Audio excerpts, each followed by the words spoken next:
to figure out how you lost the fire in your eyes. 'Cause I can't change it, what you're wasting. Now that your gaze is polarized.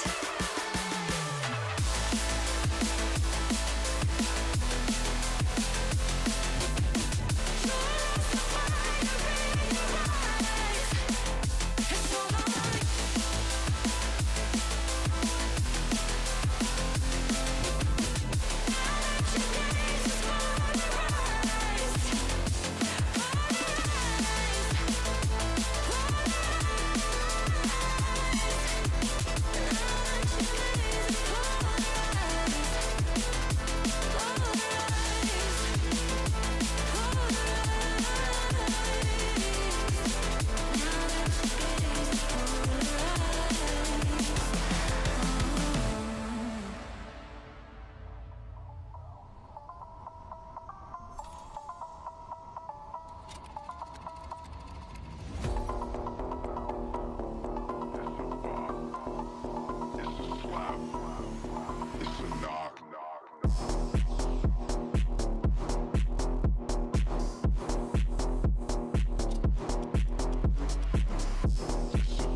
I told you that one day ain't never enough. You tell me I hate you, I still call you up. If we don't got trust, we can never have love. I was putting in the hours, I was. But you were calling me a liar, liar, liar, liar, liar. Yeah, I've been putting in the hours, I was. And it's coming down to now and now and now and now and never. I was putting in the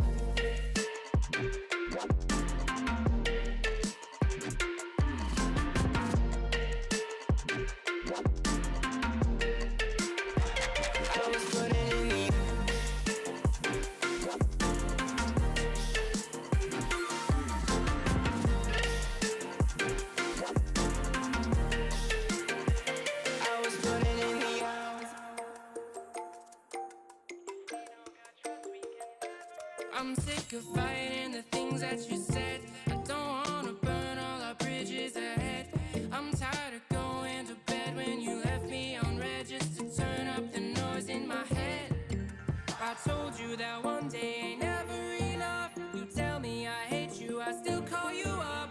If we don't got trust, we can never have love. I was putting in the hours, I was. You were calling me a liar, liar, liar, liar, liar. I've been putting in the hours, I was. And it's coming down to now and now and now and now and never. I was putting in the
Rocket League fans around the world, welcome to Europe for Open number 5, the second online regional on the road to Paris for the European region. We are giving out points. Well, maybe we're not even giving them out. They are being earned by these teams. The 8 best teams in Europe are still alive in the competition, on their way to Championship Sunday, on their way to the title of European Regional Champion. Welcome to the pre-show. We got 28 minutes and 30 seconds till the time-honored Saged Classic has been played a million times, maybe played a million times before and later.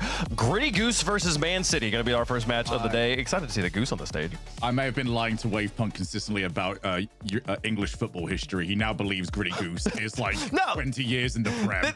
It can't be false. No, you can't have gotten this over me again. No, not Gritty Goose. Folks, it's going to be great. Goose. CJ, we saw a crazy run from Gritty Goose yesterday. Will it continue today? Yeah, the Gritty Goose. We had a great day yesterday, didn't we, Wave Punk, without... actually, no, Gibbs was here as well. I was going to say without these guys, but no. Gibbs was on record not having a good time yesterday. Yeah, Gibbs was trying to get through. I don't know if he had somewhere to be, but he just kept saying how boring the series were. Unfortunately, he actually manifested one round of just complete and utter boringness, though, with 4 3-0s. But outside of that, we had, a few upsets. GK, obviously, not making it through was the headline. There was a few headlines that we will talk you through. If you missed yesterday's action, don't worry, we'll get you caught up. If this is your first time watching Rocket League, we love that you picked right now to start watching the greatest esport in the world. Open number 5, that orange bar there in the middle of the screen. We are on the road to the Paris Major, which is the final online or the final in-person event before our World Championship. At the end of the season, we will crown a new Rocket League World Champ, or maybe NRG will retain. Who knows? You guys, you have no idea what's going to happen. It's going to be crazy. If you want to be in the building when Paris goes down, folks, scan the QR code on your screen. It's going to be a great time. I'm very excited about it. I hope to see you guys there. It's going to be a one for the books. Let's talk about one that's already in the books, though. Yesterday, we had some fantastic play here for Friday, and there was so many good goals. We couldn't possibly put them all in the top 10, but let's walk through 10 of them here, folks. These are your top 10 plays from Friday, presented by Progressive. Gibbs, take it away. Finally, I get to speak. Stizzy, let's go. The flip reset, the flip cancel as well for the power shot in the bottom left corner. Stizzy, brilliant shot here, brilliant placement as well. No, I hope you like talking for the time you had, Gibbs, because we're moving on to Mitza. Off the backboard. There we go, straight in. Nice little reset, catches everybody out. Wham, bam, thank you, ma'am. Well, there's no I in team. There is in Gibbs, so we're not going to let him talk for the rest of the pre-show. Speaking of team, though, this was a beautiful team play. Off the rip, off the kickoff. Have a look at this. It's the double kickoff, the little fake pre-jump off the roof, bottom left slot. Beautiful. Fantastic stuff. One of the big stories yesterday, Whip Esports still alive today. Will it continue? It's from plays like this. Look at this aerial dunk up high. Gets the reset on the first touch and then dunks in the air for the goal. Has anyone seen Isaac App? Because we got ourselves a turtle shot here. Raziers with the flip reset. No, maybe not. He just kind of lands on the floor. I'm pretty sure Artemis, we have splashdown, and that was Raziers right here. Nice shot there in the bottom right corner. At number 5, we've got Stizzy. 1v3? Not a problem whatsoever. You might as well send 6 because none of them were getting anywhere near him. Just threatens this the entire way through. Where am I going to play it? Where am I going to play it? I'm going to play it right now. Where was Oli going? What's a top 25? Oh, sorry, a top 10 play without number 25 in the world. This man's there. The reset. He's looking like the 25th best player in the world. Scratch that. Minus 24 spots. He's looking like the best player in the world after open 4. Beautiful reset. Little delay. And hits it with his butt over the top. GK had a terrible day yesterday. The one silver lining, tempo, the play from this man. What is that? How do you even manage to put the ball behind your opponent here? An incredible little touch on the ground. Creative ways to score here for tempo. Somehow he ground pitches that. I don't understand. But Eugene, let's call up Johnny Boy. It's a squishy save. No, it's a squishy redirect. The in and out of the offensive goal. Eugene coming up big. He jumped so incredibly early for that as well to get that redirect. But there can only be one, and it is Resist. 1, 2, and 3. Just gonna take on everybody. He's got 3 opponents. He's got a reset and a touch for each of you. Look at that. How delayed that reset is. I mean, spamming away at the X-Men. Jump, jump, jump, jump, jump, jump, jump. Yeah, you said there could only be one, and then I saw 3. I don't understand. You oversold. I mean, I'm very excited. Rlcs, fantastic play. We'll get to see them play a little bit later on today. Yesterday was a story. There was some big moments, some big events coming into it. Let's talk about Group A. Walk you through some of the action here. The first rounds went pretty clean and simple there over in Group A. Gentlemates taking down Synergy, GK taking down Gritty Goose, Whip taking down PCS, and Magnifico sweeping KC Corp, which was a surprising result, but we'll see how that continues on here. Let's talk about those upper semifinals and lower quarterfinals matches here. CJ, Gentlemates coming back in fashion here and making a statement on Friday. Yeah, it's good to see them bounce back. Obviously, didn't make the top 8 of Open 4 after winning the major, which is absolutely insane. But stepping up, it was good to see the spotlight was obviously on GK as well. These are the 2 teams that we expect to make the top 8, let alone perhaps the top 6, top 4. Didn't make it through, but well, it was Gentlemates getting the job done in this matchup. They looked pretty good. I still, a few inconsistencies, but improving as the split goes on. And we'll see if the mates, they're probably going to sell a couple of those Paris tickets if they do well in this Open to kind of put themselves in a good spot for one of those top 5. But then we go on the other side, and it's a completely different story. It's 2 teams that desperately want a top 6 to be in that running for a top 5 spot. We got Work in Progress versus Magnifico. Work in Progress, the 3-0 through Swiss gave them this beneficial bracket, and they made great use of it. Yeah, I mean, they're 5-0 for the entire tournament. They're having a fantastic time. I think some people are turning around yesterday and say, well, they got kind of a Mickey bracket. They earned the Mickey bracket.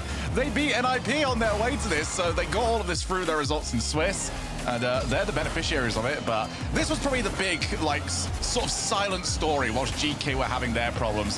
Synergy, who had a lot of points and were in the running for one of the Paris spots, out 0-2.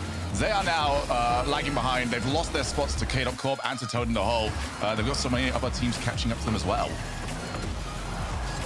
Yeah, it's good news as well for the teams that are kind of outside or below Synergy in the rankings. And, well, Gritty Goose, it's good to see them firing on all cylinders. Magnifico, probably disappointed that they didn't end up making it through. KC Corp, though, I mean, what a story for these guys. Mentioned it, losing 3-0 in that first round against Magnifico, but then that lower bracket, they just ran it down. They're looking great. Redocen's up and about, bouncing around. Alpha 54 is locked in as well. And, yeah, that lower semi, that final round was a heartbreaker for the GK fans, Wave. Yeah, no, when we talk about these lower 2 semifinals, these were winning in, losing out matches. GK obviously they got the job done against Gritty Goose, but then struggled against the Gentlemates, and there's starting to be echoes of previous events. Is this going to be a similar story for GK here going into the final round? Gotta win and in. And KC Corp, who got swept to start off the day, then swept PCS to get to this matchup here, brought it to them in 5. And it's KC Corp that's through. GK is out again, Gibbs. Love to see it, too, from Alpha. Just showing up. He showed up last time around. Now, KC Corp has beaten this team in both Opens, really showing that they're a top 8 team. And KC Corp, watch out. They are tied for 5th in points right now. They can make the major. They have to go through Vitality today to gain a couple more points. So it is a tough road. But Alpha and Rado know Zen very well. So we'll see if they can do it. But they look great in this matchup. GK, it felt like they had a lot of offensive pressure at times, and then it just fell apart when it mattered most. You got to execute on your shots. Go to the other side of it. So Gritty Goose, I mean, what a result for them here. Magnifico, they saw threatened. We saw after the 3-0 against KC Corp. Okay, we're going to get that typical once a season Magnifico just make a run. They always seem to do it for whatever reason. But Gritty Goose, maybe a team that we should have expected a little bit more from. Obviously, they've changed their name, as every single team in Europe tends to do. Thanks very much for that. But also thank you very much for the fantastic Rocket League that they've played. Made quick work of Magnifico.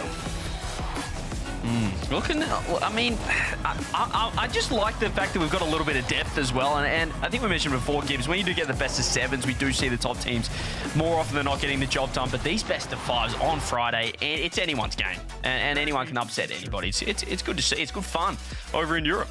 If you gentlemen, I mean, obviously they're alive, and we're going to see them play Vitality a little bit later on today. But if you had to just off of the vibe, off of kind of from watching them yesterday and last event, if you had to rank KC Corp, power rank KC Corp in Europe right now, where are you putting them? 6th, I think. 6th, just on the outskirts. 6th? Just on throwing it out there? 7, like in that range. It depends on who they play, but they take out a team that is very good like GK. twice now in Open 4 and Open 5. So you got to kind of put him in that tier of like right by the major spot. Yeah, they're definitely quite locked in. I feel like top 5, like 5th, 6th spot right there. That is right on that cusp of, on a good day, they're winning the event. So keep an eye on KC Corp. They might be the real deal here, folks. We're going to find out a little bit more about their story today. Now, CJ, you were arguing that Europe has a bit of depth just a moment ago. Group B would like to make the rebuttal here. We had 4 strong teams. Those 4 teams emerged, and they didn't lose a game in the first round. So we're just going to skip that, and let's talk about the upper semifinals here. Let's talk about NIP versus Vitality, rematch from the grand finals of Open number 4. Yeah, I forgot about the start of Group B. We can forget about the EU depth, but it was good to see the top teams go at it. The big dogs in the upper semi-finals, Ninjas in Pajamas, Team of Vitality. We got a rematch, which was awesome from the grand final early on. That's what I love about the format. You don't have to wait until the very end to see the best teams go at it, and we got to see that there with Vitality. And I mean, what an upset for Ninjas in Pajamas to get the job done, Gibbs. Are they underrated? Maybe at this point. Vitality set an EU record winning 17 games in a row, like across 2 events. That has never been done before. And then Ninjas in Pajamas, they end the streak. Not only that, they win 3 in a row versus Vitality to get the win. It's the team that we're looking towards, though. KC, I mean, are we getting a 3rd season in a row of KC peaking at the worst time right at the beginning of the season and seeing it slip away? As for Man City, I mean, this has worked out beautifully for them. Seiko looks like he has been on this team for years, let alone weeks, let alone months. Not necessarily getting the result that they're after, but they're against the KC, who are on the warpath right now, and they moved on. Moving on in style as well, and that's it. It just sets up a great match against Gentlemen. You got the major champs who are looking like they're in form, and then on the other side of things, we did have the likes of Caligiris era as well. We saw Sizen on the Hog, on the Roadhog, just trying to make that thing work. It still just looks like the heaviest thing ever, but I like it. I'm all about it. Caligiris, we did see the upsets. They took down GK last time. A tough run, though, when you're going to have to perhaps face a Team Vitality in the final matchup. They did move on. And Toad in the Hole, Gibbs, you love the Toad in the Hole. Toad in the hole, it's probably a very ugly dish. We looked at it, it did not look appetizing, but that's English food for you. But Toad in the hole showing up big yet again in the first round, at least in that lower bracket, to get some much needed points, which led up into the very important match versus Manchester, and they just couldn't get it done. Yeah, we're going to talk about those lower semifinals here. Caligaris versus Vitality was an incredibly one-sided match from beginning to end. I believe it was 12 goals to 2. In that lower semifinal here. We'll show you some of those goals here as we talk about them. Again, these were winning in matches. Vitality punches their ticket through, and then Manchester City versus Toad in the Hole on the other side of things. But quickly here, just to remind, I mean, do we feel like we learned anything about Caligaris, CJ, through watching them play these 3 matches? It was, you know, that was certainly sitting in net for a lot of it with Vitality just getting to work. We saw the top players as well. Zand is absolutely all over them. But I think we see the Caligiris, you know, mentioning, you know, likes of KC Corp as well that are around that 5-6 mark. They're in the pack. They're around the top 8, but I think the Tibbity Top has just proven that they might just be a step above the rest. It's tough. That Group B was the top 4 teams in Open 4. And they showed up, you know, like all 4 of those teams did exactly what they were supposed to do. Only Toad in the Hole really challenged any of these teams. Vitality obviously got the job done there. But then Toad in the Hole was like sleeper pick here. Man City, there's still question marks around that new roster. They lost to KC Corp pretty handily. So it's like, all right, will Man City bounce back? Took a while, but experience always reigns true. Game 5 Champions Field. Who is it? But Seiko showing up big. Look for the look of Simon here. Toad in the Hole might actually steal this one as well, because when we got into game 4, they were leading. They were doing so well. They were getting, I mean, when you get goals like that, you just sort of feel like this is going to work out for you. And then with 1-1, almost no time left, Edgeby comes in, takes that one away, and then, yeah, we went over to game 5, and it very much felt like, all right, well, why do we bother, really? Because they got smashed in game 5. Yeah, it was, I don't know, it felt like in the whole A, they ran into mostly just a experience diff there on Game 5. We talked about it yesterday. Also, it was kind of fun watching Manchester City play and how many infield passes they were hitting. I felt like I was watching like 2018, 2019 Rocket League when that was like the leading meta of the way to score. It was a fun flashback, but we'll see Manchester City play a little bit later on today, 14 minutes from now, and as a matter of fact, as they will be taking on Gritty Goose down there in that lower bracket round 1. That is an elimination match. You got to win to continue on to Championship Sunday. Same story for KC Corp versus Team Vitality. KC Corp taking on KDOP's old organization. There's a story there somewhere, folks. We got the world champions reuniting. It's gonna be great. You know, that's kind of true. That's true. Yeah, two players who won a world championship on Vitality taking on Vitality here. So we'll see that a little bit later on today. We're on the road to Paris. There's lots of people, lots of competitors trying to make it there, and we could talk for just a moment about kind of the lay of the land here, CJ. I feel like it's a different story than it usually is at this point. Oftentimes we have at least like one team kind of locked up for especially those regions that have played 2 events. I don't know. There's a lot of, especially in I think MENA and OCE, a lot more variety happening right now than we're used to seeing. Yeah, obviously a little biased, but OCE is going to be, I'm going to say it's going to be the most exciting event, so make sure you guys tune in next weekend. We've got 3 teams up there. As you can see, the Power and the Bulldogs are both tied on 26 points. You can see their 2 logos under OCE, 24 points for Wildcard, who got top 6 at Worlds in Lyon last season. So basically, whoever wins the final event or outplaces each other out of that top 3 will probably not only make Paris, but the World Championships as well. That's how close it is. MENA's a big one as well, Gibbs. You're looking at a Team Falcons that won't be there in Paris if they don't win, or...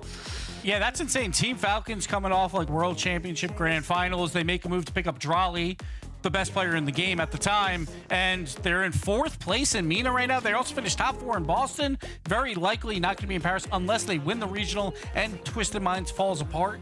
But it's insane right now in MENA, but Rlcs Esports, congrats to them. Very likely have already clinched their spot. As long as they get another top 4, they are looking good. So we'll see some new faces out of MENA very likely at this Paris Major.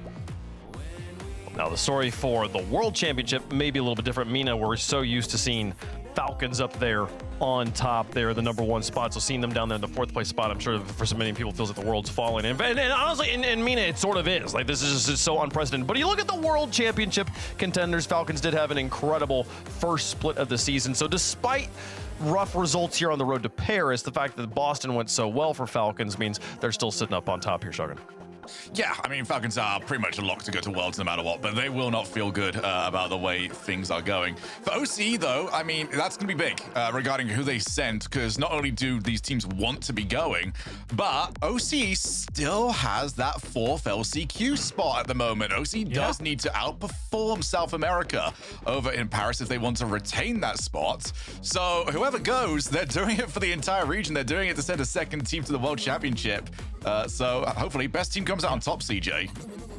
Well, yeah, I just want to send the best team possible. But yeah, I think they just need to outplace the average of the 2 SAM seeds as well. So they don't have to outplace the best performing team. And so let's just hope SAM 2 comes last. If you're an OCE fan, and we can maybe, get a little cheeky win in there, Gibbs, and get a 2nd spot. It's possible, but then bringing it back to Europe really quick, we saw that 4th place has like 44 points. 5th is at 27, and that's Manchester right now. So there's a big gap, and that a 5th spot is wide open. We'll see if Man City makes Paris. Like, obviously, if they do, very likely they'll be the team to go to the World Championship, but Europe will also have their LCQ. There'll probably be a lot of roster moves around that as well, Wave, so we'll see how it all pans out. CJ, I'm going to quickly put you on the spot here, and I understand if you don't have this information. For people who want to watch the OCE, the final split, what's the best way to do that? Where is it? When is it? Twitch.tv/Rocket League OCE. We've got that channel up and firing. It'll be on my stream as well. Twitch.tv/CJCJ and on YouTube and my YouTube channel. So, same thing. Find it anywhere. I'm gonna set up first. I was so curious. Go to mine. He's a company man. He understands. Let's talk. You're just talking about roster changes here. Let's talk about it just a little bit, because I think it's a hot topic in the Rocket League community right now for the teams. There's so many teams that we expected to be doing much better right at this point in the season than they are doing. Is this the time for them to break it up and change it up before the LCQ, before the final split, before the final open of the season, or not? We're gonna play stick or split here. Chat, you can play along. Give us a thumbs up, thumbs down, yay, nay, I think is what you got to put in chat there to vote here on stick or split. Gen G. Should Gen G stick or should they split, gentlemen? I'm just gonna do a Yep. like that. There we go.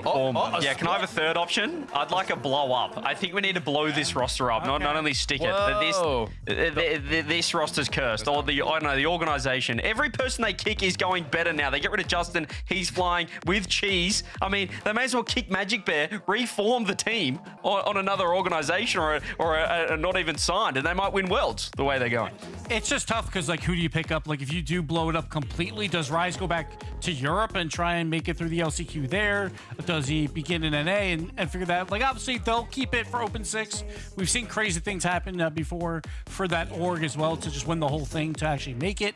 But for the LCQ, it's like, what are the options? Like, who's available in North America? I'm going to say stick, actually, because I just don't know if you can make better teams for these guys at this point going into the LCQ. Okay, man, I hear you. I do think the argument that every player gets better when they leave the organization is an argument for each player to leave the organization. I see the argument there, but in a lot of chat very much agreeing with us here on the desk. I've also got split on this one, 87% for Gen G Mobile 1 Racing. Change something up there. We'll see. Let's talk about the most recent team that is very solidly in this conversation right now. After their results yesterday, GK, Appjack, Joyo, and Tempo. Do they stick? Do they split? Actually, how far away can I get my hands? Like that far? Like, oh, it's not working. It really is not working. And the problem is, it's the duo that was sticking with each other. Joyo and Jack are just not playing well together. They do not seem to gel. Tempo, I think, has been playing very, very well despite the results. So I think it's not necessarily that GK lost the trade. I think Tempo lost the trade at the way this is going. Yes. I'm gonna go stick. I just think it's too bad to be true. That maybe an LCQ run and they can make that. They can earn the last spot in the LCQ because it's just something's not right. It doesn't make sense. I think Gen G, it's been trending that way. Whereas I just think his GK's been so bad. There is a lot of talent in Europe, though, so I could see this one being a full blow-up and everyone forms new teams to try and figure it out because there's so many good players in Europe that have a chance to pop off in an LCQ setting, so I could see this whole team blowing up. Yeah, they all feel individually very, very strong, but it's just not working together. Split here. Chat also has an 84% split. I feel like chat's gonna be a team chaos here. Let's talk about a team that has had fantastic results, but has just been seeming to run into a slightly better roster. A very different situation than the other two who are not making main events right now. Falcons picking up Drawley. Seemed like it was gonna be one of the new super teams and has yet to live up to that same expectation. Are we sticking or are we splitting? Are we talking like going in next season? Because they are sort of going to Worlds. So they are going to Worlds. Well, there is a small chance that they miss out. Like if they have to play the LCQ, maybe. Are we talking about that? I guess, but I'm gonna say they should stay. Yeah, but they'll figure it out at some point. Stick, but it's just still, it looks like a terrible move so far. They've gone from making grand finals at every land and nearly winning to maybe not even making it out of their region to a Paris major. Part of me says split because like this was clearly not the right choice. But I think that they've killed their opportunity to go back. I don't think that they can ever get back to what they had. I think they've ruined it there. But Chad could also agree with you here. 82% gonna say Falcons are just fine right now. Let them figure it out. Give them a beat there. Let's talk about one more team here in North America, which I think has got results on both sides. VP, Virtus Pro, Talk, Wavy, and Two Piece. We sticking? We splitting? How are you guys feeling about it? I'm sticking. Very likely they make Worlds anyway, though. So like, but if they didn't, I still say, like, it's a young team. You try and figure it out for the LCQ, like if you have to play in it. will stick. Yeah, I think we've seen evidence that they can perform as well. I think Torque was unbelievable early on in the first split in Copenhagen in particular. I think they just need to find that form again. They're on a bit of a downtrend, but they can pick it back up. I'll say Talks here is sort of reminding me of Beast Mode in the way that at the beginning of his career, we were like, oh my goodness, this is the best player in the world. And then there was just something on LAN for a little stint there where he just really struggled to show on LAN what he was able to do online. And Talk's been kind of in a similar spot of like, we all know he's got it, but where's the Talk that we were making an entire like podcast about? We were making an entire top 10 just about him, you know? Like he's got it in him. I'm excited to see it come back out, and chat's gonna agree with us here on this one. So look at that. How often do we just like fully agree with chat here? This was a good little resonance. Team building exercise with chat, you know. We're doing it, folks. I'm proud of all of us. So, folks, if you got family and friends at home who you want to have watch Rocket League, but who don't play the game and maybe watching from the player's perspective, the first-person perspective we're used to watching it from, check out the Rlcs crowd cam, twitch.tv/Rl Esports. It's got a camera on the sidelines. It's much more similar to watching sports if you're a family that enjoys watching sports events in the real world. Maybe this is something that will be a good way to help get them into the greatest esport of all time. 18 is the number I'm looking for. 18 points and $21,000 on the line for the first place finish. That'll be given out tomorrow. Our players today playing for top 6, so that'll be a $4,800 purse guaranteed to all the teams that make it to Championship Sunday tomorrow. Here is our bracket. We will play the 4 matches on the left first today, and then we will play the remaining 5 matches, those quarterfinals, semifinals, and grand finals tomorrow on Championship Sunday. We've got 4 matches. The 2 on the bottom are elimination matches, so we got to play those first. We'll see KC Corp take on Vitality for a spot on Championship Sunday a little bit later on. But to kick things off, Manchester City taking on Gritty Goose here. CJ, talk to me about Gritty Goose, especially for the people that didn't watch yesterday, don't know who these players are, don't know who we're talking about. What is this name? What is the Gritty Goose? Well, these guys just keep on changing their name as well. So, look, I don't forgive you guys if you're a little bit confused as we do pull up the plays. That is not Gritty Goose. We're looking at Man City on the other side of things. But Gritty Goose, Tox Rlcs, Bibaba, they were TRB last time. They didn't get out of the groups. But formerly Magnifico as well, Tox Rlcs combination, picking up Bibaba, Hungarian player. And I believe we're hearing first Hungarian to be a top 8 in the RLCS, or at least in Europe. So a shout out to him, looking for an up-and-coming Gibbs. They're looking for that youth to come through. Yeah, that's really nice to see. We saw him in EU Open 2, Open 3, and Open 4. He got 9th place in all of those. So finally making it out, making it to the weekend, gets to play on the big show. Let's see what he's got. But they're going up against Man City. Man City has looked very, very good so far. There's small question marks around the roster move right now. Like, I don't know, like they're power ranked 4 or 5 probably, like at this point. But Man City, they want to keep proving everyone wrong. Just keep collecting those points and try and take one of those top 5 spots. Right now, everyone in Europe is rooting for Man City to lose because people think that the mates will probably bounce back and finish top 5. So Man City is that spot, I think, most of Europe is looking at to try and take to go to the Paris Major. Chat, let us know who you think is going to win. Hashtag GG for Gritty Goose. I don't like that their hashtag is already calling the game's over here. Hashtag MCFC for Manchester City. These teams have played twice in RLCS. Manchester City's had them 3-1 both times. So for Gritty Goose, this not only is this bit of a new, like not, I wouldn't say uncharted territory, but less experienced territory than the Manchester City boys have had. It's also an opponent that they have struggled with multiple times in the past. And I mean, CJ, when you're going up against an opponent you have yet to beat, how strong is the mental block? Oh, it's huge. It is, and sometimes you need to maybe even see them lose to some other teams around you that you know you can beat, just for that confidence. But yeah, the mental block is going to be massive. Also, just with Gritty Goose, I had no idea what Gritty Goose was, and then I watched, I looked at the Twitch chat while they were playing, and it is just a goose hitting the Gritty. Oh yeah, it's pretty cool. Okay, that seemed pretty self-explanatory to me. The predictions here, folks. CJ, who you got? Give me Man City. I actually like how these guys are. I like the cut of their jib. I like how they're operating. I know that everyone else is out for their spot in that top 5, looking at the major, looking at Paris, but I think they're going to get the job done and separate themselves from Gritty Goose, the guys that will blow them. I'm going to join CJ. I'm going to join CJ on Man City. I think they're just going to be a level too far above. Also, I think that Gritty Goose do like to play a lot of backboard defense, and we've seen Man City do like to sort of spam infield passes. I just think it's stylistically a bad matchup. So they played last week. It was 3-1. 2 overtimes, though. One was pretty long. I like the cut of their beak. I'm going Gritty Goose with the upset here. I think they are a better team than people give them credit for. I think they keep it at least close. So I'll go with the underdog. I'll go with Gritty Goose. I like it. I like that. I'm going to stick with the Man City boys on this one, but I do think Gritty Goose, especially for first match of the day, going to come out, especially this game 1, going to be incredibly important. If they're able to start off hot, put Manchester City. Does a goose have a beak or a bill? A bill, beak, you know, whatever. They have invalidated, Gibbs. They have I think I see what you mean, like a duck bill. Okay, yeah. Sure. Are all bills beaks? I'm gonna Google this at the beginning of game 1, folks.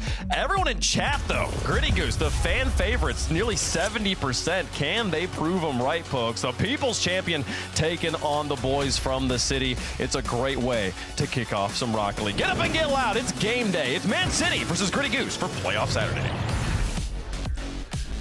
I can confirm, using my zoology degree, that I rarely get to use that a goose does in fact have a bill. And Game 1 is brought to you by Progressive. Manchester City taking on that build-up Gritty Goose, CJ. And I am excited to see what is looking to be one of the most important series of the day. Thank goodness we have a zoologist amongst the talent team. Where would we be without one? That's the question we've got to be asking ourselves. The Bill, they'll see if they can step up. They're the underdogs, but, well, clearly not for Twitch chat. They're the people's champ, the people's team. Yeah, I've seen a lot of hype as well for Barber. You were saying that obviously it's great to see a Hungarian player making into that top 8 for the first time in Europe. I believe the first time was in SSA for a Hungarian player. So Barber has got a lot of love. I imagine stemming a lot from his name as well, because I love to name rank players. He's up there. What a stunner of a couple of letters that he's assembled. Yeah, I can't tell if he's just smacked his keyboard or it's his name. We need to get some lore from him, but what I do know is this guy can hit a top left shot. What a start for the Gritty Goose. I love it. That's a wonderful dunk as well. And as he lands, just sends it back behind Seiko, who did have the block. 3 players standing in his way. Backflips it top bins, no problem. Maybe I am starting to like the cut of these guys' bills, if you would. The geese looking on a song early. That's the Goose Geese zoologist. What's a group of geese called? A bloody nuisance, mate. Yeah, well, good. They are being a nuisance for Man City on the pitch as well, so that's good for the Gritty Goose fans out there. Is it a gaggle of geese? A gaggle of geese. Yeah. That would be their collective noun, I think it's called. A gaggle of geese. I won't tell you what a collection of Man City players is called. That top corner nearly being found by the Gritty and Geese. On the left-hand side, Raziz wants to get it central, does manage to find it, and Seiko comes away from the backboard. Gonna use my imagination on what you think of Man City there. Maybe downfield. Oh, Acro, hang on a minute. Free double, nobody on the backboard. Can he get the drop down? Maybe one extra pass to Seiko. Far down. When his shooting's on, this team's looking pretty good. I love that collection in the midfield as well from Acro. Raziz, he has to respect the shot might come in, so he has to wait on the goal line, and then Seiko either reading the shot comes in, there might be a dunk opportunity, he can just wait, he can poach. From the blind spot, Seiko can dive through, and you were talking a little bit earlier about GK and obviously the issues that they've had. Seemingly, this change has worked out considerably better for Man City. Oh, considerably. And I think Seiko just sent a message. He said, I don't know who you guys are, but you don't kick your world champ. You don't kick a world champ, because if you look at the CV, I've got more trophies to my name. Major champ, world champ. This guy's an absolute superstar. So Seiko, just a bit of, you know, maybe not holding a grudge, but he's certainly got a bit of venom about him, and I like it. He's taken this Man City pickup. He's taken getting kicked, I guess you could say, off GK and turned it into an opportunity. I think it's lit a fire, and I do completely agree in the moment that I thought that Seiko being removed for tempo, that is a good move for GK. I completely back it in the moment. Evidently that hasn't worked how they thought, but Seiko did seem relatively lackluster until the major, at which point he then was on almost in like his home territory, where he thinks, you know what, I know what to do at a major, I can do pretty well here, and he performed fantastically. I didn't see that same side to him during these online events. The fire has been lit underneath him, and Seiko, he really has looked fantastic. I think Man City have come away laughing with the trade that they have made, but Tempo, he's been great on the GK side. As you were saying, that stick or split. I don't know what the audience, what the fans said about that stick or split, but certainly seems like for GK, City have won it. Yeah, for GK, yeah. Yeah, it wasn't great. It wasn't great. It was about 13% for a stick, 87 for the split. There's the bump coming through. Acro top right on your net, in your net. 2-1. Man City, since giving up that first goal, have looked pretty on song. And it was Acro as well, you know, making sure that he takes it nice and slow. Edgeby calls he's going for the bump. Tox has to wait slow on the goal line. Any momentum you can remove from that keeper, you will be happy to do so. Acro being instrumental to both goals so far. Looking on song, and he might get another chance here on net, but Bubba had to pre-jump top left corner. So Edgeby tries to roll it around. Acro's up again. This man is absolutely everywhere. Raziers can just park back, chill, look pretty in third man as he does commit this time. As should I say, Seiko now has to wait for the touch. Acro does get dusted by Raziers. Gritty Goose, since that first 30 seconds where they looked on song, of well, just struggled to keep any pressure on at the moment. So it's good to see Man City performing, but pressure now is on the Gritty Goose side of things.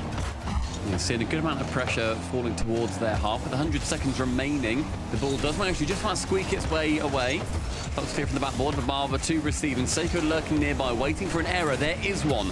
Double commit, Edgeby into the corner, gets harassed by Tox, but Edgeby can keep his wits about him. Seiko does get bumped away from the ball. Chance here to shoot. Acro tries to remain in control on the blue side. And it's decent so far from City. They've managed to maintain their position whilst they've been under a lot of pressure from the Geese. Acro with a redirect. That backboard has just been unguarded this entire game. 4 minutes in. Gritty Goose get out of trouble there. So they almost find the shot. Acro, as you mentioned, he's just been that guy. Happy to sit first man, happy to sit downfield, look for redirects, and it just really pushes the attack of Gritty Goose back when they have to be worried about that first man downfield.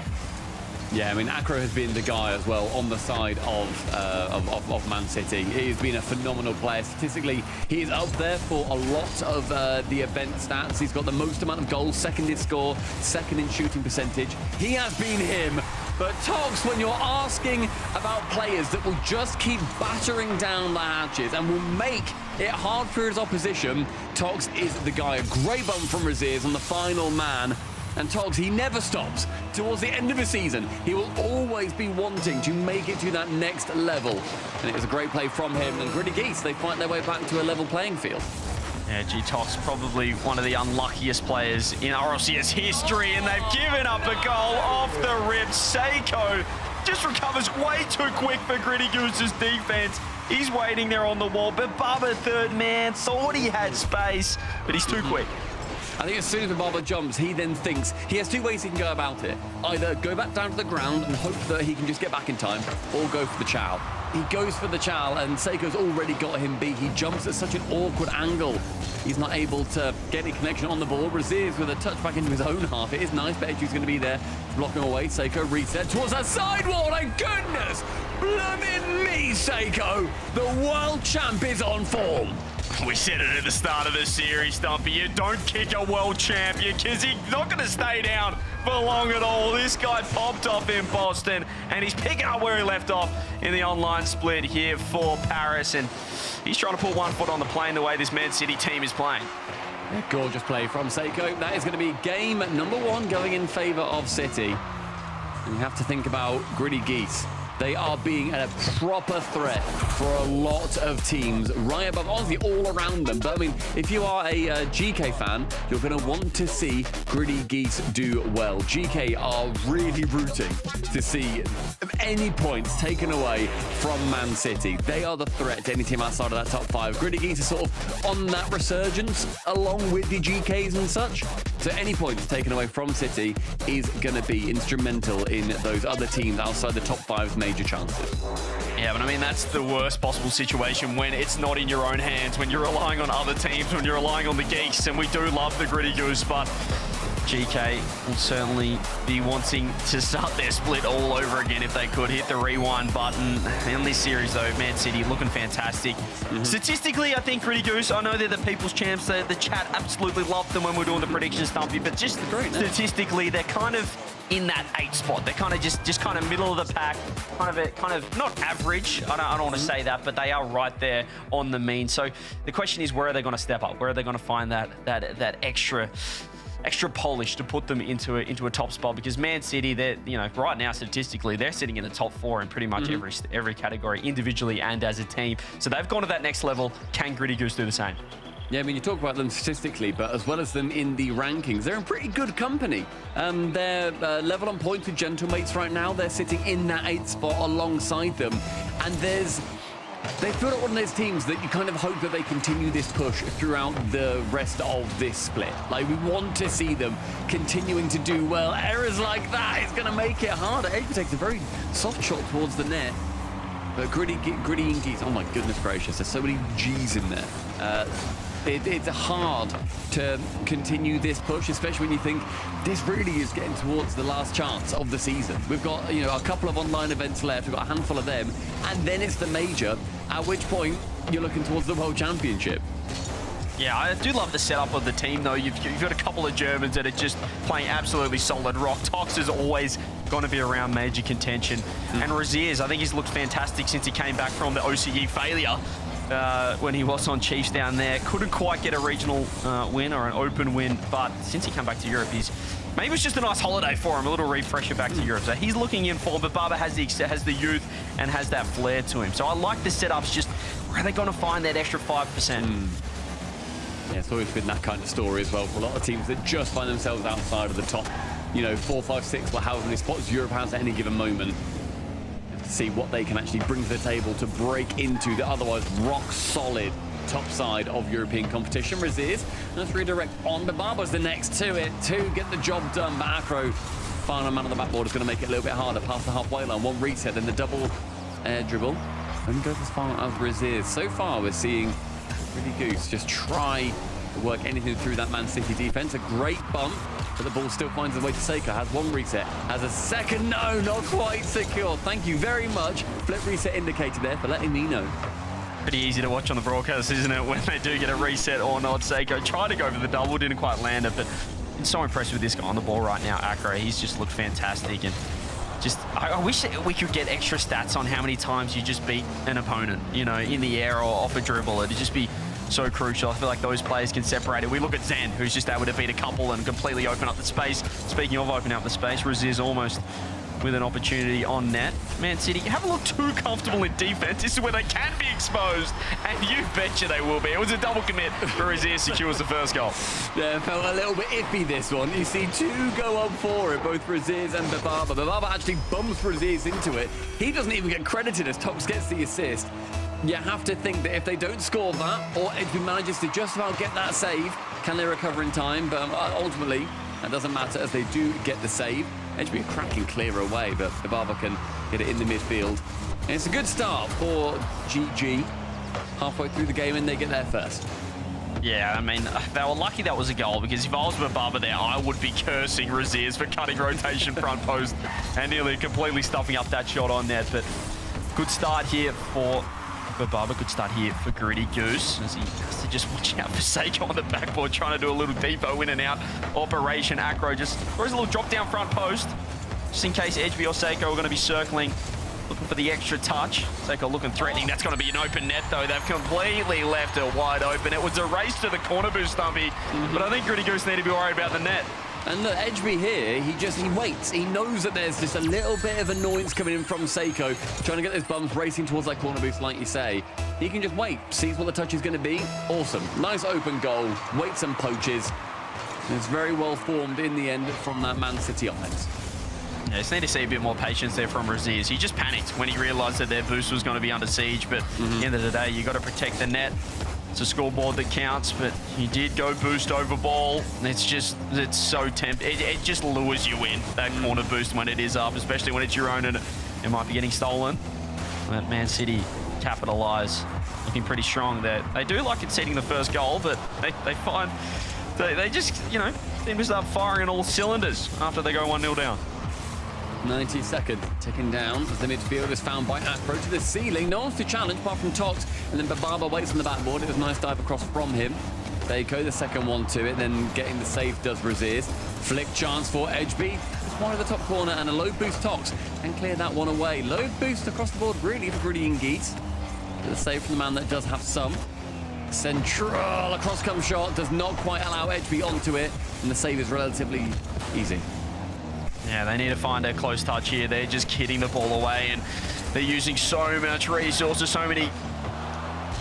What do you call it? I was going to say units of boost. That makes sense, as Edgeby now has time. Yeah, it works. We're going to go with that. Razirs makes the save. It's a double commit again, though. Gritty Goose in big trouble, but Baba won't recover in time. They were all over them like a rash, and they didn't have the cream. I mean, so Bababa here, as he lands, he ends up facing, he turns left thinking the shot then might be towards his left. As it goes right, he's then crept forwards a little bit too much, so that he then can't quite position in time. He had the boost ready to get to it. His positioning just ended up letting him down. He then wants to have a little bit of repentance here, waits in the net and bums Acro as much as he humanly can. He's stopping and reversing and 3-point turning on Acro's head. And I like the offensive critics. Oh, here's a big mistake from Seiko. If they get a bump on last man, perhaps, off the backboard. Lucky enough to recover, but it is a double commit from Man City. Both teams don't look too settled in defense, but I just want to see Gritty Goose keep a little bit of control. They do just kind of hit the ball away and worry about the next attack coming in of Man City. 12 seconds. See if you can get down the other end. See if Gritty Goose can create some magic. But Barber's going to leave this for Tox, who flicks it over the top of Barber's looking for bumps. It's going to be Razirs now. We'll have a little bit of space. Goes sideball to Tox, who doesn't get the beat over HB. They're going to look for the ground. Everybody's up. Razirs' his own goaling. How is that gone? Wait! How... What? He's hit the curve of the post, I think, to keep the ball alive. Gritty Goose, one last shot. You talk to me, never mind. Seiko calls game. 2-0. Man, I don't know how that stayed up. He's absolutely slammed into the crossbars, then bounced off the corner bit of the wall on the backboard. Off the post or something? They go 2-0 up in the series, 2-1 in that game. I think the Gritty Goose, they've got a good game plan. They're just not quite acting on it when they have their very few opportunities. We saw just this sheer amount of shots that City were having on target there. They lost 12 in total and only 6 for Gritty Goose. I mean, the saves where you can see on Gritty Goose getting 3 apiece. So it is a big defensive effort having to come in from Gritty Goose. But when you look at the offensive stats throughout this entire event so far, City's offense, they are absolutely top tier. They're #1 in goals. They're in the top 4 in shots. They've got the most assists. They've got the highest shooting percentage at 29%, 5 to 6% higher than your average. And Acro, as I identified earlier, he is the guy who is leading that offense. Their defense is somewhat more in the center, but when you're attacking so heavily and you're so aggressive with how you play, your defense doesn't necessarily need to be stonewalled. You can afford to concede a couple of goals. And Gritty Goose, they're struggling to get those couple of goals to really threaten City's offense, to bring them back onto the defensive side.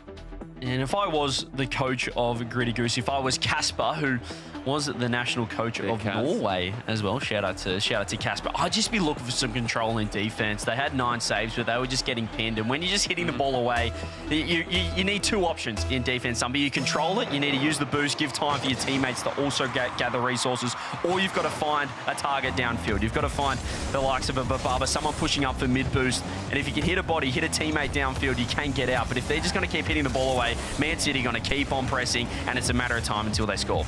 I mean, that's what we saw in the previous game, you know. It becomes so much harder to actually work you out of defense when you're not trying to work your way out. Seiko with a reset, gets it back off the crossbar. Edgeby, a reset again. Oh, 1-2, and triple save! The in and out from Razirs!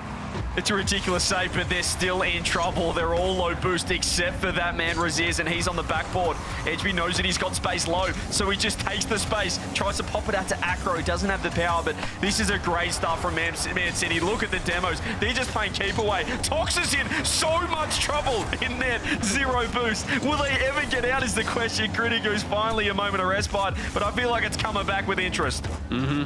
They've got that first step of attack. Well, now it's a 1v1, but Barber flicks it rather just high. Edgeby can get off the backboard. Tox now with very low boost. Tries to get his pressure on, but will it be an extended period? The miss from Raziz. This now gives control straight back over towards City. The midfield picked up by Bababa. No one challenges him straight on, so he can wait for that second touch. Tox shoots wide. Raziz, opposite corner. It's devastatingly close, and Tox can toe punt it home. 3 games in a row, we've had the Gritty Geese get the first goal, and they were under the pump for 35 seconds there, but as soon as it got down the other end, they threw the Uno reverse card at him and started putting the heat on. Great shot. Seiko almost getting the ball, picking it out of that corner, but the shot was too good. 1-0. We've seen this happen previously. We've seen Gritty Geese go just that little bit higher on the scoreboard. They get the first goal, and then they can't get in the second or the third. Raziz taps it high over the crossbar, but I do back City to get a goal here. Their pressure has been immense, and they don't let it go. So any time that we're going to be seeing the blue wave start to push into the orange half, you have to worry for Gritty Goose. How will they be able to recover? How can they keep the City offense away? Yeah, and they've won the previous 2 games by conceding first, so I feel like after that goal went in, if you're Man City, you probably went good. Order has restored, and let's get our 3rd win in a row on the board. Edgy's going to leave that one for Acro, and you can just see how defensive this team do get. Gritty Goose, when they do get the lead, Seiko, does he get the double Raziz? Beautiful touch, but he is low boost. Edgeby in there, does it find the 50, stealing more corner boost. As you can see, is Edgeby. Seiko involved as well. Man City circling. Seiko slams it home. I mean, it was put on a silver platter. And Seiko says, thank you very much. I'll tie that one up. I mean, Acro is him on City for a reason. That is an unbelievable recovery. He starts to go off with the offensive effort to try and get the goal himself. Realises defense is too strong, takes it to that side wall, the recovery to land on the side, then into the immediate kickoff here, doesn't quite get a goal. Then Seiko can just lurk in that midfield. It is gorgeous play from Seiko, as you said, on a platter for him. And Acro, he is putting up those numbers throughout this event so far, and it is not slowing down in lower round 1. And another little double commit coming out in transition there from Gritty Goose as well. It's getting a little bit antsy when they do have space. HB, who's going to... Yeah, there's the pass. You know that Acro's looking for it. It was the fake. He tried to find the skim. Raziz with space back right. Does give possession up.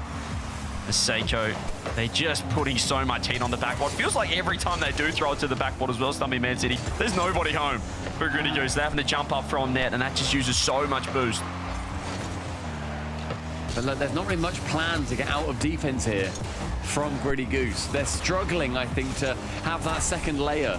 I've been very impressed with Raziz so far, but if he's not got anybody to really send it to, no one to actually get on the end of the balls that he's trying to clear out of defense, I don't know what they're expecting to happen. You're just going to probably, more often than not, find a City player. Raziz now. Well, he's found a little bit of space. That second man's just a little slow, and that demo's got to help out too. If there's an open net, I think Bababa thought Togs was just a little bit closer. They had a momentary chance, just a little split second of an opening. The respawn arrives in time, minute 15, still 1-1. Man City in the box seat at the moment with 2 game wins to their name. The demo comes through. Beautiful control there. And this is what I want to see down the other end from Gritty Goose. Is actually hasn't quite worked out for Man City. The control, though, they're looking a little bit more comfortable when they are in defense. Yeah, I think so. I think we're seeing this Gritty Goose side struggle to put up the offensive capabilities that I assume that they kind of feel that they have. And Raziz, he can just wait. And we've seen this sort of go awry a few times. That bump goes really in favor. Then Bababa, a stunning dunk to commit, but Raziz on the forward momentum with the 2 defenders coming across laterally. Only one side wins there. With 50 seconds, Gritty Goose get the lead. Important game win if they can get this. Otherwise, they're going to have to look at a potential best of 7 reverse sweep. But that was a poor touch in defense from Seiko. In for the air dribble. He just had to get that to the corner to safety and pretty much got dunked into his own net. So we do see just the scoreboard kind of turn around a little bit from the first couple of games. It's been 10 shots now at the likes of Gritty Goose. Man City only 3 shots on the board. So since that early pressure in their goal, they've really just struggled to find anything down that other end. But Acro is opening things up. Tox with low boost does well. Your man Acro, mentioned it before, being the star player now for Man City without tempo on it. What is that? Forget about Acro. The world champs here. Oh my God! Get absolutely disrespected. How was he with that?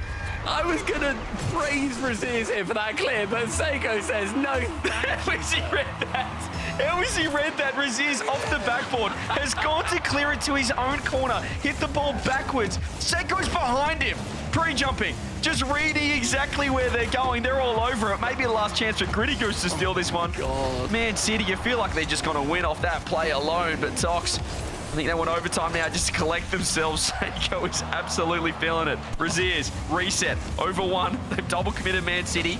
Is it going to be a last chance? No, there won't. Overtime again.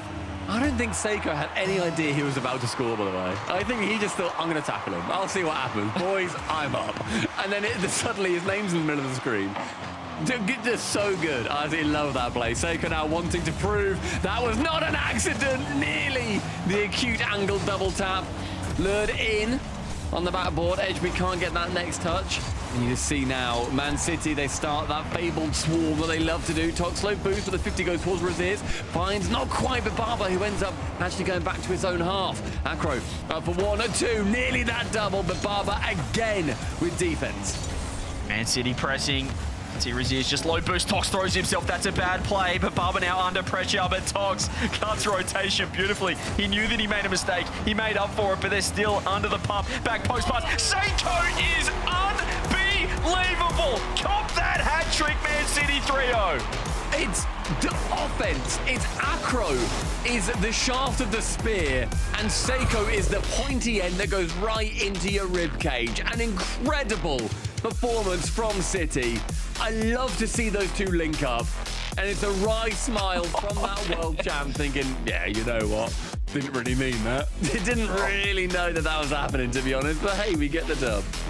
Look at the cheeky smile from Seiko. I mean, GK have to be watching this going, what on earth were we thinking? And Tempo's been fantastic individually, but that team completely bomb out, while the guy that has to hop over, that finished Boston thinking, okay, didn't play too bad individually after one day was kicked, finds a new team, finds Tempo's old team, and has put up 728 points on a playoff Saturday, looking fantastic. There's a hat trick. I mean, he's in peak career form right now.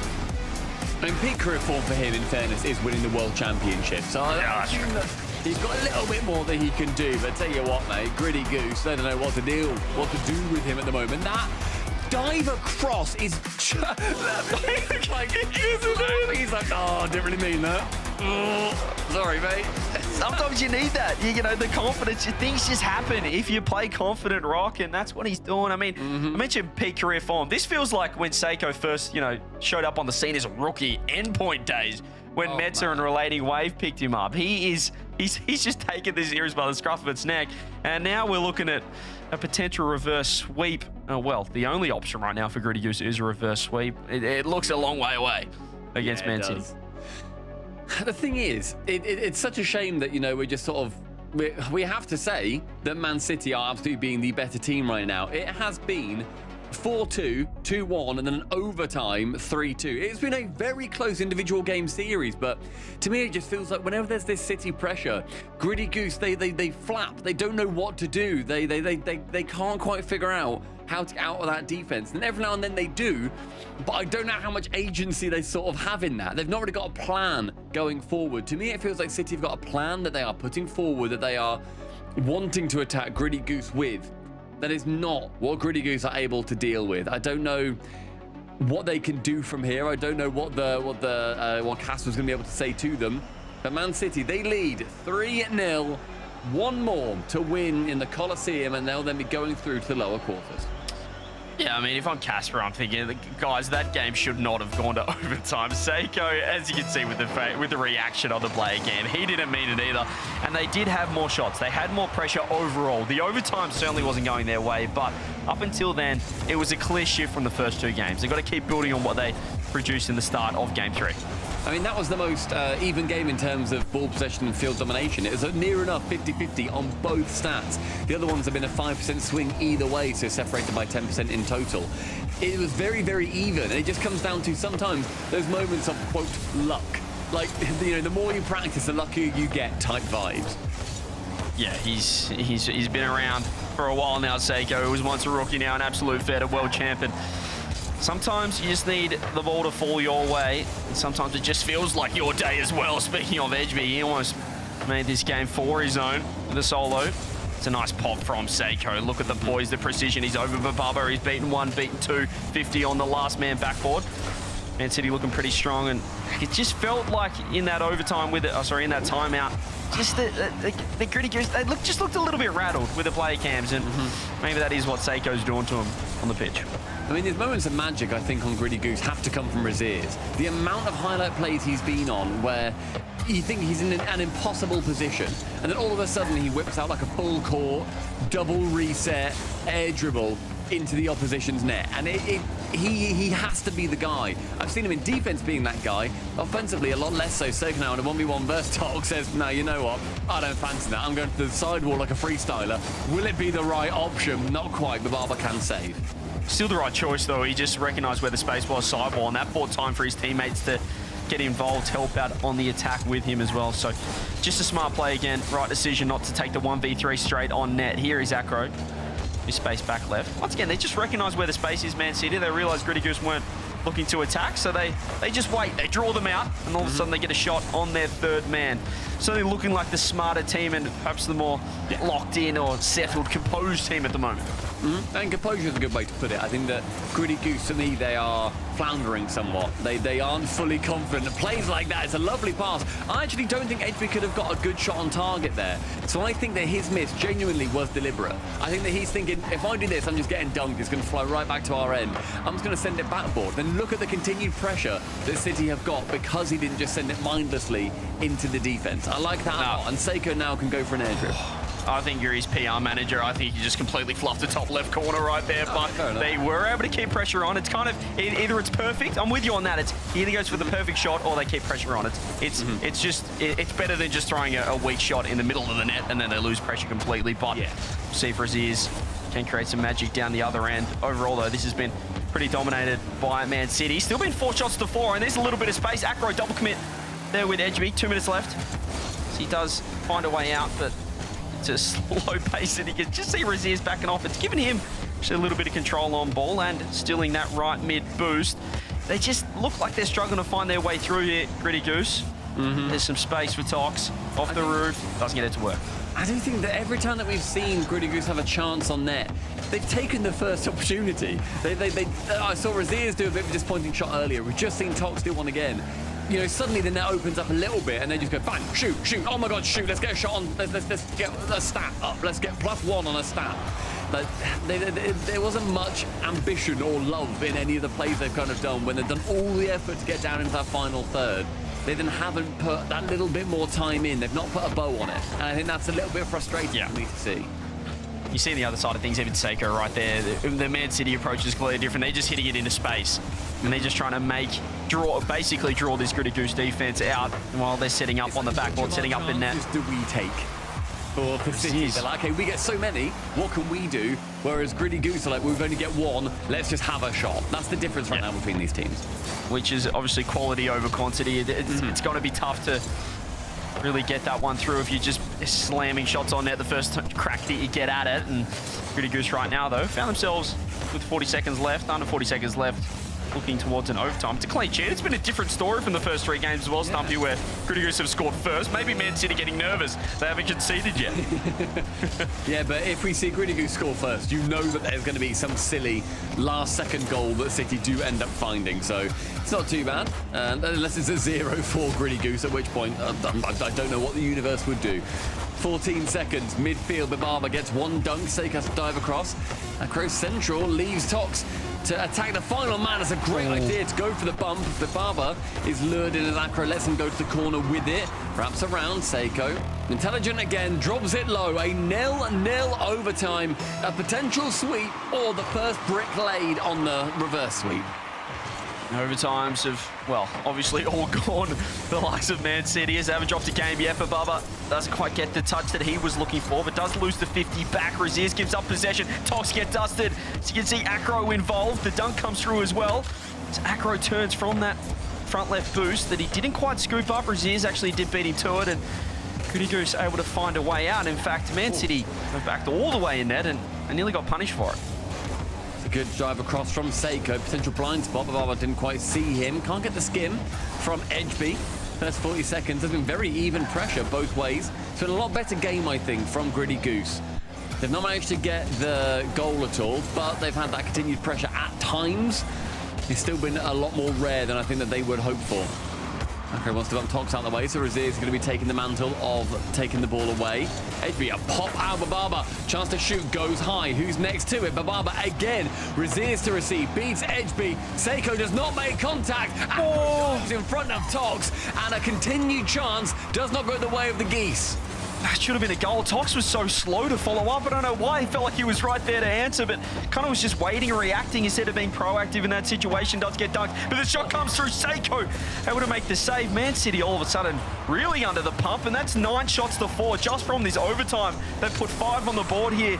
Have the Gritty Goose looking fantastic, but they've got to get the job done, and will they overcommit? That's the question. You'd see Bababa nearly getting demoed. Seiko finding space. Acro still being an absolute pest first man. Air dribble comes through. Seiko looks for the dunk, tries to do it all himself. Acro is throwing himself last man. Seiko has to back off. And Razir gets a little bit of space to work with. I like that cut from Razir's Edgeby, though. He manages to read it, does get it away into the corner, but low boost. It has been a premium in this overtime. All of City low. Bababa takes it away from Tox, an awkward midfield scramble, and flick it into the corner, but that gives time to City to regain their boost. Very poor from the Geese.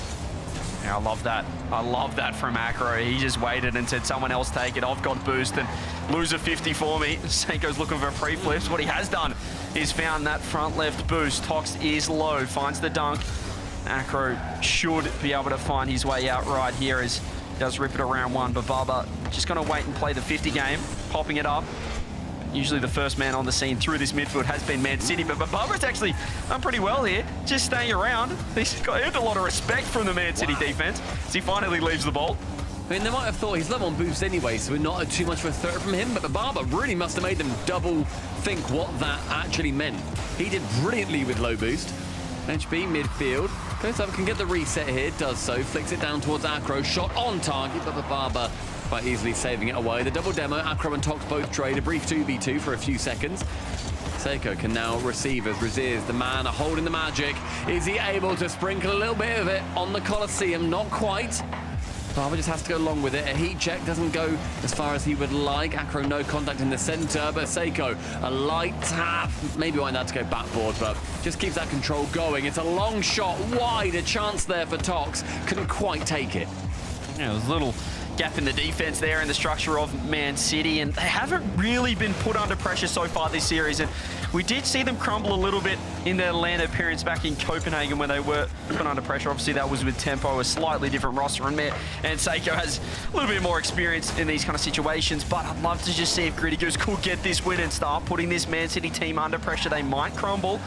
They might be able to turn the momentum of this entire match. Tox with space, popping it up. So you're gonna just trying to follow this one. Razir sitting pretty close. Means you have to find the right touch. And this could be big trouble. This could be big trouble. Acro off the ceiling. 4 minutes. Caught that in the back of the net. Man, Sweeney, 4-0 sweep. 4 minutes. 4-0. Goodbye, Gritty Goose. The lower quarters go to Man City. They're going to be playing the loser of NIP or Whip Esports. And they have absolutely whipped Gritty Goose into shape there. A brilliant performance.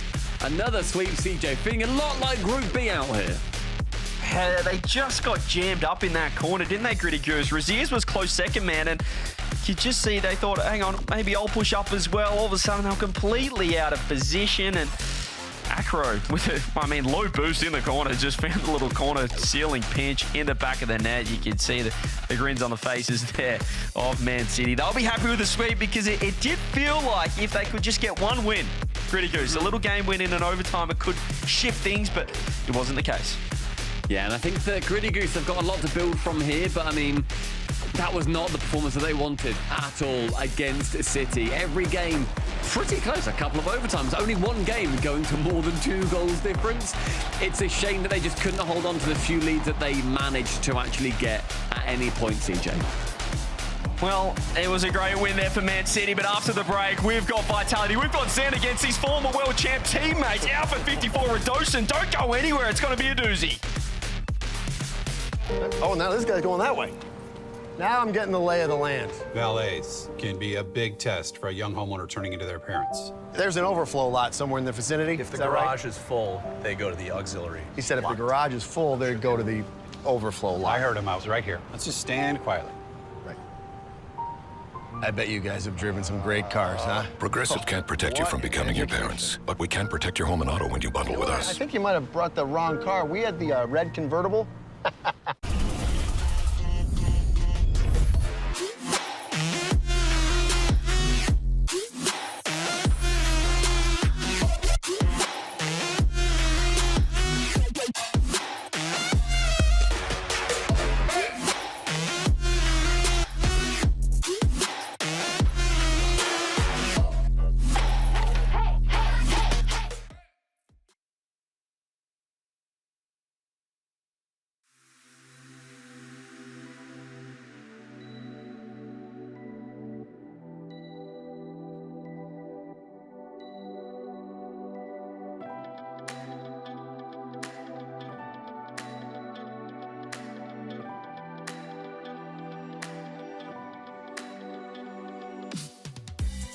If you wanna have it, then it's yours. Put your mind to it, open doors.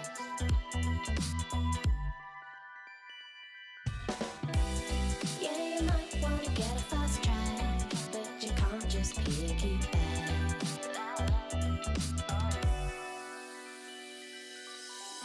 You're braver than you know it. You're stronger than you show it. You're braver than you know it. You're stronger.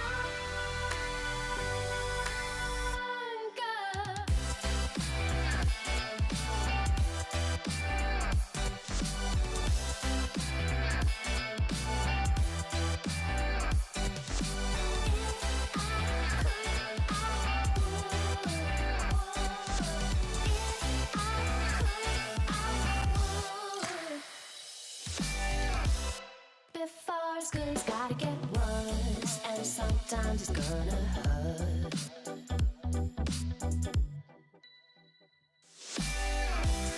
If you're ever gonna get that bad, then you better plan your attack.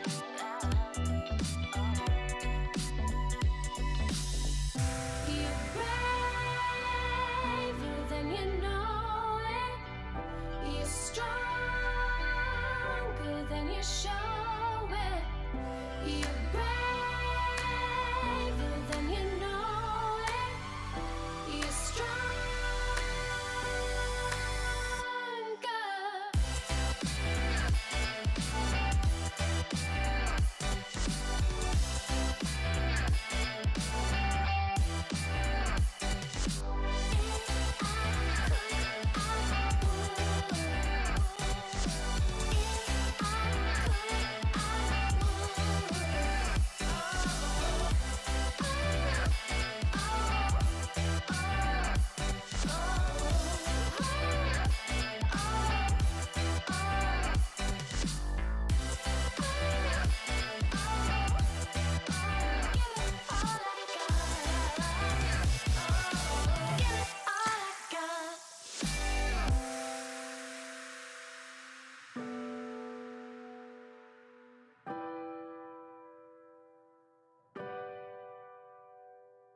First match of the day concluded, and it was a quick 4 games. Got 2 overtimes in there. Almost got kind of 1 extra game there for the price of the 4. But it was Man City top to bottom. In this one, I'm joined by Edgeby. Sir, congratulations on the win. Big, strong sweep. Great way to start off the day. I got to ask, as a series goes on like that, what are the vibes like on the call there for Man City? And is it different than when the series is like super back and forth? I mean, they're pretty good. I mean, we feel confident. We have great vibes together. We vibe great together. So, I mean, yeah, I mean, we just felt good. You looked good too. I mean, what's it like playing with Seiko when he's having a series like that and hitting like what? I mean, what did you guys think about the dunk off the back wall? We were the cast. We were like, what is happening? What are we watching here? No, that was unreal. That was actually like insane. We were literally laughing like, what are you even doing there? But I mean, yeah. I mean, Seiko is an amazing player. He brings so much experience, and I honestly think that's what we needed.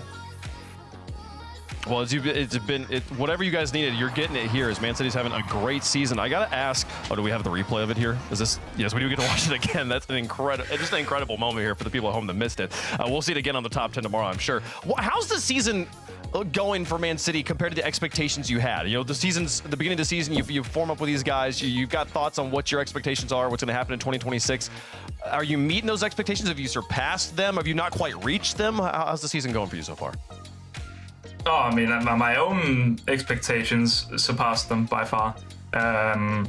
Like last season, I got 2 top 8s, and now I was in a tiebreaker for a major, and now I'm like in a good position for a major.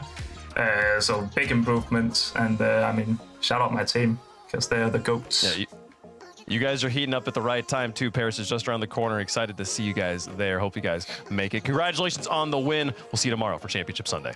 Thank you.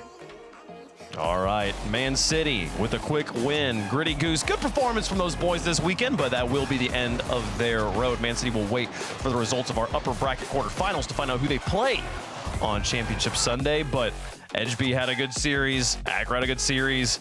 Guys, let's talk about Seiko, though. What did he wake up and eat this morning? I love seeing players play completely without bars. Like, you could tell that he was feeling it. You could tell that him and Acro had this incredible synergy today. And Acro, despite the fact that, you know, he has been, he's never really in the conversation, I don't think, for, wow, look at this incredibly flashy player. He's getting to that point. I feel like we mention him more and more often as we go on. And the laughing at that dunk. I was saying I'm in the green room after that game. I was like, I'm so happy that I said that he didn't mean it when he clearly didn't, because there's nothing worse than thinking that the player did mean it. And then I've just, you know, said to them, oh, you know what? Sorry, guys. I completely removed any of your agency from that goal. Yeah, he proved it not. But yeah, I mean, what are our big takeaways for Gritty Goose in this event, CJ? Do you feel like they gained aura? Do we have more question marks about them? How do you rate them? I like the look of the team. I think we mentioned at the start of the series, Stumpy, when you look at their stats, though, they're kind of just 8th across the board, you know, individually as a team as well. So that kind of feels like that's their cap at the moment, you know, in a top 8. It was credit to them to make it out of the groups, to make it through to the playoffs. But they need to find that extra 5%. I'm not sure where it's going to be. We saw the highlight reel. You know, Rlcs is getting a #1 player of the day. They've got the talent, but it's in spurts. I think overall, Man City just dominated the pitch. Like as you said, Stumpy, they weren't just shooting for the first time as Gritty Goose were. They were really setting them up, stealing boosts, doing the little things, and being patient. Yeah, Gritty Goose, I think their issue was they almost seemed surprised when they had the moments that they could actually shoot on target. They were all of a sudden like, oh my God, we're not in defense. Oh, there's a ball there. Oh, there's a net. I'm just going to hit it. And they had those moments of just like, okay, there's a hit at the net. That's not going to work. Like, the defense from City was far too good. They had much more of a stronger game plan. 4-0, I think, unfortunately suited that series. Even if you look then towards the goal difference per game, City were just a cut above and, yeah, going through to the lower quarters. Yep, they have made top 6. We'll see them play tomorrow on Championship Sunday. It's time to move on to our other lower bracket match. This is also an elimination match. The Rocket League champions of Europe, your Team Vitality, coming in defending that title, taking on KC Corp. Zen going up against 2 of the players he won world championships with here. What a battle.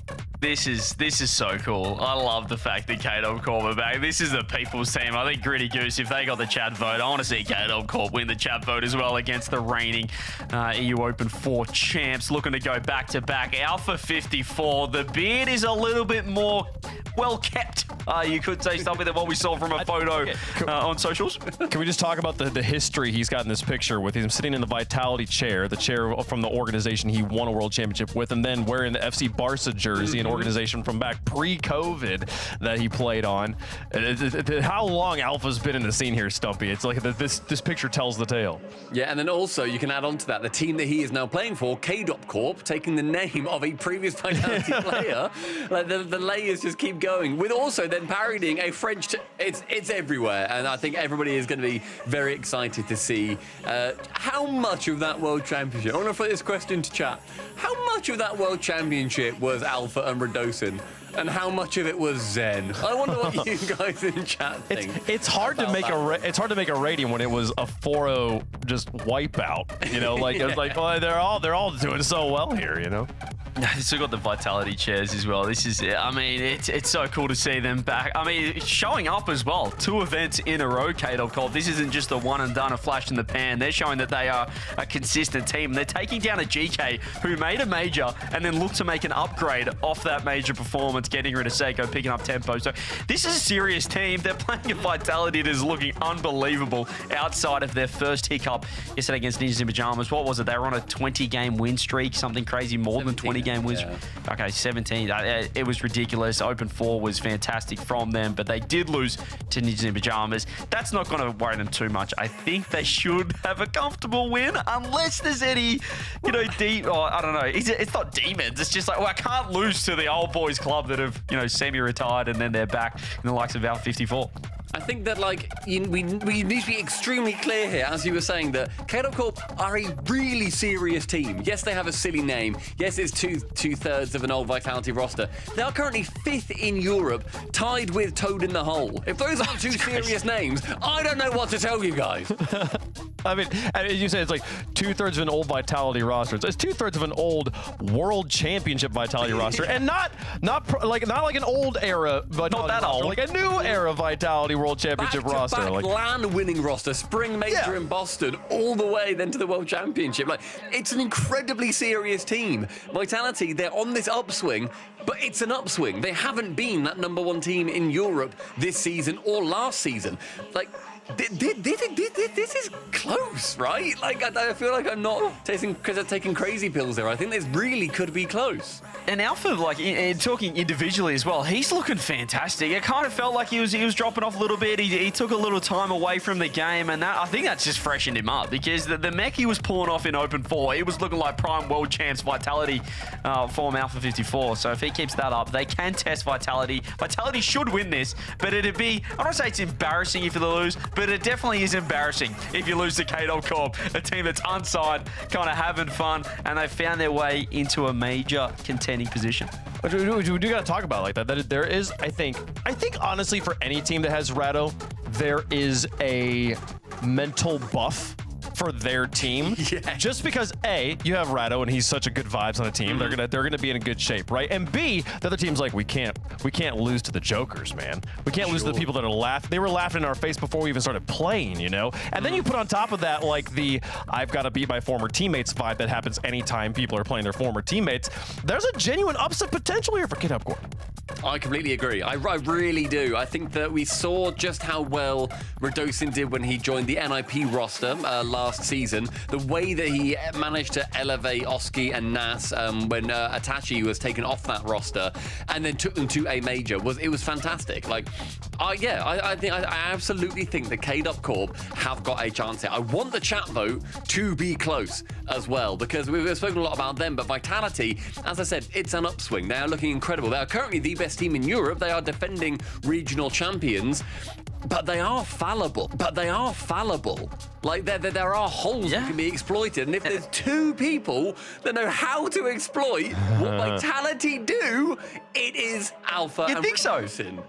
Especially when Zen is back to, looking like the best player in the world. And now he gets to come up against two guys that know him better than nearly anyone else, given that they won a world championship with him. I think there's some counterplay here. Also, I think the fact that they're unsigned, there's no real pressure. It helped them against GK for sure when the expectations were at its highest, when GK were under the pump. And now Vitality, you can even see in the huddle there, Wave, they're kind of laughing, they're up and about, but you still have that little nervous like, yeah, let's beat these guys, this will be easy. Yeah. But in the back of your mind, you're thinking, this could go very, very wrong very quickly. Yeah. I really want this to let's just put away game one. I feel like for both teams, game one's gonna be a kind of big. They're gonna get to like shake that. Whoever wins game one's gonna go, okay, cool, we're fine. What the other team's still gonna kind of deal with it. In all of this, I feel about I'm seeing the negative space. I'm seeing the player we're not talking about here. Matzer's watching all of this drama unfold around him. All these players that have all these kind of extra stakes involved in this match, just being like, I'm sailing free. I just get to. I'm surrounded by great players. They're gonna help carry me through this situation. And if I pop off, oh my goodness, what a moment for me. So I'm really excited to watch. I think he's probably the player I'm gonna have my eye on the most in this match. Let us know who you think is gonna win at home. Stumpy, who you got? After all of my talk, sort of bigging up KC Corp, I'm going to go with them because I do. Okay. Oh wow! That there is this chance for the upset. It's obviously going to be an upset. It'll be a big upset. There's just, when you have that feeling, the itch behind your eyes, just like, oh, this could be it. This could be that one. And I can't wait for it to be a clear 4-0 sweep in favor of Vitality. But I'm going with KC Corp. You've fallen for the romance of it all. Give me Vitality. Come on. I mean, how do they lose this? Well, they can. We've kind of talked about how they could definitely lose it, but Vitality, they should win this way.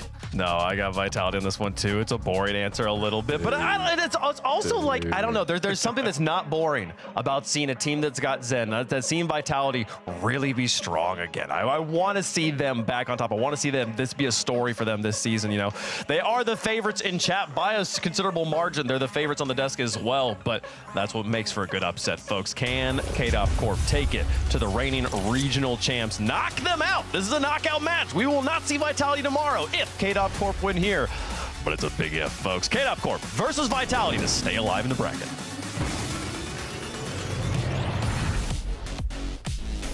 Do not question your eyes. This is really happening. The world champions that went and did it all together, won the Boston Major, won a world championship together, find themselves on the opposite ends of the pitch. Game one brought to you by Progressive. Gibbs, let's get to it. Yeah, speaking of romance, happy to be here with you, Shogun, and this is going to be a fun one. We got Rado and Alpha versus Zen. Everyone wants to see KC Corp do something incredible. Last time in Open 4, they went to Champions Field in a top 8 match versus Manchester City. Barely lost out, but they did score less than a goal per game in that series. So the offense will definitely have to pick it up against this strong Vitality team. So let's say what is truly on the line here, because this is a team that is contending for a major spot. Oh, wait, Zen puts it off the post, and this is going to take a longer way around. This is a really big match for KC Corp, as Alpha's going to keep it out for now, because Gentlemates are in that upper bracket still. They can gain more points. They've only got 2 points up on the resurging major champions. Well, actually, technically, no. They are tied. They are tied for 5th with them, because Mates actually get that 2 extra point bonus that doesn't... Oh, I thought that already been taken But we don't into account. see that with the rankings, yeah. So technically, they're already tied there with them. They're tied with Toten Hole as well for 5th place right now. So, and based on the Mates, and we know that they can win this entire Open, that like you gotta keep up with them. So this is a 2-point match for KC Corp, and they want more throughout this weekend. There you go. There's everything to keep up with right now. KC Corp got to keep up with the ball. Certainly do exactly that. Just dragging it out of their own net to keep it at 0-0. Yeah, we expect to see KC Corp playing a lot of defense. Whenever they go up against these top teams, they've had to play a ton of defense. So they're just going to try and hold out against Vitality and get those counterattack opportunities. But if they make some big-time plays like that by Alpha off the crossbar, maybe they have a shot, but another shot on target. Rado on the goal line will turn it away.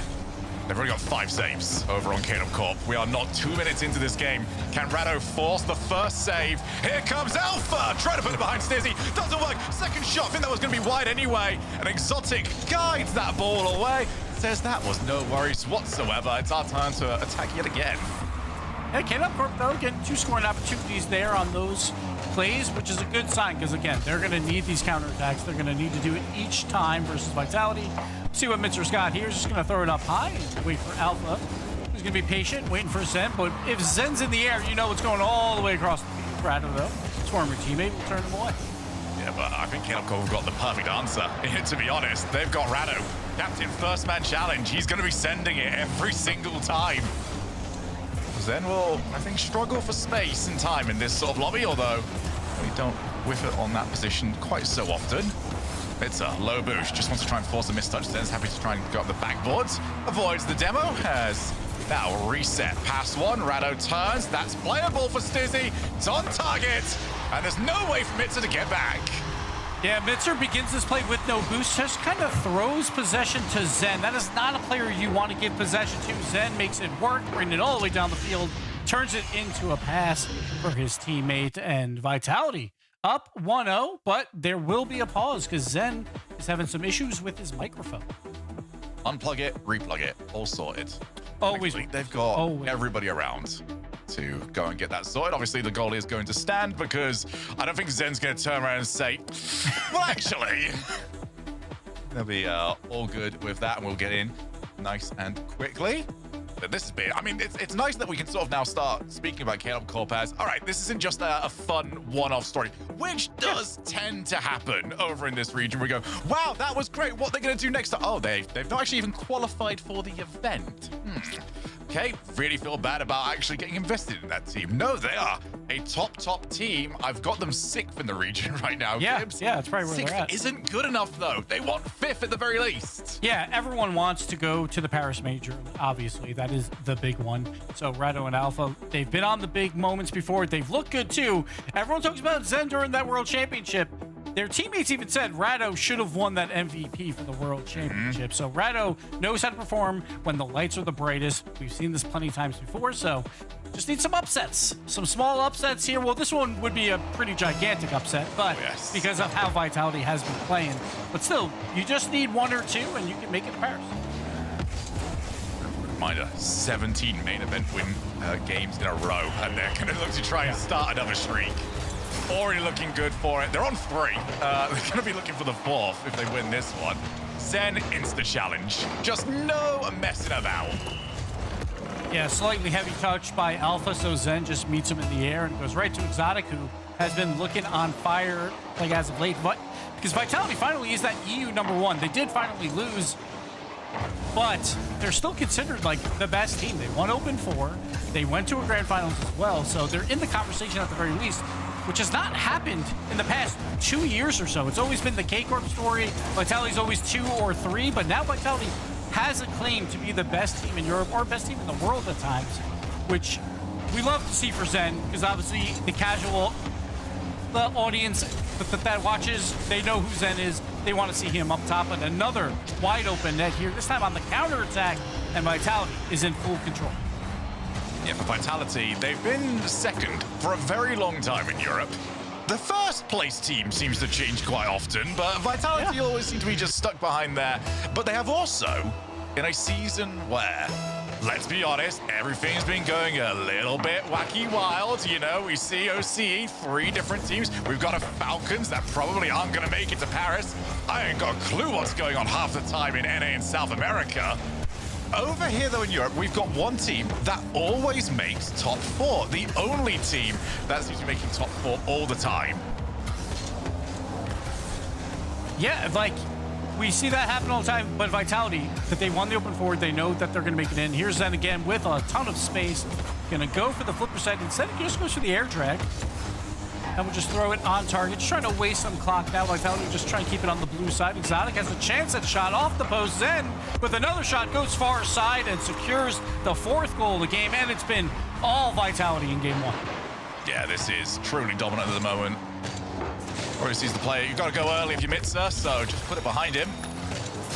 4 goals to nothing. 44 seconds left. And maybe not the reunion that Redosin and Alpha were quite after. As this popped it over. Here comes Stizzy. Reset. Top ends. Yeah, when you're the underdog, you're like, all right, we got to punch him in the mouth game one. That has absolutely not happened. Vitality in full control. Stizzy, what a great flip reset. Controls it to the top right corner. And this is looking troubling for K-Dub. Yeah, Mitzer in particular has just not got anything going right now. I don't know how he's managed 0 saves in a match where I don't think his team has done anything but defend. Is that going to count as 1? Oh, that was very generous. That was very nice. Okay, well, we'll let him have it. We go into the last 20 seconds. A lot to talk about. Maybe they're going to get a bit more time. No, just rockets off the crossbar. You know, we've been talking all about the former Vitality team. A bit of a spotlight as well to go on to Stizzy, who is sort of speed-running Rocket League Esports right now. He has had 3 major events. He's been to the grand finals of 2 of them. All he's not done so far is actually win the thing. Yeah, he was the breakout player last year. Back when he was on the Team Dignitas, who got the EU2 seed that no one expected. Everyone thought Dignitas was probably not even a major team. And then they go and get the EU2 seed, a lot of that because of him. So he gets to prove his worth now, joining an even bigger org in Vitality. And now it's showing. They got the regional win in Open 4. They look in full control here. Yes, they are in the lower bracket, but these guys are deadly. No one wants to play Vitality right now. Yeah, it's not really any sort of shame either. NIP sort of gave us the performance yesterday that we were hoping they would have given us in the grand finals. Just looked a little bit flat 2 weeks ago. But that also seems to just be the case. RLCS grand finals, one team does tend to struggle a little bit more. But Stizzy, great performance from him in particular in this game. 3 goals for the better. Zen sort of just showing off his fancy new toys. Like, hey, you know, look what I got. The meme, I don't want to play with you anymore. This is my new. I've got a Stizzy, I've got an exotic. Yeah, 4 passes that led to goals by Zen. It was 15 shots to 6. Just full control by Vitality. And we kind of expected this, but at the same time, a lot of us, you know, thinking with our hearts, are like, maybe it can be close. But so far, looks like we might be out of here pretty quickly, Shogun. Maybe not. That's a lot of goals. That's a lot of replay time that that's Vitality fair. have put us in. We'll see. The good news for KC Corp is it can't be worse.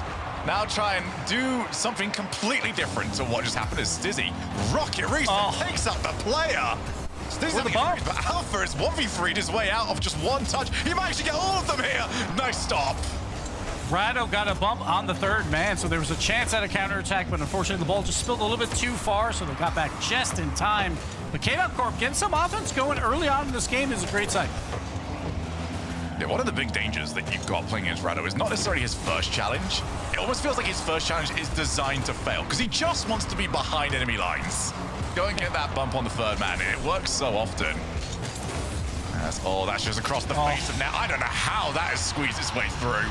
And that's maybe a problem for KC Corp as well. Zen using his jump to get down to the ground as quickly as he can. He gets boost, doesn't have to use it, just fakes everyone out, gets the infield pass. Zen doing Zen things. Fantastic play by him to get Vitality up again in game 2. What's up? Oh, he's whiffed it. I don't think Mitz has come online just yet.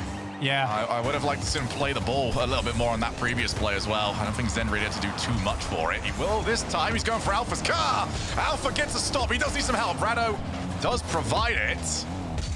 Well, it's all been defense so far for KC Corp. They could really do have seen something else. 0 boost for Mitza. Also, not much time on the ball. Exotic. He's already lost it. He's going to leave it now for Zen, or is he? Finally gets it over to him. No challenge for so long. And KC Corp, they've got to start getting proactive. Operation Wait for Vitality is not working.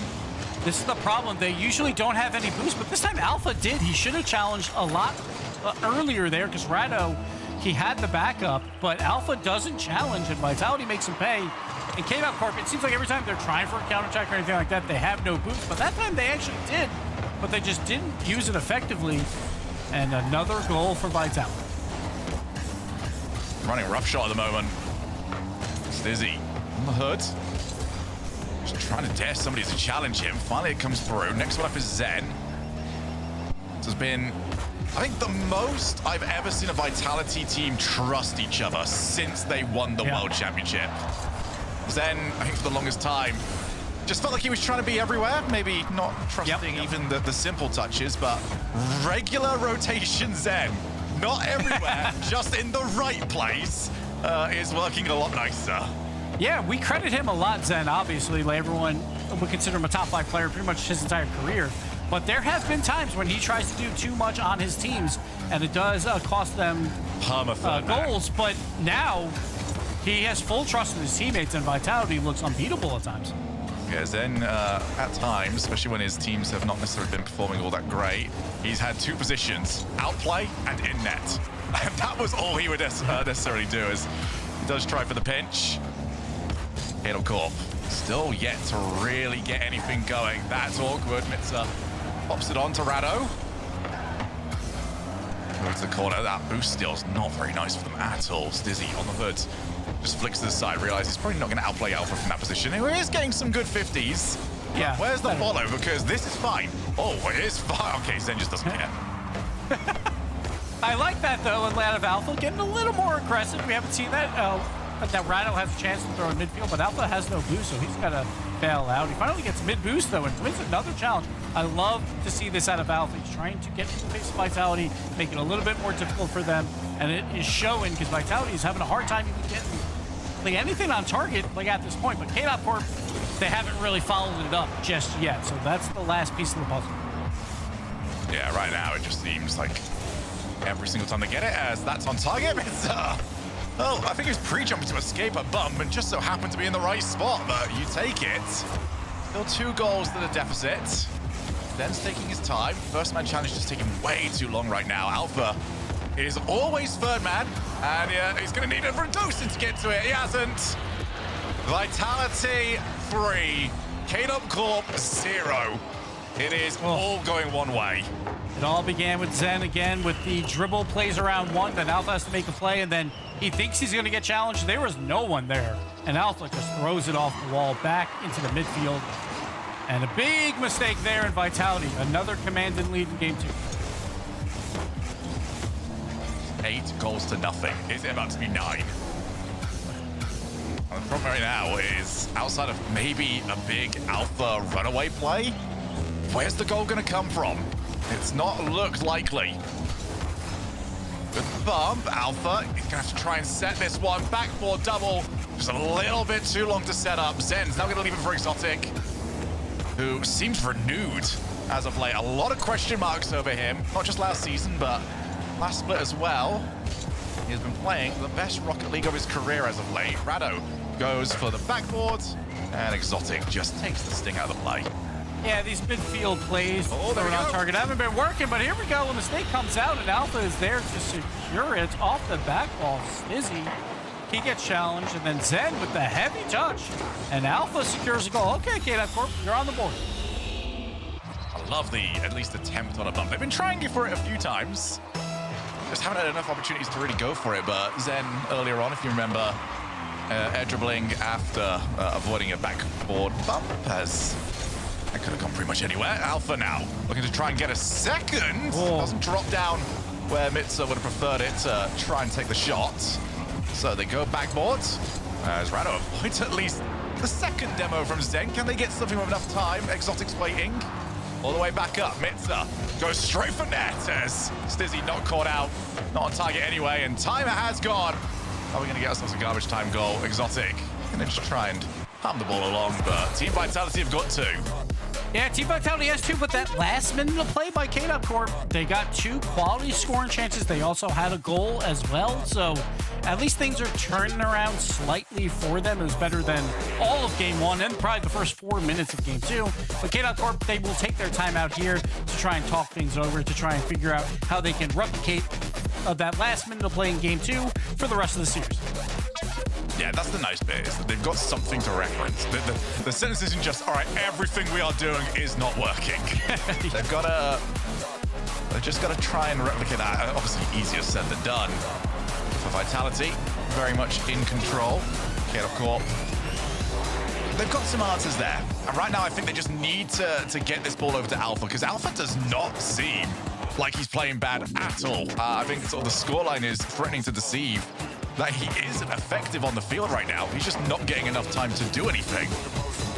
Yeah, I feel like you just have to get in their face. Like we saw that play there where finally they get a 50-50 challenge in the corner, then a bad touch by Zen, and you kind of force these errors because for so long of this series so far, KC Corp on offense, very slow. They have like one man on the ball, no one else around. Then on defense, leaving the entire midfield open. Plenty of times where they're just slow to get to where they need to be. And they have to figure out a way to position correctly for when Vitality does have the ball, like look out for these passes. But for right now, it feels like KC Corp's just a little bit slow outside of Alpha, who towards the end of that game was starting to pressure a lot more. So they're going to need even more of that, not only from Alpha, but from all three members of KC Corp to have any chance here. Just the Econ just trying to rally the troops a little bit. This next one is a must-win. Rado giving his 2 cents as well. Yeah, little bits to really work with. Right now, I would like to see them just challenge more often. Try and maintain pace. Yeah. They're spending so much time playing defensive. And when you do that, when you're just sat on your goal line, one, you've got to defend, but the other big thing is also Vitality maintain the pace. Now in Rocket League, if you've got pace, you get more boost. If you get more boost, you get more pace. And that is just a self-fulfilling cycle over and over and over again. On the opposite side of it though, if you're KC Corp, you're slowing down. You're not getting the boost. They're just spending all the time, really, on 20 or less. They could really do with at least 30. And when you have 20 or less, then Zen's got the ball in the air and he can do whatever he wants, and he's got you're not getting to him. 5 assists at this point through 2 games, so he's making the plays happen for his teammates as well. So you got to be careful of that. And right off the kickoff, Stizzy in the air by himself, try and get something done. I like but that. Mitzer does challenge it early, which is nice to see. Rado is also on the back line as well, waiting with full boost. So see if KC Corp again, that last minute of play was a lot better than their first 9. Can they do it for a full 5 minutes here? Attempted back pass. Alpha got some time. Rado's going hunting for Stizzy, and Zed had to just take that ball away, but already a much better start here for KC Corp. That's 3 scoring chances in a row now from Game 2 and Game 3 that KC Corp has had. It's looking much better after the timeout as well. Rado has a chance here to go up on the wall with Moose, try and get it midfield, going for some bumps. Miss. But then we see Mitzer just not able to reach it in time, but somehow gets a redirect there. How in the world did that even work? But Vitality gets away with it. I've never seen 4 cars hit the ball and the ball moves so little distance. That was going nowhere. That ball was a brick. There's Alpha, now past 1. He's got 17 boost. How is he going to try and play this one around? I think it was trying to at least look infield for Rado. Zen's realized he's got a bit of time, and Rado's also realized Zen's got a bit of time. Nice insta challenges, much better here. The absolute state of it! This is what you gotta do, Mitzer. 0 boost, just put pressure. And then you get the errors. Exotic with the own goal of his life. And KC Corp has their first lead in the series. Yeah, but he got the reset though, so surely it's a good play.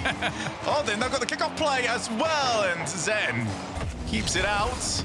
Rado beats him to the next ball. And KC Corp have been the better team now for a couple of minutes. Obviously would have expected the outplay for their goal, but maybe a quick reminder as well that Vitality do make mistakes as that's almost top corner.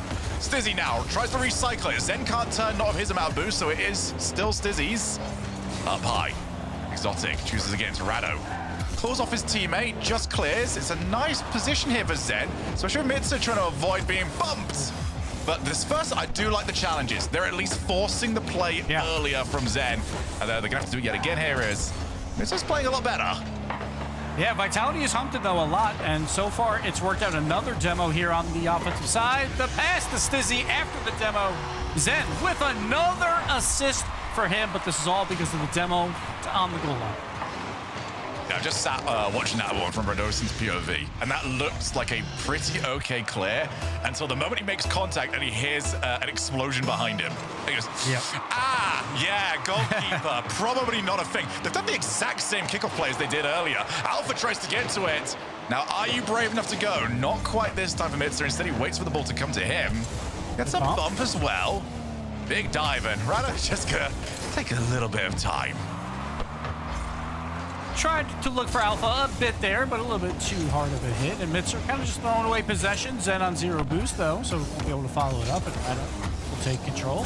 Stizzy in the midfield. He gets demoed for his efforts, and Alpha now, he's got some space and time. The flipper set, the challenge low, but the ball spills away to the top.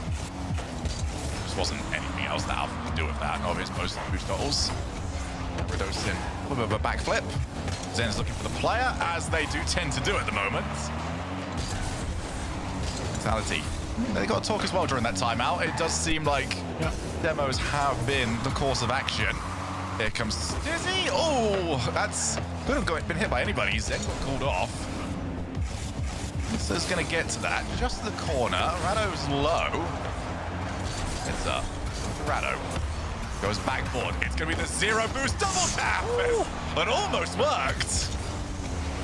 Almost snuck it in top right corner, but Vitality will get the clear. And Exotics upfield. The pass to Zen. Mitzer with a big time save and clear. Leaves it. Exotic. Straight to the path of Mitzer. Rado's on the turn. He's unchallenged. Gonna hit the skim. Oh, he almost faked it for Alpha. Players doing a lot better nowadays of just playing the ball as it is, as Alpha might need to play the ball at all next time. His team's going to be just fine for it. Still 1-1. Still must win here for KC Corp. As Alpha, you might get to it. I don't know how he's managed to cut across. Rado, this is not a fun position, my friend. He needs some help, and he's got it. Oh, Mitzer, great challenge there. Lands on the back wall's wall to get it out. Alpha now trying for the counterattack. Zen will control it. Rado cannot do too much about it. Just has to play it midfield, but great challenges by KC Corp to keep this close. This really has become a challenge game. As lovely little setup. Zen can't get to it, and it's put in yet again. Stizzy tried. I think he was going to get dunked anyway if he got good contact. But it is 2-1, and KC Corp are looking revitalized. Yeah, these past 5 minutes or so, KC Corp looks like they are peers with Vitality, if not playing slightly better. They have this lead in Game 3. Vitality looking a little confused as well with some errors. So KC Corp going to keep the pressure going, but big clear by Zen. Mitzer, what can he do with it? Got to kill 20 on the clock. So dangerous against Vitality. Off goes Zen. That has been the answer so far for KC Corp. Get a player. Another cut of rotation. Oh, a misread. Can't be doing with that. Alpha takes control of the situation.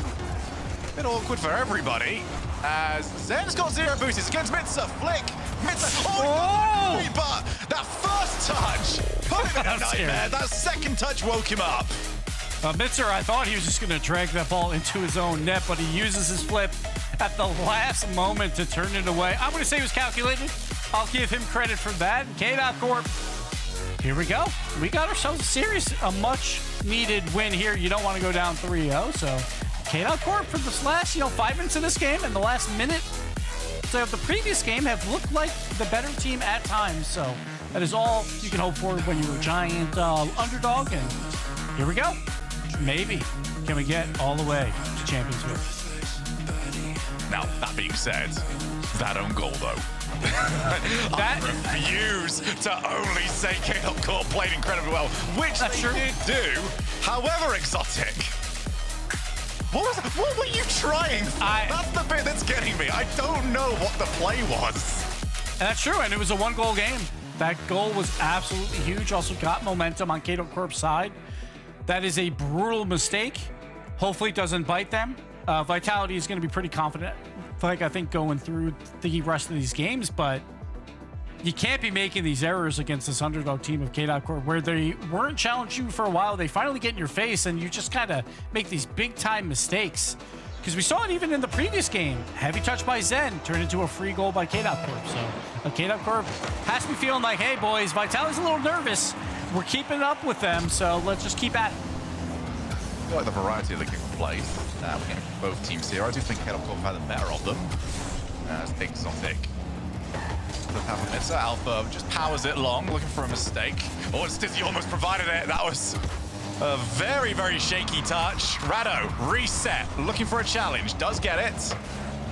Then down the line. Alpha's got a bit of time. Pops it over the top of Zen. Yeah, do not let Alpha go off the ceiling. That's the one thing that everybody in Europe, I believe, still knows. Alpha off the ceiling is probably one of the best players in that exact position. Vitality, they'll have to play a little bit of defense, some small mistakes already, but 0-0 on the scoreboard. Let's see what Mitchell can do. He was quiet in the first couple of games, but he's starting to pick it up. We got some demos coming out by Rado as well. Again, just apply pressure however you can versus Vitality and see if they will crumble. And right now, KC Corp again, keeping it tight. Oh, good demo. That frees the ball up for Stizzy. But yeah, that was a criticism levied against Vitality, especially last split, where goals they conceded, just, it didn't match up. So many of them were not outplays, but misplays. So maybe still got a little bit of that DNA still there. We'll see. Certainly has not looked that way ever since Boston. Zen got time. One demo. Rado's on low boosters. It's all on Mitsa. 2 players needed, and 2 players were strong enough to get rid of it. Mitzer wins that battle just barely into the bottom right corner. Now Alpha's got a little bit of space. Nope, just throw it to you. Rado up. Goes ceiling. That's a very heavy first touch. Zen pops. Tries to set himself up. Allows the pass from his teammate. Fake out for Stizzy, who blasts it for Exotic. And Exotic chooses the long way because he doesn't think he's got a shooting angle. So he slows the game up to get his team back in rotation. Stizzy now with the full tank because of that. Can't win it though. KC Corp's right in the face of Vitality, but they will get the clear eventually by Exotic. We'll throw it mid, but no one going up, so Mitchell will take this for free. Not the best reset of his career. Dizzy forces the challenge. First man challenge, just trying to get the panic plays. Zen doesn't do anything else of it. He's got some time, however. Nice avoiding of the demo. Takes the low 50. Exotic already ready and waiting for him. 2 heads of the Hydra. And Stizzy takes it high. What a play that would have been. And Exotic also had an opportunity but couldn't squeeze it into that far side post, but he's got another attempt here with 0 boost. Gonna play it slow. Rado turns it away into the corner. KC Corp holding on at 0 goals. Shooting accuracy really plaguing Vitality at the moment. But they have had all the offense. It's a low boost. Gets rid of it just fine. 2 minutes left here. And whilst Vitality have been the better team, the better team does not get you goals. Oh, Mitsa. Okay, that's how that works. Give me a pass. Full shot pass. It was almost turned in. My goodness. It was a double pull shot. Pull shot pass into the pull shot shot. Didn't happen though. But KC Corp threatening finally on that counterattack, which is great to see. Alpha has some boost, has some time, has Mitzer, but decides to play for himself. Exotic wins it though. Yeah, I really disagree with that play there from Alpha because that was one of the rare infields that was absolutely on. Very rare you're going to get those. Low challenge from Stizzy. Great recovery from Alpha. Ball's off the backboard. Stizzy goes up. Doesn't quite beat Mitz to the ball. Radosin just tries to clear it into a little bit of space. Zen's on about 20 or so here. Used it to get to the reset. So that means he leaves it for a teammate. Nice decision making. Realized he probably wasn't going to take it the entire way. This time, he definitely can. He's got the boost for it. He's passed 1. Now he's out of boost. Exotic. Knife forward, basically nothing. That's allow the counter-attacking opportunity. They look for the player. They've now got someone open goal. Someone's going to get there. Radosinio to make it 1-0. And we see here just a misplay by Stizzy again. Another small mistake, and this time KC Corp makes them pay. Rado, top left corner, and Vitality, they're so demo happy that even when they're on no boost, Exotic's moving up the field. It turns into a 2v1 situation, and the mistake happens on defense, and KC Corp has a chance to tie the series.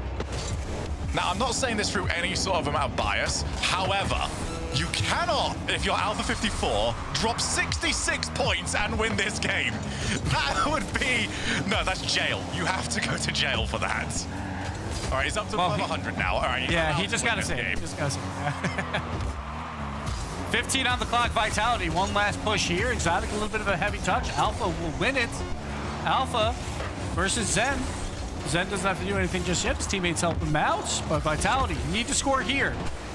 The big challenge by Rado, and he's back up in the air trying to kill this ball at 0. Exotic, can he get any quality touch? Zen's got a chance versus 2 in net, and it dropped. KC Corp have tied the series.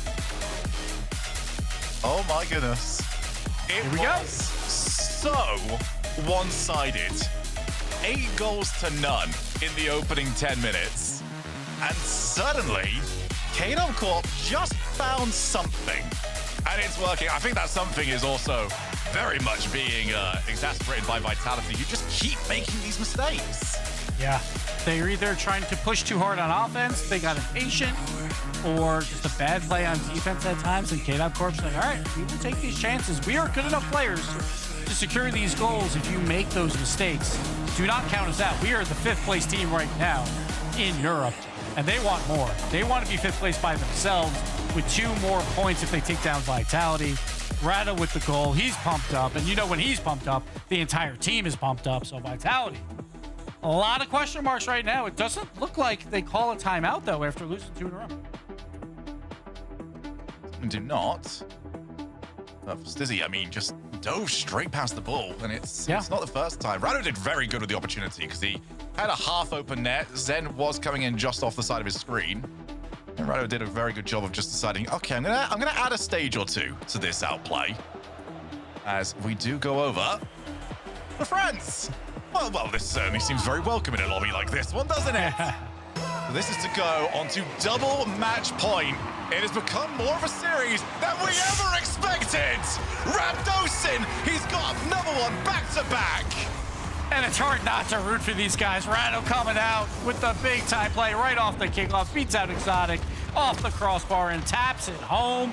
KC Corp just tied the series, and now they lead in this pivotal Game 5. They have done that exact same kickoff 3 times, as that's just tucked off the crossbar. Shooting accuracy not there at the moment for KC Corp. Alpha, he's passed one. Zen doesn't get blocked on his way through.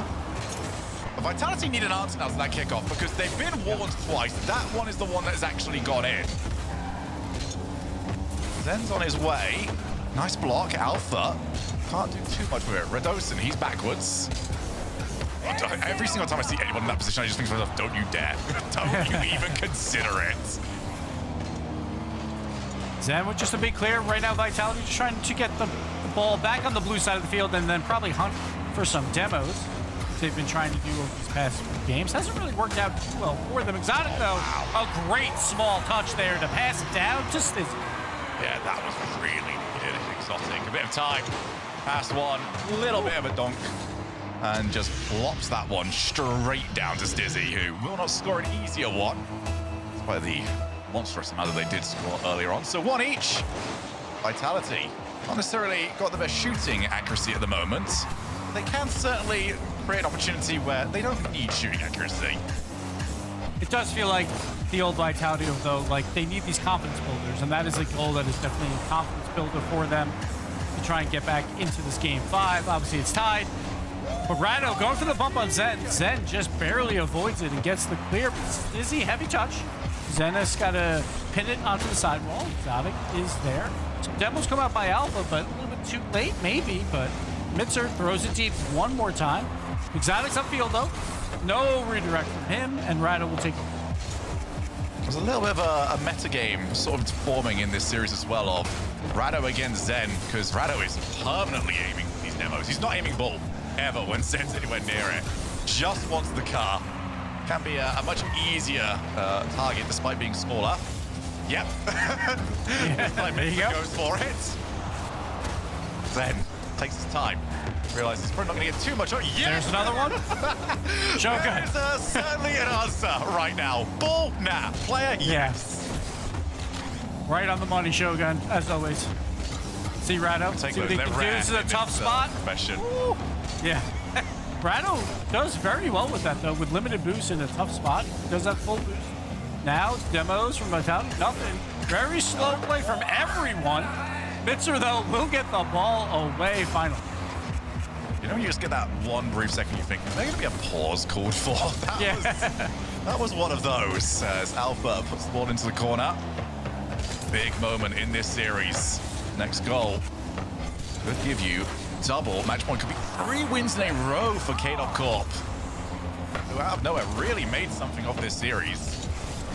And I do think this player right here is the big reason why. Mitzer was nowhere. He was invisible for the opening 10 minutes of this series. Suddenly in Game 3, he's the best player in his team, and they just so happen to be winning.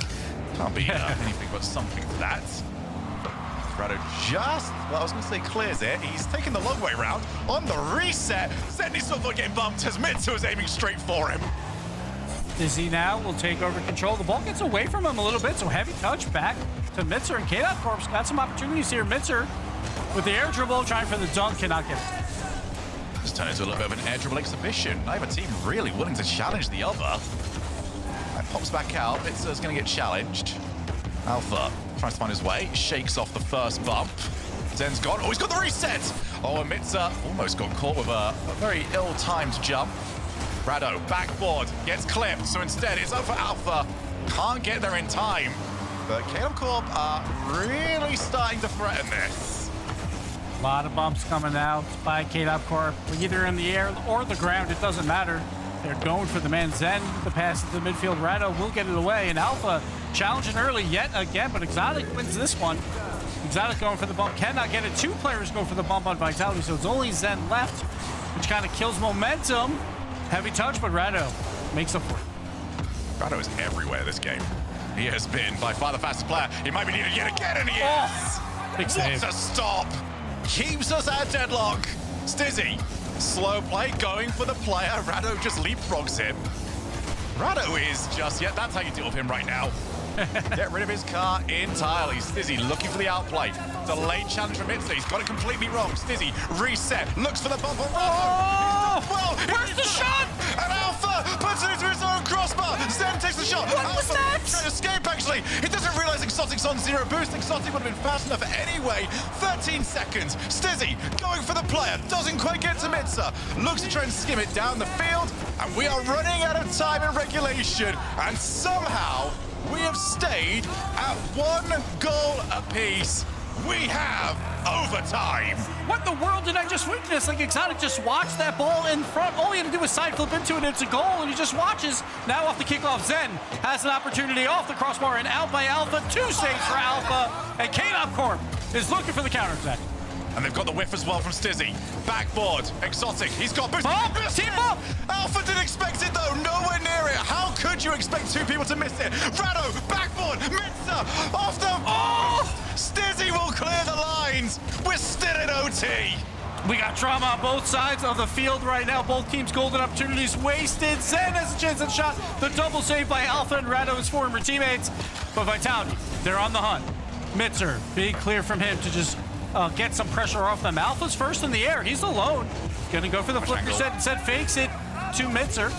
Exotic, low boost, gets bumped for his troubles, but makes up for it a bit. And we finally get a little neutral field, but it is Zen in the air. He's always deadly. Fakes out one. Mitzer, though, wins the battle afterwards. Dizzy's alone. Got to slow it down. He gets bumped out for his efforts, and KC Corp's got an opportunity here. Gonna be a little bit wide for Exotic. Oh, perfect boost timing for Exotic. Almost like he knew. Almost like there was a way to tell him as that's off target. And Alpha slow plays it. How on earth did he hold his nerve that well? Wins the 50 after the fact. Everything is over there in blue. Rado, fake challenge against Exotic. Cut of rotation from Mitzer. 90 seconds of OT played. We've come close to figure out who's going to win it. Zen just couldn't figure out if he wanted ball or player. Oh, that one definitely wanted the ball, and the guy really wanted the player. Exotic, how on earth is you already over there? Save. Exotic had to pre-jump that. There was demos coming out for KC Corp on the back line. Makes a big time save. Alpha, though, it's just open. Midfield throws it on target, and KC Corp, that's 3 in a row. Stizzy was expecting backboard. He's 100% ready for something to be launched up there. What he's not ready for is a little tap to a teammate. Timeout called from Vitality. They are facing elimination. And Shogun, we talked about this, like, on paper, we're like, this is match of the day because it's, you know, former world champs playing against one another. That'd be nice. But on field, we never expected this. We expected 4-1 at most, maybe, for Vitality. But KC Corp, 3 games in a row. And again, on top of that, Vitality did not call a timeout after losing 2 in a row, and they got scored on immediately on kickoff. And that is honestly the difference maker. It's a 1-goal game there as well. They finally call it here. but they have to figure something out. Right now, Vitality is trying to demo so often on the offensive side, and it really is just not working out, and it allows KC Corp to have some space in that midfield and keep this game neutral. Maybe do you pull back a bit as Vitality, keep everyone back, and play that midfield game that works so well in games 1 and 2? I don't know, but they got to find answers right now. I think Vitality needs to slow the game. Like, the big difference between now and how this started is KC Corp were being kept slow. Yeah. Just keep... it's like everything has to be a fast play right now. Just take your time a little bit. Take the 50. I don't remember the last time Vitality accepted, all right, we'll just take a 50, our second round will be faster. It's like everything has to be an outplay. It doesn't. But... You know, sometimes Rocket League players, you know, we have that ego. We want the outplay. Vitality needs to drop it. Yeah, like, and that's what I'm kind of talking about those demo plays too. They're always sending 2 men up on offense when it's like, just keep 2 men midfield. Like, allow the first player to just cause havoc. Allow that to turn into like a flip reset pass, like after a challenge, and then allow one of your midfielders to make the play. Right now, they're just sending everyone to demo, and then it's like, all right, you only have 1 member back in midfield. He has a tough challenge in the midfield, and now it's back on our side of the field. When games 1 and 2, they really were not going for those offensive demos as often. They were just controlling midfield and just peppering them with shots until there was a mistake, and then they would score. So maybe they have to go back to a little bit more of that neutral offensive play so they can keep possession more often. I also think just from this timeout, you need to ice Radosin. He was unbelievable that last game. Double save when his team needed the most. He always seemed to be exactly where Vitality least wanted him to be. You just got to cool him off a little bit. And I think sometimes Rado just doesn't get the credit he deserves. Maybe, you know, he's a fun personality. And I think that sometimes almost, it makes it easy for people to detract from just how good he actually is. But teams that pick him up do better. That is a fact. Look at the last chance qualifiers last season. See, Exotic, he's got some open field. But yeah, we saw that with Ninjas in Pajamas where they couldn't win anything. And they finally get Rado. And it's like, oh, they're actually a contender. They took Energy to 5 games as well, like in that World round 1 as well. So they were a very good team with Rado. So he's definitely a solid player, and now we're also seeing like Alpha's back. You know, they're all back. Like Mitzer's playing incredibly well, so these guys are making a name for themselves, and who knows, maybe they won't have a funny team name come open 6, but Zen gets the early challenge here and gets the goal for his efforts. Yeah, that's what they happen. I do not like that touch though from Mitzer. The challenge that went in is understandable. Just blasting it off the wall, no, don't do that.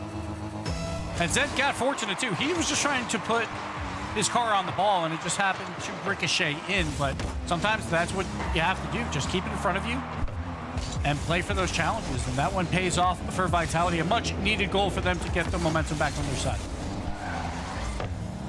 As we'll be back on Mitzer, who's with that one as well.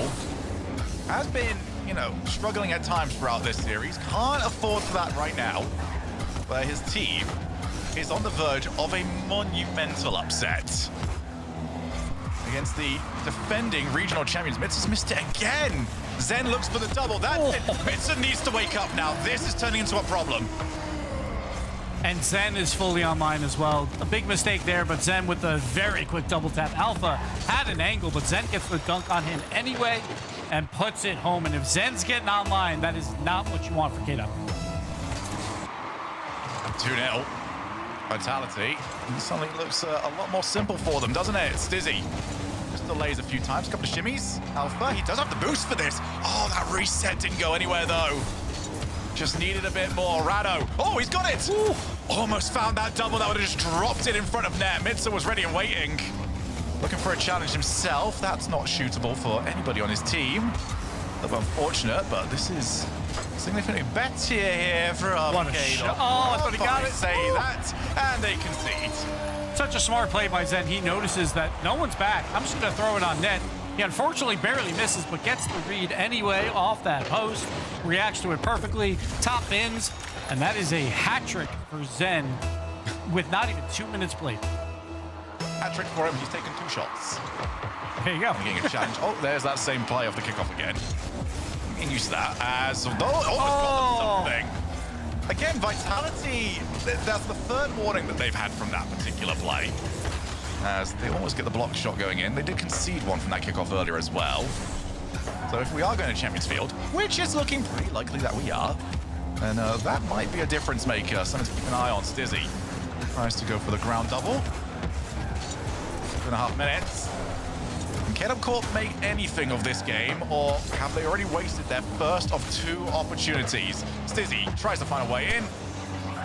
Right now, it's looking like the former.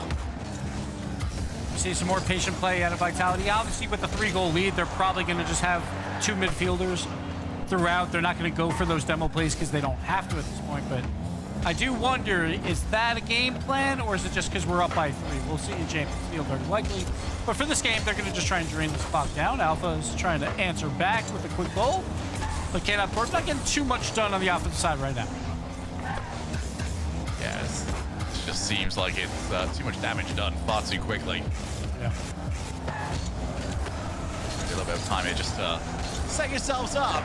Maybe for those of you, as we all get another save. Take a moment, breathe, get yourself something to drink. Champions Field is very much on the horizon between KC Corp and Team Vitality. Don't think anybody expected this. Yeah, no way. Right, nice little flip reset. Mitzer with the shot. Exotic is on the goal line. And again, Vitality is just going to have 3 men back behind the ball whenever they can. Drain this clock down. Exotic just wait patiently on that goal line for any play. KC Corp very likely will have to go for a lot more demos to break this open, but they're already down 3, so they're going to need something fast. Yeah, I would not be surprised if we see a 4 just from a counter-attacking play. Nice attempt at a low challenge. Exotic, 0 boost, just lost the 50. Then you call in a teammate, nice and simple. Busy with the flick. 1 minute left here. Does seem as good as sorted out here for Team Vitality. Whatever I said during that timeout maybe needed to be said after game 4, but they have got there eventually. I'm still interested to see what Vitality we see on Champs Field, because obviously we saw some quick goals out of Vitality so they can kind of camp. 10 actually misses a wide open one. It very likely won't matter, but they scored so quickly that they could just kind of turtle up and play defense. But honestly, game 1 and 2, they played more of that midfield role, and it worked so well. So I am unclear if that is the actual game plan, or they're going to go back to their demo, like, heavy play that they showed in the later games. But again, once you have that big lead, just sit behind the ball and waste clock, and they do it perfectly here. Vitality with a commanded 3-0 lead, and we're going to go to Champions Field, Shogun. I expected the series to be a little bit shorter, but we're going the distance. Making up for it. We had a 4-0 to start today, but Champions Field, here we come. KC Corp versus Team Vitality. 3 world champions, all on the field, all from the same former team. And either 1 or 2 of them is going to make it to the next round. Couldn't write it better. So if KC Corp win this entire open, does that help KDOP's chances of being the GOAT again? Because it's his team? Does that help at all? Maybe, but I think that somebody's going to hit a psycho on him, and it's just going to ruin his day entirely. Oh, man. No one expected this. We're going to Champions Field. Everyone expected Vitality to win this relatively cleanly, maybe at most. But instead, KC Corp putting it to them. Again, KC Corp absolutely needs this for their major hopes. They are tied for 5th right now with the mates, who have 2 chances to gain more points. Total in the hole, they are out as of now. But KC Corp wants as many points as possible. So if they win this, they'll get at least 2 points. And who knows?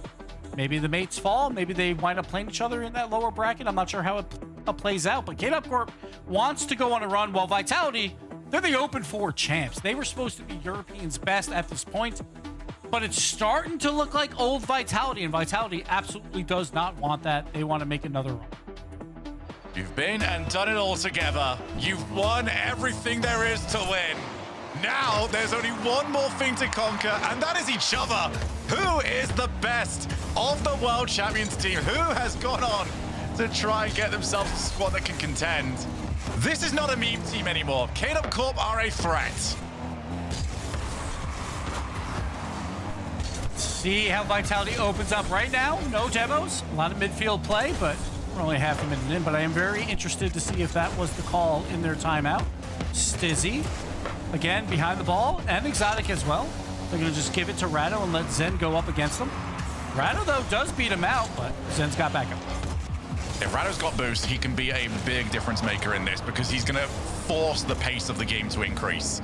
KC Corp want this fast. They want it messy. They want it to be a scramble at all times. They currently not got the boost to do any of those things. As Alpha straight into the path of Stizzy. Very difficult for Stizzy to challenge from that angle.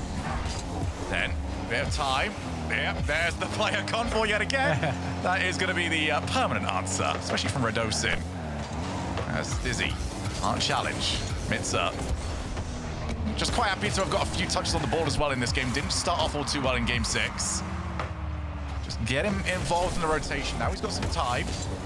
Past Stizzy. Past another. Zen's on the way. Good block.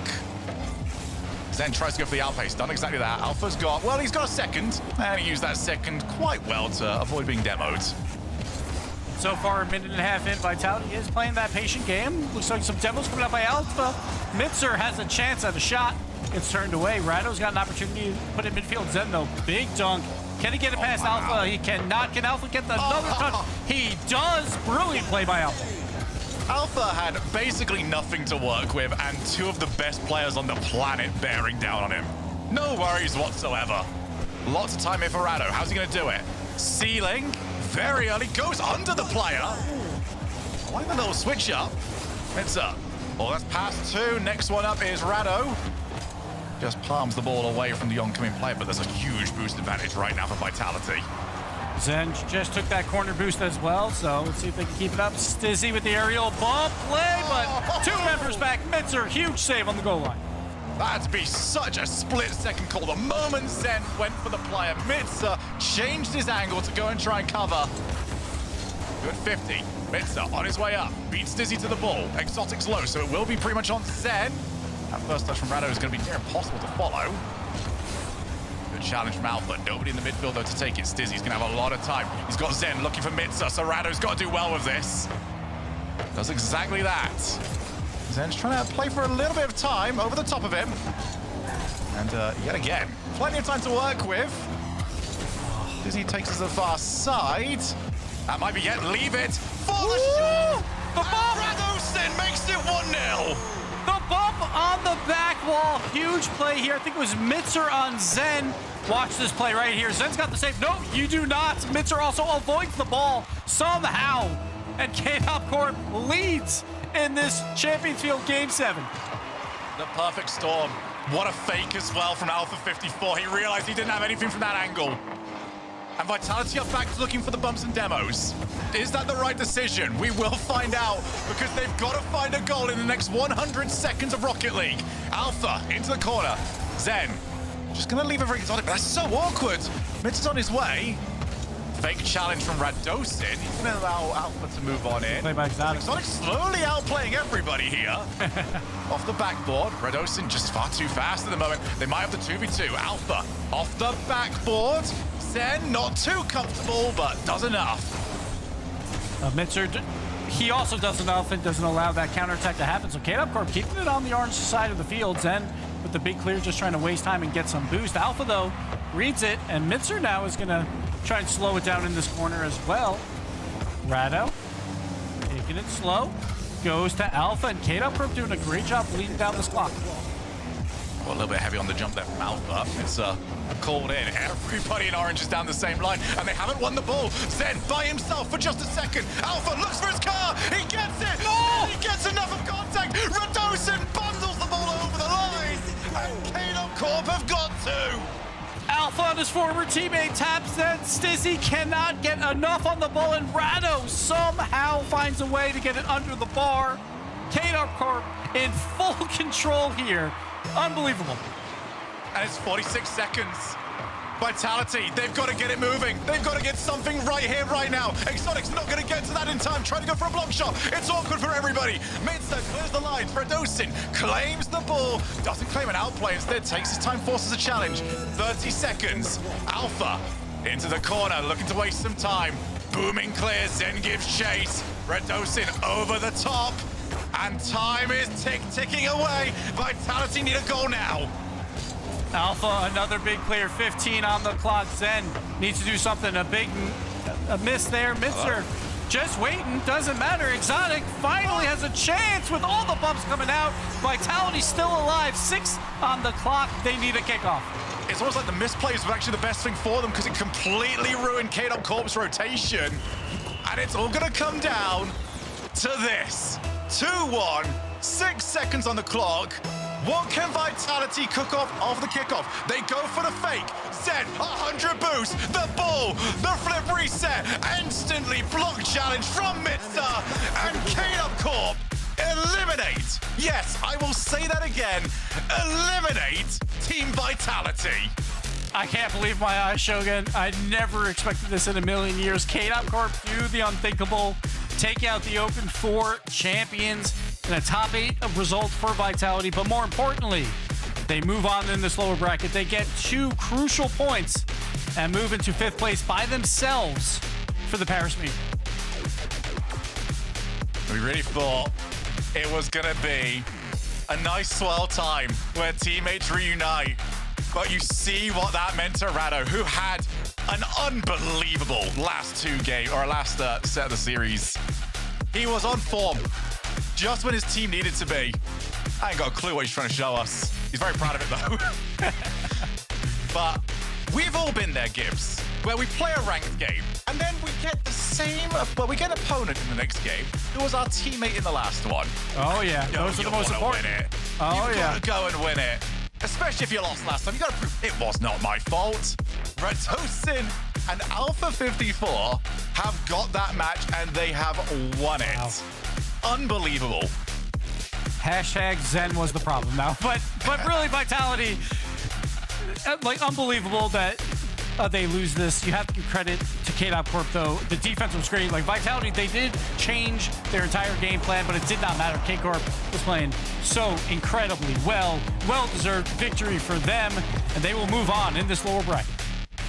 Yeah, we will see them tomorrow. We will not see Team Vitality. We're going to go to a quick break. When we come back, it's Nip versus Whip.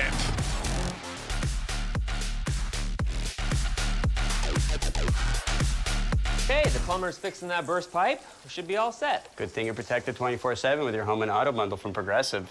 Oh, I'm sorry. I'm just trying to figure out the right caption to post about this. Maybe something like, I have protection, just need a lifeguard. What about that emoji with a shocked face? Or maybe flooded with emotion. That's too much. Try Tuesdays are cray. You know, technically, you don't have to post everything that happens online. I totally believe you. Life is meaningless without affirmation, am I right?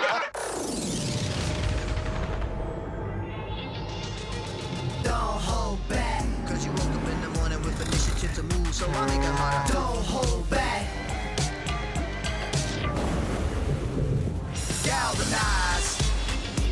Trajectory and balance look good. You're confirmed to go for orbit. Every day, Michelin innovates to move the world forward on the road and far beyond. Michelin, motion for life.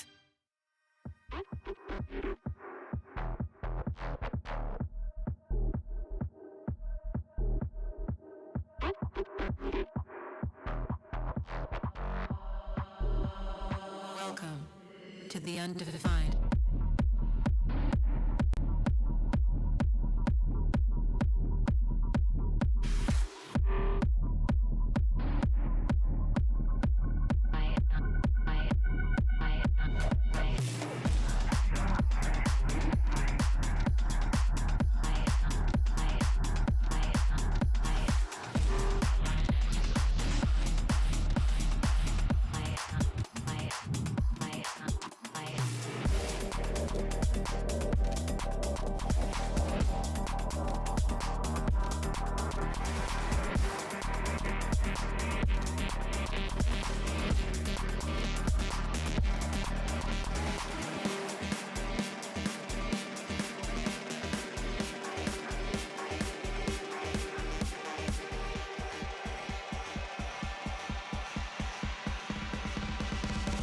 Welcome to the undefined.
To the undefined.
Listen to this ultrasound.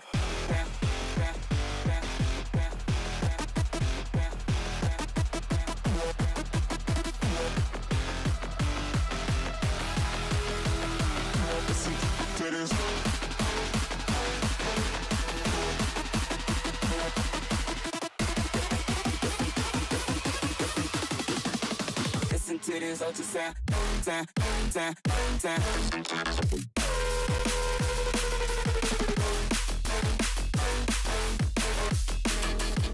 to this ultrasound. Listen to this.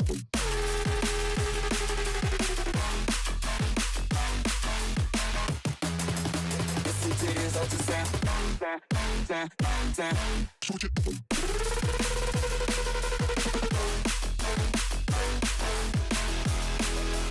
Listen to this ultrasound. Listen to this.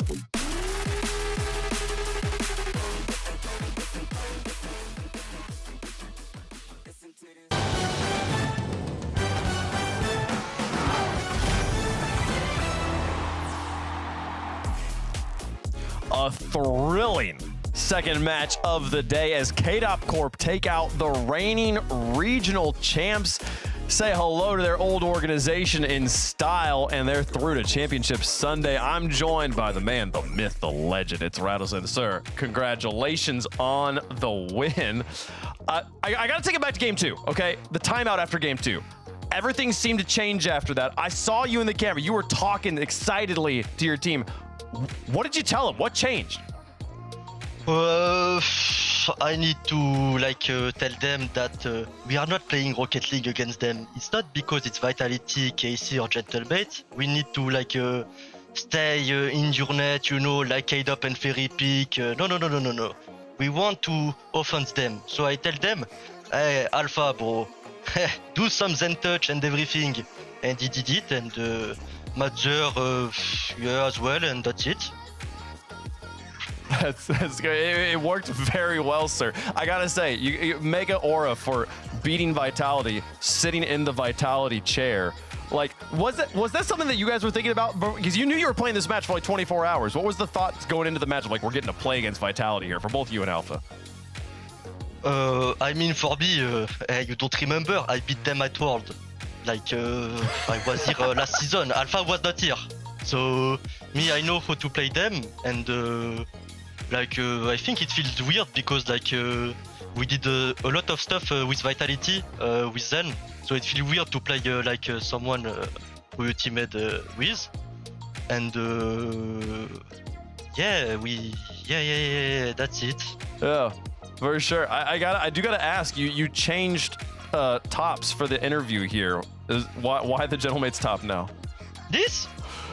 Yeah. Because I need to remember to the CEO that I am a legend of the club. So tomorrow, if we play them, I'm gonna remember them. Okay. I say preparing for tomorrow. You're gonna keep the jersey on until you play tomorrow. So it sounds like you think KC Corp's gonna win that match then, eh? Or KC Corp's gonna win the match. Excuse me. You're KC Corp. Yeah, we will see. We need to speak with your CEO, KDOP, first to conclude the match and everything. And after, We will see. Like, we prepare for tomorrow. We will chill a bit, and that's it. Okay. I gotta tell you though, the whole world is hoping that Gentlemates wins that match, so we finally get Karmine Corp versus KC Corp. We get to find out who's the better KC. Do you want that match too? Whoa! Hey, I didn't play in KC Corp Alpha 2. Huh? I played in Gentlemate. I won Gentlemate. That's it. Okay. KC is not this your is the rival. revenge tour. The revenge tour. I love it. Radisson, thank you so much for taking the time to talk with us. Good luck on Championship Sunday. Thank you. A pleasure as always talking to the former world champ there. Vitality are out, Stumpy. They're not going to play tomorrow. One man saw it coming away from Oh my goodness. The desk was against me, the world was against me. And yet somehow, mate, KC Corp, I love how he references the CEO of KC. I love that. Like, and we were saying, like, okay, we need the vibes to be there. You are the underdogs. What are you going to do? In the words of Radosin, in an actual interview that we have now had in the greatest esports in the world, I told Alpha to do a Zen touch, bro. Like, I don't know how you compete with that. It's like, oh, just do his move against him. It'll be great. Yeah. And it was. Farming. I mean, it was incredible. What a series. What a series. We really, I was so worried after 2 games. This looked like it was going to be just a one-sided beatdown. 8 goals to 1, not games to 1. That would have been significantly worse. Then it just all went downhill. Everything changed. And KC Corp marched on to the next round and responded so well, because this could have been the backbreaker for them. They got annihilated in Game 6, Stumpy, yet they bounced back in Game 7. And honestly, you do sort of need sometimes that kind of, I think, a bit of a wake-up call of, okay, you know what, we are playing the current regional champions, we're playing world champions, and I think that there's like maybe like a story to tell here, because there was a good few moments where, you know, 1 or 2 players on Vitality really weren't playing up to their standard. And I think a really good team going forward could be, because like Radosin played extremely well, phenomenally well. I love Radosin in that series. Alpha was playing out of his mind. I think if you add Zen to that roster, like, you could have one of the best teams in the world. And honestly, I think they could win worlds. Maybe that's crazy. Oh, I think they could you know win worlds. You get everything right at the moment, Stumpy. I'm inclined to agree with you. Yeah. I'm imagining being Matzer, who's just come off of Game 7 win over Vitality. He's like, I'm going to tune into the desk. I don't have to play anymore. I'm going to listen to what they have to say. And we're over here like, you know who they should replace on that team? No, I wanted to ask Rado about Matzer, but then like the interview just went a completely different direction, so we didn't end up talking about it. But like, what a performance for that young gentleman, right? Like I said, he was a player I had my eyes on. And I got to, we were talking stuff about how badly Vitality was winning those first 2 games. KC Corp scored 8 goals in this series. That's how many Vitality scored in the first 2 games. Like, I feel like, but then you look at the actual way that the games went down. I didn't feel like, apart from that one outlier game, that KC Corp was struggling for their lives. I didn't feel like in a lot of the, at times, yes, okay, sure, you were in there, but like, I feel like a lot of the time, it was quite even, and the occasional, oh, we are Vitality, by the way, and we can't keep up that momentum. Let's go through the 3 losses for KC Corp. 5-0, 3-1. They only got the last goal in garbage time, by the way, and then 3-0. When KC Corp lost, they lost. They really didn't get anywhere. Every single game they won. 2-1, 1-0, 2-1, 2-1. They kept winning. This might be the worst goal differential I've ever seen on a winning team. It's close. It is definitely up there for that one. But that second to last word's the important one. Winning team. They have moved forward, and with that win, they are solidly in 5th place. Remember, top 5 teams go to LANs. Can KC Corp hold on? And especially because they're going to get to keep earning points here. Manchester City, they're also going to continue to earn points here. They have not gotten out of there, but Team Vitality up at the top, they are not, folks. Everybody else going to be slowly crawling their way up here. What a competition we have in front of us, Stumpy. It needs to be said as well, obviously, Paris Major, if somehow we see KC Corp take to the stage with KC as the CEO, with Radosin and Alpha, world champions of Vitality, and Mitza, one of their new French darlings coming through, the arena is going to go ballistic for that team. Like, that is so much love wanting them to succeed. I really hope that they make it. I want to know. So obviously, if they make land, they have to make a logo. Do they just make like a yellow version of the K Corp logo or something like that? Like, I'm so curious to see what they come up with. Radosin, Paint.net, and give him like 5 minutes. We'll be fine. Yeah. I don't know if I want that across the K Corp logo with like some shades on or something.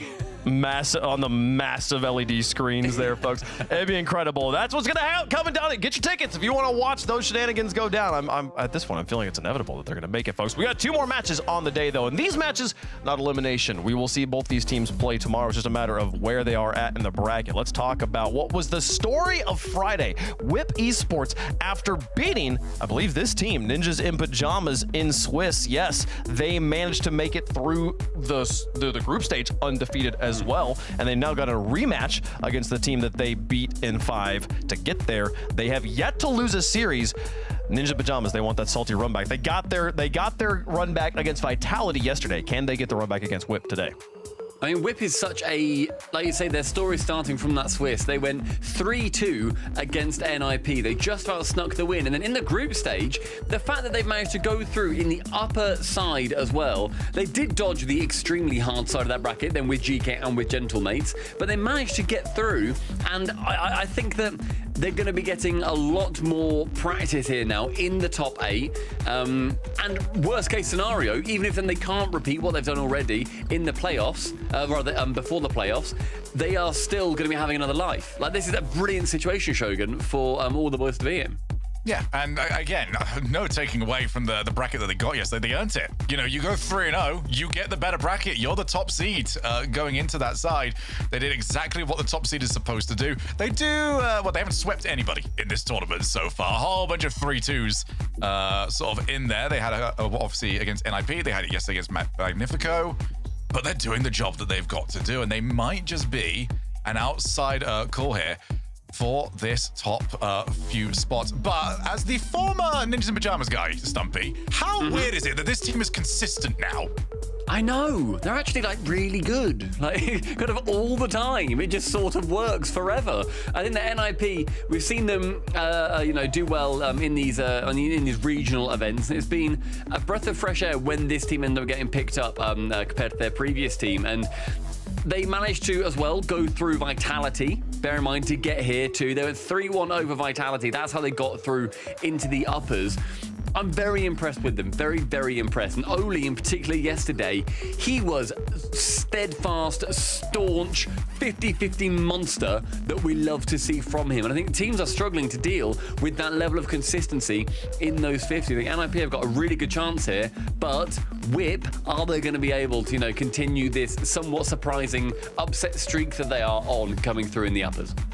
These are the moments where you get to see genuine chapters of Rocket League history get written. Can Whip start to pave that story forward and have these names be names we talk about every single week? It begins right here, right now. Ninja Pajamas, though, be trying to play spoilers and just pour a bunch of ink across the page, just blot it out there. Chat, let us know who you think is going to win. Stumpy, you got one upset prediction right today.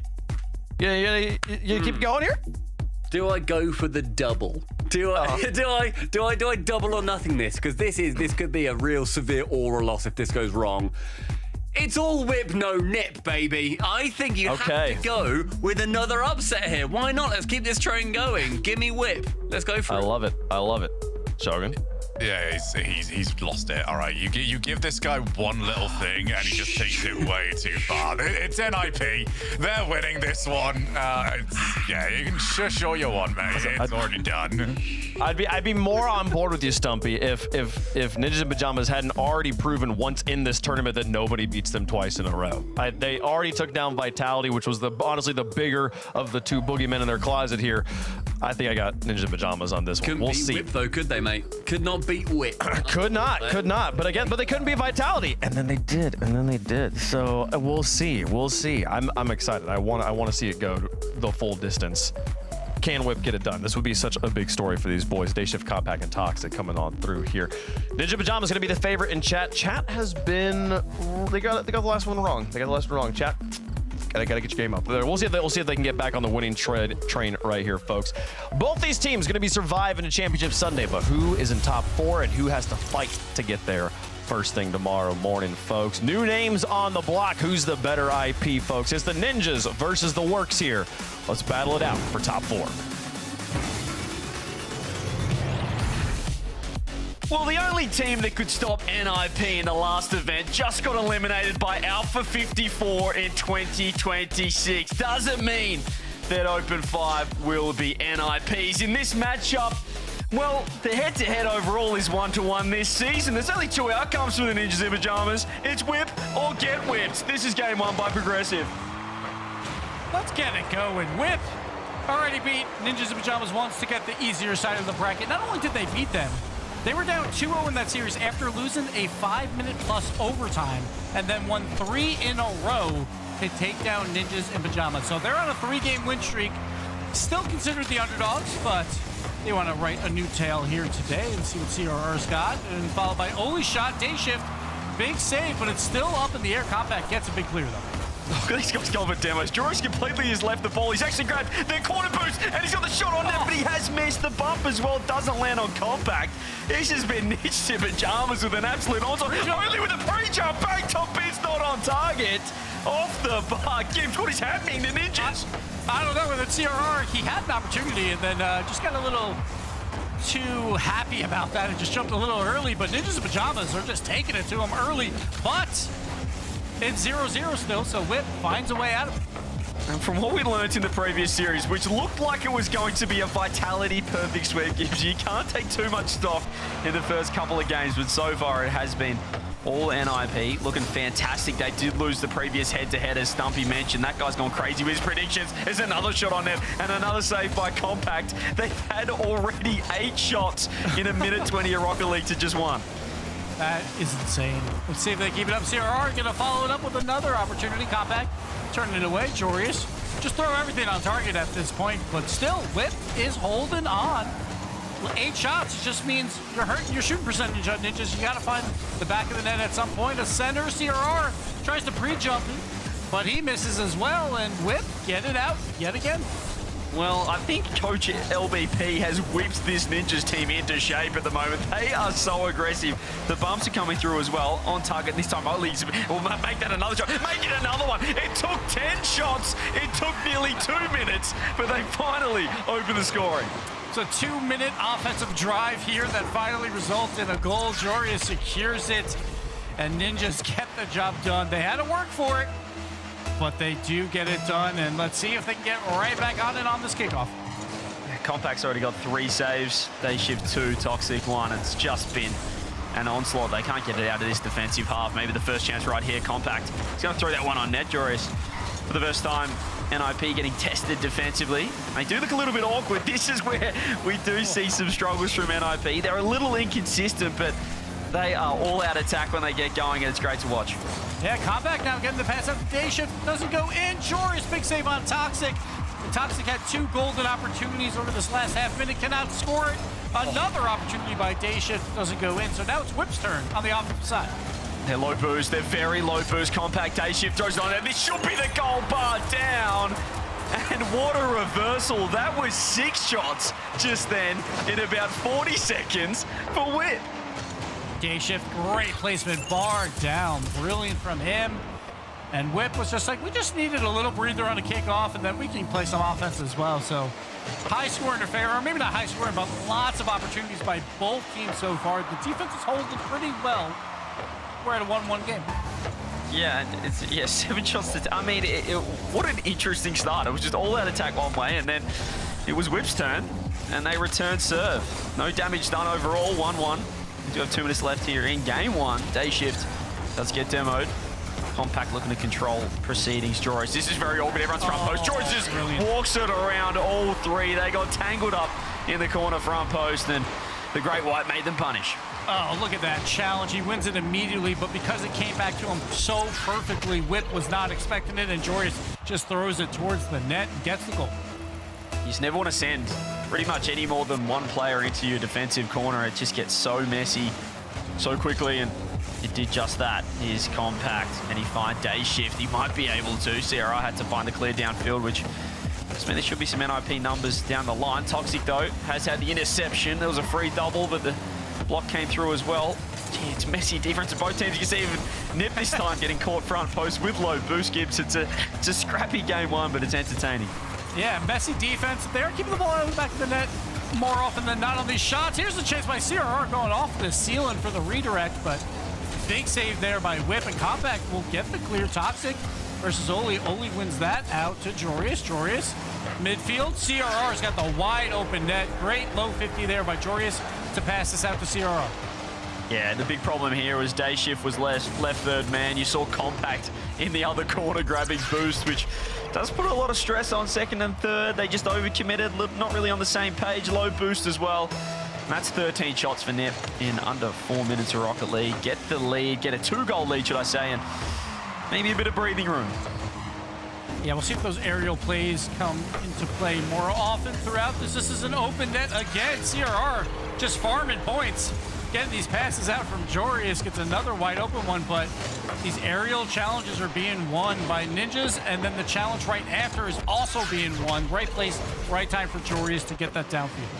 You know it's an explosive start when Jorius is probably going to drop 1,000 points in regulation game one. He's already nearing 900, 5 saves, 2 goals, 2 assists. The Great White is on fire. 3 goals required here for Whip, which, well, it looks doable based on this kind of play and the way this game is going. How is that pitch then? It's a 50 out of nowhere.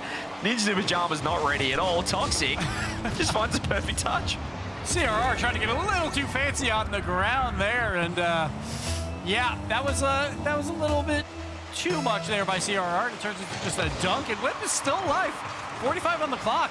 This has been a wild game. I would not expect anything less than a 4-4 overtime. Yeah, well, I mentioned off the rip, it's either going to be Whip or get whipped. How about both for both teams? That's how it's going so far. 6 goals, 30 seconds left. This Day Shift, there's low boost everywhere here on Whip. They're going to have to get back in time. Compact just puts a body in the way for that infield pass off the backboard. Sarah once again looking for a redirect coming off the backboard. Jorius goes to that top right shot, doesn't get it on line, but he's up to 900 points if you don't mind. It's not too much time left for Whip. They still need 2. I think CRR's just a little upset he wasn't part of the top 10 plays today because he's trying to make him work. The 2 off that. Jorius is going to get another goal here to secure the first win for Ninjas in Pajamas. And this is just a up and down game by both teams. But Whip, it's getting a little bit too fast for them, and they're starting to get beat out on the challenges and giving up too much free real estate in the net. Yeah, I mean, this has got to be the Rocket League equivalent of a triple-double or something. He's just got a hat trick, 2 assists, 5 saves, 7 shots with 1,040 score. Jorius, what a start for him. There's maybe one more goal in this game. Have another save to boot as well. NIP get it done. I mean, that's one way to play Rock. No defense, but all-out offense. I mean, yeah, that was just entertainment right there. That's what you want to see. Everyone, you know, these 1-0 games, no one wants that. We want to see these cricket numbers and just see shot after shot after shot by both teams. Whip had their moments where they had tons of offensive pressure. It's just the game. When we talk about speed, and you expect the Ninjas to just be faster, and we saw that in the back half of that game. The challenge game was just so much better by them. The positional play after those challenges was so much better. And Whip, honestly, just gave up like 3 wide open nets at the end that really cost them. Yeah, and just looking at that scoreboard on screen, I don't think that it actually, the game didn't update the final save. He actually had 1142 with the 0-second save right at the end. So he's dropped over 1,100 points in regulation game 1 on playoff Saturday here in Europe. What a fantastic start for him. They're in the dark as well, boot camping, I believe, in Sweden at NIP HQ. LBP behind them. As you can see on the cameras there, they're locked in, ready to go. CRR's changing his car as well. He wasn't happy, Gibbs, that the 6 redirects he went off the opponent's backboard didn't land. Maybe next game. Yeah, we'll see also those ground dribble plays that he was trying to make. That one kind of cost them one of their goals there. But CRR is definitely feeling it. He's feeling confident. He's going for these plays, and that is a great sign for Ninjas in Pajamas here going into game 2. Yeah, I mean, Whip as well, you're still scoring, so it's not like they need to kind of break that down wall, but it's just the defense. They're getting tangled up front post. They're kind of getting a little bit frazzled, I'd say, by the fact you've got some mosquitoes running around. You've got CRR on your backboard. You've got Demo's bumps coming through, but this is a beautiful pass play. Tadashi should be a goal. That's a beautiful setup in transition, and Dayshift just had the defense in all sorts.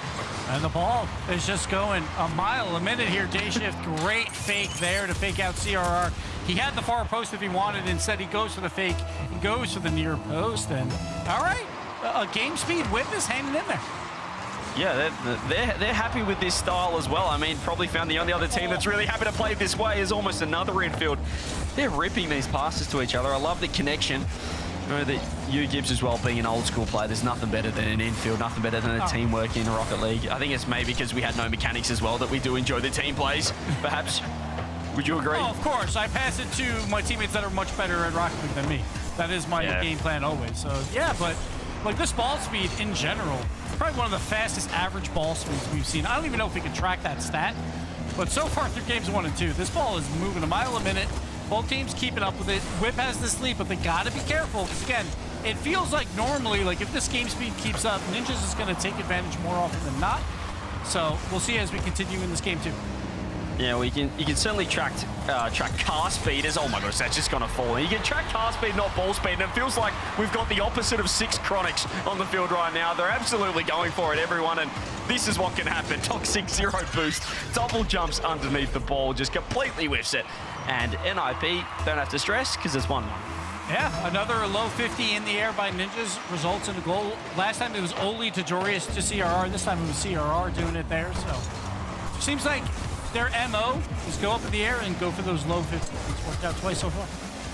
Just kind of look like, you know, I don't know, as if these two teams just sized each other up at the start of the game and said, you guys just want to go for it? And they said, yep, let's do it. They're just throwing punch after punch at each other right now. And it's, as you said, it's great fun to watch. But I wonder who's going to shift things up because it feels like both teams are pretty happy with the chaos, even though it's a little scrappy. Yeah, Toxic taking the slow here off the sidewall, gets the pass out. Day shift on, no boost. The compact, of course, is going to follow it right up because Whip is going to try and keep this pressure going. Followed again by Toxic, another pass, going for some bump plays. Both him and Compact go for bumps. Neither get any contact, so Ninjas will get the clear. Yeah, nice play from CRR with low boost as well. Just bought enough time to keep the ball pinned down Whip's hand, at least for 3 seconds. The way this is the way the ball is transitioning. Oli with the cut back to CRR, playing that first man role, looking for redirects. Hasn't quite got his game going just yet, but that is one positive for NIP. They are winning without him getting those crazy redirects that we do expect, or perhaps some impactful demos. Compact pops the ball up. He's 0 boost. It was like for the majority of this match, at least 4 out of 6 players on the pitch are 0 boost because they're moving that quickly. There's another save coming through. NIP can reset. Yeah, Oli with a weak shot there. It was a great pass by his teammate, CRR, who's been up in the air for everything. Going again here, going for the bump play. Jorius is left alone, though. Day shift, good catch. Turns into Toxic with the bump as well. But Toxic with the weak shot cannot get it to the net fast enough. Compact, another opportunity here. And I feel like I have to talk a mile a minute just to see all this action going on, CJ.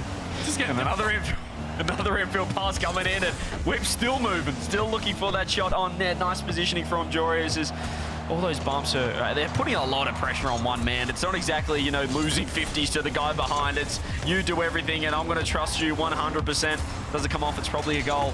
And the other end is speaking of a goal almost from Oli. Jorius with the first touch. Toxic has to go and pop it onto the backboard. Day shift there to collect as well. I haven't seen a fake challenge yet, or even a slow solo play. This is just hit the ball, and even Oli there with space, just throws a ground pinch on net. CRR, why not? Throw some psychos in there as well. Not the greatest one. Toxic off the ceiling with the dunk attempt as well. And Jorius is now rubbing against one of the players. CRR gets a slow play. Doesn't matter. Day shift gets bumped back into the save, and here we go. Back and forth we go. Jorius with the center. No one available finally. And Compact will get the big clear. Oli actually backs off for the first time. Does he get punished for it though? Day shift goes, it's actually, what? Oli just, he was at it. He said, that's not in. I'm not even going to try and go for that. He saved his own shots too. What has happened? And it's gone off the post, and he saved his own shot. That is absolutely ridiculous. What is this gameplay? 50 seconds left.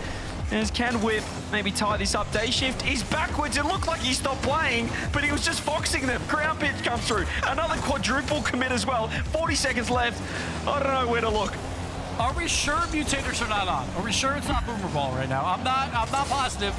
Day shift, chance for a pass middle. Only misses. Jorius slowing it down. Kind of, not really. He's just going to push it towards the net. It doesn't matter at this point. But Toxic almost gets bumped, but gets the big save. Day shift again. Just drive forward, bring the ball with you. see what we can do. 1-1, we're heading towards overtime, unless one of these teams can score a late goal here. Jorius slowing it down, Compact just rushing it. Toxic with the shots. A light touch again by him is denied by Ninjas. One last chance, perhaps, unless we get overtime. There's the infield pass. Compact rips, misses. Everyone zero boost on Ninjas except that man, Sarah, who launches it downfield. They want overtime, and they will get it. It feels like even if you make a mistake, your teammate's saying, it's all good, I'm also up anyway. So I'll just take it for you. Off the kickoff, Jorius looks for the ceiling pinch, looks for the extra touch, does get the dunk on Compact. Day shift, everyone's gone for Sarah's found a demo as well and turns straight on ball. Compact respawns, and maybe we can breathe for a second. Nope, past midfield, here we go. And Jorius is gonna throw it back in. Toxic again, throw it midfield, making sure that happen. The bump comes out, but no one is available. So he's going to throw him in one more time. CRR with the clear, and maybe we can breathe just a bit. Compact for Jorius. Nope, it goes right back midfield. Another threatening ball. Toxic versus CRR. Neither wins it. Toxic with a great back. Oh, why did you do that, though? Toxic got to make up for it. CRR is going to throw it mid. Jorius is going to dive out of Compact. Big save. Are these guys in comms with each other? I mean, it's just every man for themselves. I feel like I'm watching a 1v1v1v1v1v1 at the moment. Absolute chaos. Compact reset. One more. Nice save from Jorius. Up top, minute gone in overtime as Toxic's looking across. I don't think a player has let the ball go behind them once. It is just jump and see what happens. Figure it out from there. Day shift misses the musty, but it's all good because Compact's already up. Oli bats a chance. Toxic playing third man in his front half, if you don't mind. As they do get out of trouble, there is just a full risk, high reward gameplay. All right, CJ, take a breath. I think we have a moment here, unless Toxic centers it. He does! He centers it! Jorius with the goal. Toxic with a miserable touch by him and centers it for the wrong team, and Jorius secures it, and Ninjas win the marathon, win the sprint, I should say, and take game 2. It's a sprint, and you could see the lactic acid building up for both teams. We saw double-figure shots across the board once again. And just a big mistake. They're not looking to keep control. They're just looking to hit the ball, follow it up, play as quickly as possible. It's going to lead to openings, and IP capitalized. But honestly, either team could have won that. I'm getting too old for this. I'm starting to cramp up here, CJ. I'm not sure. Where are you cramping? You were just talking. Hey, and still, just a mile a minute that we're going here. This has been wild. I don't know what is going on. The one thing I will note, Toxic, I feel like he's not having a good series so far. He's had multiple scoring opportunities where he's hit very weak shots. I believe I counted 3 or 4. And then right there, like in overtime, the big misplay happens. And it's just brutal for Whip. They're trying to keep up with Nip, and they are doing a great job at it, but it's just not enough. Yeah, it's absolute chaos. I'm concerned about you cramping up as well, Gibbs. Just make sure you're not wearing the mediums, and we should be all good. We'll see, though, if NIP can put the foot down here and really close this one out, or we're just going to keep on getting chaos. I mean, the Whip just maybe shock them with the lack of pace. You know, just to give us a different look. Slow it down, please. I'm turning 39 in a week. Let's slow it down, all right? We're going to sing some happy birthdays next week in NA, perhaps. What day? Well, I won't be there because I'm not working on my birthday. So. I'll sing it for you. On Monday. 420. 420, baby. Let's go. Well, we'll leave it at that. Here we go. into game 3 now is... I mean, what an entertainment. I feel like the last series was so scrappy. Entertaining for different ways. This has been scrappy, though, in just the pure speed of it, rather than, you know, some potential mistakes and awkwardness. This has just been go for it. 2 teams, as you said, just throwing haymakers. Triple defense, it doesn't matter. Finally, no one is there for Ninjas, and they don't secure the goal. I feel like if we could tune into the comments of both teams, and it'd just be everyone screaming just for 5 minutes. That's what it feels like in the gameplay, at least. That dribble commit with Jorius on low boost, who didn't even hit the ball and had no touch on it, but the threat was enough. A demo comes through. Oli's found another bump, but Compact has flipped his way through trouble. Finds the save. He gives Day Shift a bit of space. Underneath, has a pass for Toxic, who doesn't connect with the ball. Oh, Toxic went for the pre-jump. That was a very difficult play for him. I like the idea but just a little bit off on his time. And Joreus will get the clear down towards Toxic. And of course, someone's following for Ninjas. Compact, though, gets the clear to Day Shift, and now they're pushing up forward, but Joreus to CRR with the flip reset versus Toxic. Who's going to win? Toxic, big time stop. Joreus up top as well. Compact is going to be able to land off the initial challenge as a bump come through. Sarah, does he have the shot? Joreus can just turn with 0 boost. Finds a beautiful pass across that Oli just didn't want to trust. Didn't want to turn, and that little shimmy on no boost meant he didn't have an angle, didn't have a shot on net. Ninjas in Pajamas still pushing forward, just smacking the ball as hard as possible, which leads to openings like that. Only top left, 1-0. Pressure, pressure, pressure. That's all you got to do. Sometimes Day Shift cannot get the touch right there on the wall, which turns into a free shot for Oli, since Day Shift was the last man back. And Ninjas, again, like if this pace keeps up, you expect Ninjas to start to run away with this game. Last game was close, but Ninjas, again, another lead. And Toxic kind of thought he did his job there, Gibbs. He demoed the infield, which was CRR. Unfortunately, there was 2 of them. Just with the nature of this game, 2 members in Ninjas in Pajamas were ready for the pass play, and, well, he couldn't find both at the same time. 1-0, 2 minutes gone. They are in the box seat for now. It's a fantastic position for NIP as well. In terms of the season, they're in a really good spot. Joreus has missed an open net, thought the save was coming through. But in terms of the chaos around them, NIP gives, I feel like they've put themselves in a great position. They're guaranteed top 6, maybe top 4 if this series continues to how it is going, and top 2 in the previous event. They're looking great for Paris and Worlds. Oh yeah, they'll definitely be going to Paris and Worlds based on these 2 efforts, unless something crazy happens. But they've looked great outside that grand finals of Open 4. Here's the chance for Toxic again, throws it a bit high. There was a defender in net, but just can't get it done. Yeah, that was just another chance, and it's just quantity over quality for both teams. That needed to be a quality shot. Day Shift makes the save. Compact needs to buy time for his team to set up. You can see Day Shift having to scoop that corner boost. He actually is able to get involved in the attack, but Toxic is crept. 3rd man, Joreus looks to go low. Toxic recovers well. There's just no backing off, is there? They're not trying to let their teammates cut for them. Even if they're last, they're just going to look for a chance to get involved and push forward. Let's see Oli, let's see what he can do. Try and throw it in midfield. He does. Toxic is there to read it, though. Great catch as well with the flip reset. Going for some fun plays on Joreus. Compact's there too. Joreus! What? Great stop, 2v1. Why is he gone? Attack, 0, no! Free! That's a 2-goal swing. He watches his teammates just completely fail a 2v1, and Day Shift goes, you know what? What if I just have a crack as well? He insta-challenges in the front 3rd, and that's an open net, 3v0. Should have been a goal down the other end. I don't know how Joreus got out of that situation he was in, but they completely stuffed it up, and well played to Joreus. Kickoff goal coming in, never mind 2-1. Yeah, I was about to say that was a backbreaker for this entire match. I thought it was going to be over, but this is exactly what Whip absolutely needed. The kickoff play works. Compact gets the goal, and they're right back in this game 3. Back into game 3 is, I mean, even if you make some mistakes, it's all good apparently. Day Shift, though, on the scoreboard, just with 90 points to his name. Needs to get involved. That's a pitch that's on target. Only threw himself across net. Of course he did with 0 boost. Welcome to Ninjas in Pajamas. Toxic is bumped off this one. And just, honestly, Gibbs, have you seen a fake? And we're 3 games in. Like, you occasionally see those low 50s aerial plays. I don't know if those count as fakes, though. Joreus here, yeah, he's just going to shoot on net, of course.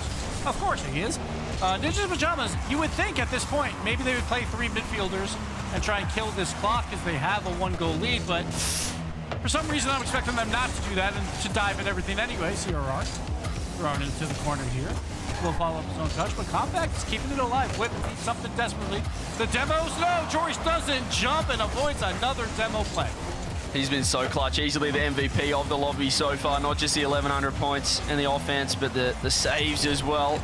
It's Toxic now. He's able to beat Oli there. He's Joreus. He finds an outlet by that man who doesn't scoop up the 100 boost, doesn't spawn for him. Joreus looks for the 50, 30 seconds left, Ninjas in Pajamas. You know they're all still going to be committing. They want that 3rd goal. So Oli looks to challenge as well. One last crack. Whip need to win this game or it's going to get very, very desperate for them. Compact throws himself. I mean, he's ripped it off the backboard, Gibbs, as if there's a 4th teammate coming through. Nobody there, 10 seconds left. Yeah, we don't have the 4v4 ranked playlist anymore, so we can't do that. So, Compact, one last opportunity here. Goes to the low 50, does not matter. Joris with a big clear, will secure, no, never mind, doesn't secure the goal. The ball is up in the air, Toxic cannot reach it in time. Ninjas in Pajamas are one game away from a top 4. Yeah, looking fantastic. You can see smiles on the faces. Joris very happy with proceedings, and honestly, if it ain't broke, don't fix it. It's a little scrappy. It's we're seeing kick-off goals, some messiness. Whip are calling a timeout to perhaps talk things through, but the Ninjas in Pajamas just keep going at the ball. It's working against these guys. 9 shots for Whip, 1 goal. I feel like the shooting percentage has to be probably like 5% at this point, but they are at least getting some offense going. But they always make that small mistake somewhere, right? And just give Nip an opportunity to then win these games. Outside of what was it, game 2, where it was a little bit more blowout-y, but Ninjas in Pajamas, or game 1, I should say. They're taking over the series. They love playing this way. They love when the pace is at an all-time high. That is their element, and they are showing why. Yeah, I was about to say they're looking fantastic, but I think that's just in the context of being 3-0 up in the series. I don't know. It's just, mate, this is the Ninjas in Pajamas at its finest, though. This is why you don't feel like you can fully trust them because of the play style, but I mean, it's fun to watch, and when they're on, when they're all individually feeling it as well, it's overwhelming again for any team that's playing them. Now, to be fair, Whip, when they won in Swiss and went 3-0, they went down 2-0 versus Ninjas in Pajamas and won 3 straight. So they got the reverse sweep to win it. Maybe this is part of their playbook, and they're just getting ready. They're called the timeout here. Try and figure it out. Try and figure out what worked last week when they beat Ninjas in Pajamas 3 games in a row. They will have to add a 4th on top of that at this point. It is going to be a tough task, but again, we've seen them do this to Ninjas before, and it was just 1 week ago. I mean, I'm trying to think what they're saying right now. Did someone suggest, should we stop, just going at absolutely everything? Should we try that, or just keep doing what we're doing right now? It feels like they're kind of, throwing some muck at a wall and seeing what sticks. And as you said, with the shooting percentage 5%, having 10 shots, if you're only putting 1 away, isn't going to get the job done. I want to see some quality. I want to see some extra passes, some fakes as well. Maybe just, I don't know, just some more boost management, I'd say. Wouldn't go astray. It feels like they're all on 0 the whole time. Yeah, like you don't want them to consume all 100 like right away, like shine. Would be nice. It'd be nice to see them, just drive around a little bit. As I mentioned, Kickoffs have been working for them. We saw it last game. It kept him in it. Compact, so this time just wins it by himself. Follows up his own play. That is kickoff load you don't see very often. That's exactly what Whip needed. It's a little unlucky. It's come off Oli as well, but it still wasn't, well, it's standard Ninja Pajamas. They're just high risk, high reward. They're going to push forward, and if that happens, if it's in, it's in. If you get unlucky, you get unlucky. That's the way they play. Day Shift is taking a chance with a double touch. Jories have to pinch it off the crossbar. But it's a great start. Timeout buff, I guess. Whip get a lead. Let's see what they do with it. Yeah, see if they can hold it. This time, Joris and Oli both go for the same ball. Day Shift has an opportunity to do something, but CRR is there to challenge. Now all teammates are back for Ninjas in Pajamas. Oli to CRR. Compact tried to get the read, cannot get it. Toxic will follow it up. Joris is creeping forward, though. A little bit out of position, but makes up for it anyway and clears it downfield. There's the threat. CRR sitting in the corner just puts this Whip defense in an absolute spin cycle. They just know he's there, and his presence alone is just enough to throw them off. So he's kind of doing more than you think. Even if he's not hitting the ball, in the comms, they're saying that CRR's right there, and they're rushing themselves. And now Ninjas find a way through. Oli looks for the touch, steals, corner boost, compact, awkward, doesn't control it. That's what I want to see from this Whip team. They need to start controlling the ball. I want to see at least some slower air dribbles just to buy some time, but they're just hitting it as hard as possible time and time again. Yeah, Toxic upfield again. Oli Joris again, double commit on another ball. Day Shift has another opportunity versus CRR, but CRR does well yet again. It's just it's another double commit where it kind of looked like they were communicating, but it doesn't quite land for NIP. Minute 30 gone, still that kickoff goal separating the two teams. CRR to the corner, not to his teammate, losing possession, but Whip haven't been able to really capitalize or sustain pressure, but I don't think either team has so far. Another challenge in the middle, another 50-50 coming through. Day Shift, can he control the ball? He's given it straight to CRR, who was waiting on the wall. Compact is able to control it. No, he loses possession as well. Sarah can keep it close. Two Jory's the Great White who has whipped. And Sarah's still there with zero boost, just flipping underneath it. It's just chaos. It's unconventional, but it's fun. It is fun. It is a little wild. I think the one thing for Ninjas that is paying off for them is when they do get into these 2v1s on defense, which seem to be happening a lot, they find a way to make the stop. Last game was Joreous. This game's been CRR. So Whip has to find a way when they have a numbers advantage, hit those demos, or make those passing plays happen to secure some of these goals. They do have a 1-goal lead, but you feel like it's not safe at all. No, this should be a goal here for Toxic. He's completely whipped it. And this has to be a world record double commit across the board from both teams. Every shot that's looking half in sends 2 defenders from both sides. It's crazy. I just hate to call out Toxic, though, but this whole series, his shooting has been awful. He's had a lot of opportunities, not scored. And then we get that. Compact with the goal. Is it a pogo that I just saw from... It was a double commit again, Gibbs. Dayshift said, I want it. What is that? He's pogoed because they bumped each other. If that doesn't sum up this shambolic series, I don't know what does. They've scored because they made a mistake. Just throw every car at the ball. Eventually, one of the cars is going to pinball into it. It doesn't matter. Zero, of course, off the back wall, trying for a redirect. It doesn't happen, only with the clear, but Dayshift keeping it alive. And again, Ninjas in Pajamas, they keep going for these risky offensive plays, which allow Whip to have these opportunities. And this has just been mayhem. Even just there, Toxic thought he could run the ball back into his own corner. No, Joris with 0 boost is actually your last man now, Whip. Welcome. Finds himself there. It's just the positioning is so unconventional. You never know where anyone's going to be. The Great White finds himself downfield off the backboard to Oli, who throws it across to Sarah. Back to Joris. Nearly the greatest play we've ever seen. The 50 as well as Ninjas trying to keep it in. Whip find their way out. Wow, that was explosive. That was a crazy play because Whip also had everyone back, but they still found that infield redirect somehow, some way. It doesn't go in. Joris throws another one on target. Compact with the clear. We'll finally get it all the way out, and Oli just gonna actually boom it downfield, and no one's following. No, never mind. Here we go. All 3 members of Ninjas there. The give and go, but Joris off the bar. Just wide open. Joris this time finds the net. They get another look at it. The passing plays have been fantastic from NIP. And then they try and just put a hole in time-space continuum or something, and they don't capitalize, but they get a little lucky that it stays in. Joris finds the shot, 58 seconds. Plenty of time in this game for sure. And that's 3 goals now where we're like, fortunate bounces all around. Oli just wins the challenge, accidentally passes it back mid again to Joris to secure the goals. Now, all 3 goals have been unconventional, to say the least. Ninjas right back in it, trying for the sweep.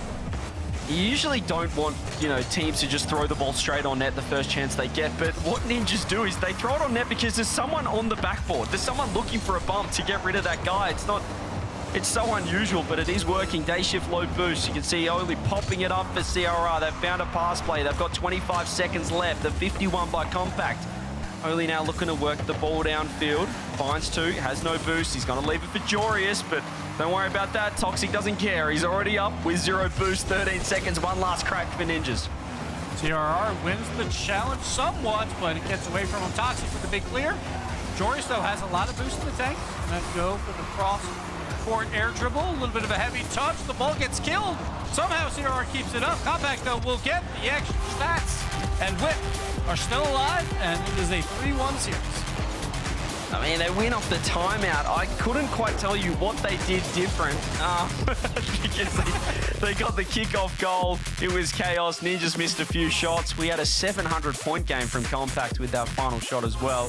Toxic couldn't hit a barn door with a tractor. He wouldn't hit water if he fell out of a boat at the moment. That guy's dropping 150 points in this game. Compact with a hat trick. They get their first win, though, Gibbs. They deny the sweep. I wonder what coaches think of the gameplay right now. That's what I wonder, because it has been wild. Has been all over the place by both teams. Again, 3 of these goals, and really that 4th one was just a trash goal. It just had to happen. Was like fortunate bounces that just kind of find their way in.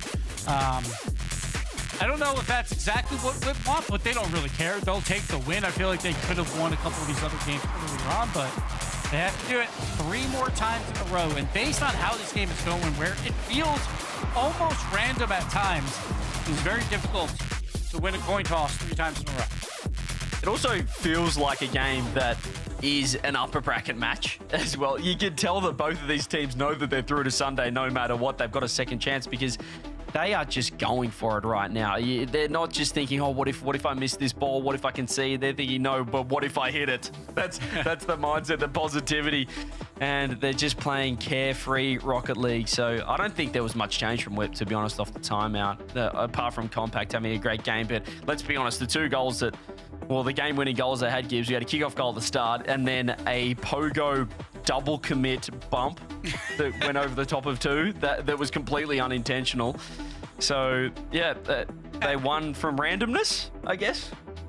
And not only that, during the post-game highlights, because those goals were so random, a Toxic's PC crashed because it just couldn't process all this information. So we're waiting on him to return back into the game. It's been a wild one. It's been a wild series. Ninjas, I think, should be feeling relatively confident. But again, once it goes to Neo Tokyo, if that does happen, that's when things start to change, and Whip will have all the momentum. So I feel like in Paris right here, here's the one to win it, especially for Nip, because if they win this series, get another top 4, they're basically locked to go to actual Paris as well. So they want to do it on Yeah, absolutely. And just feel like the players, we mentioned the speed of this series. I think another stat that you'd love to look at, or I'd love to look at afterwards, is just the proximity to each other, to teammates and to the ball. There's some teams that want to be as spread out as possible on the pitch. I feel like all 6 have been as close to the ball, as close to each other as possible, and in turn seen some of the, well, I'd say the highest amount of double commits in a series that I can remember. Maybe take note as well if you guys are watching this game, better come up. Just how many times these players double commit in this game. But if you'd rather 2 guys going than no one, is kind of what I always thought with double commits, Gibbs. So just keep going for it.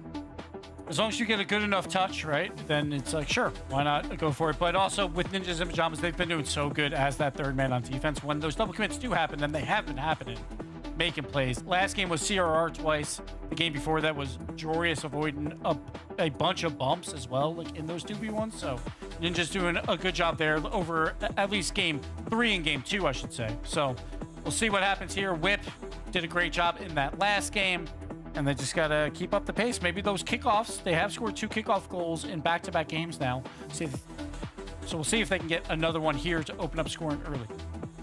Well, it looks like Toxic is ready to go. Not sure if it was a PC crash or sometimes when you just keep missing all those shots, Gibbs, you want to restart the game. You think something's not going on. You just need that little mental reset, PC restart just to get back in biz.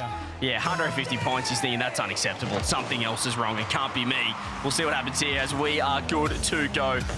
We're in game number 5. Beautiful Paris map as we are taking, well, feels like we're closer than ever to the big tournament, to the second major of the season. And Ninjas in Pajamas, as you said, are looking like they're trying to get their Whip. Can they cause an upset? They've got their first win. And let's see if things can just calm down a little bit. Yeah, CRR playing it a little bit slow, going east to west a bit, but Jorius going north and south immediately after. Oli's got an opportunity, misses the shot. Oh, goal! I said watch for the double commits, Gibbs, and we're 30 seconds in. We see a double commit own goal pinch, Compact into day shift. It's beautiful. I have no words. Talk to me, Gibbs. I just need rest. It's 1-1. Off the kickoff. There we go. Whip. 1-1. Right back in. It doesn't matter. Own goal so you can get to a kickoff strat. Compact does it again with the big kickoff of Toxic. Here we go. Brand new PC. He's ready to go. I feel like we're 10 years into the RLCS, and I would have liked to think back in 2016 when you would have thought, I wonder what the gameplay is going to look like in 10 years' time, how crisp it's going to be, how in tune the players are going to be with each other. Just 3 minds blended together, gelled together to one beautiful being. And no, it's chaos, it's beautiful mechanics, it's solo plays, and it's Toxic. Check his PC. He's restarted his game, and he's found the back of the net twice. Heavy car bug might be real. I'm not sure. Toxic, what a shot there. Putting the team on his back all of a sudden. It's a brand new man, and Whip is up 2-1. That's a beautiful solo play with the reset. Finds a top corner as well. Here's another pre-jump pass. Oli's off the roof. Oli's got a free backboard. He does miss. CRR, can he find an infield? This guy just refuses to rotate. It's a double commit in the offensive corner. Jorius comes in with 0 boost as well. He actually finds a demo. Sarah sitting third man, and by third man, it's kind of like 2.5 men, and not the show. It's chaos. It's just absolutely wild. It's hard to catch your breath. Low 50 from Compact. That was nice to see. Didn't just bang the ball straight away. Jorius with space. Pop over the top of 1. Pop over the top of 2. To Ollie. 2-2. Jorius, great. Again, north and south play. Just run it down the field. Beat out Compact. Get the double tap. Toxic has to try and read this so incredibly quickly, but he's got no boost. Oli is, of course, right there, right behind him, and Ninjas tie it back up. Of course, they were going to tie it up with just a minute 23 seconds gone. We've had 4 goals because why not just keep playing the same way if it's good fun and everyone's having a good time? I certainly am right here. The demo comes through. Joris has had so many demos this game as he works the ball down the sidewall. This time, Sarah takes it off him. 0 boost, back post pass. Only not going to be able to reach it. He might be able to keep it in. Joris going to run the ball back. Indeed, he is. Joris going to go for the cross. Coast aerial dribble, gets around 1. Toxic, though, will have enough time to clear it after his teammate Compact. And will throw it to CRR out of nowhere, in position, turns it into an infield pass. And Ninjas and Pajamas are relentless. Yeah, I feel like I'm up is a very frequent comp for both teams and every player on the pitch at the moment as Sarah's pre-jumping passes, trying to intercept. He did well there. Toxic looking for Day Shift. It's a pinch into the back wall. Day Shift with a little zigzag to grab boost. Keep the ball close, 50-50. Only looking to keep it as close to himself as possible. He does find a nice 50 to Sarah, who's straight on the scene. Jorius underneath is going to be the first one to challenge. Never mind, it's only for Jorius. Little swap because Jorius did have the 100 boost. Have another fake play, another double commit. Everyone's in the corner. Whip are panicking. Oli's looking for the pop, looking for the pass. Another double commit. 3 men in the corner for Whip. It's looking so scary, but the shot's not on target. CR throws it a bit wide, but another infield pass now. It's Jorius. Does he have a chance to do much with this? Going to take it himself. Toxic will get the clear finally, and Whip survive. They can breathe. They can breathe with 2 minutes left. No harm done for both sides. 2-2 can Whip find another game in this series and get it to game 6, and then it's looking scary. As soon as you see game 6, you think, well, we're 1 away from Champion, we're 1 away from getting reverse swept. They've done it before. It was a best of 5. Can they do it in a best of 7? It's a nice pop across. Compact just wasn't quite ready. Oli jumps into his own net off the sidewall now. He just broke a rule 1.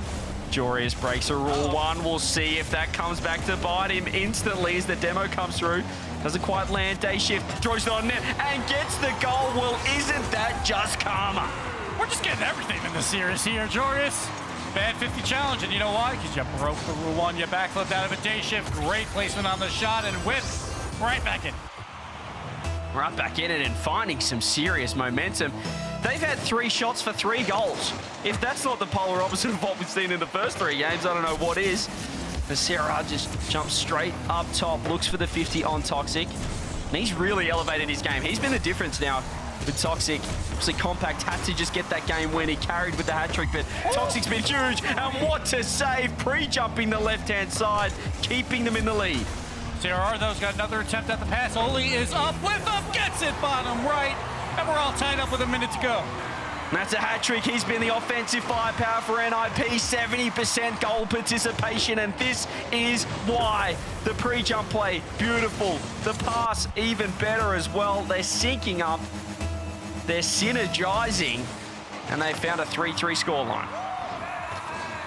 Fake kickoff there. Toxic just throws it deep, but no one available, so Oli just gets it for free.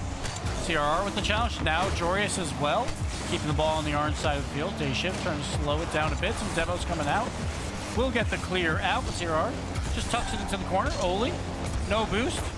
And the dream. Jorius follows up, also now on no boost, so CRR is left by himself. Perfect catch by him to slow everything down. 30 seconds left. Jorius has CRR right there. It's a pre-jump play. It's a double commit from Whip. Of course they're going to send 2 at that. The threat was there. Toxic, 0 boost, trying to keep it as close as possible. Finds the 50. Compact gets 50. Day Shift's rotating in. The only one with 100 boost. But he loses the touch. The pop over the top. A huge win coming through. And Jorius just under the pump a little bit as Compact throws himself at it. The shot offline, and NIP, did they get one last attack? I think Whip are trying to get the ball down. They find overtime. Goodness me, what is happening? Watch for the kickoffs here by Whip. They've been doing rather well on them. Compact does get possession, just pinches it downfield. Toxic and Day Shift with Boost, waiting on Joris's touch. Toxic does get it midfield. No one available, though. Oli will turn it away. But the pressure is on by Whip after that kickoff win. It's a big boost grab there as well from Oli. Just spawned on him on time. It's a 50 though. Joris finds himself very awkward. There was going to be a shot from Compact, but he just absorbed Toxic's powers, or lack of, from the previous game. Could have been game right there, but the quality finish wasn't on. A double kick comes through. It's actually a nice fake as well. Oli's in a lot of trouble, but he makes a huge save getting bumped.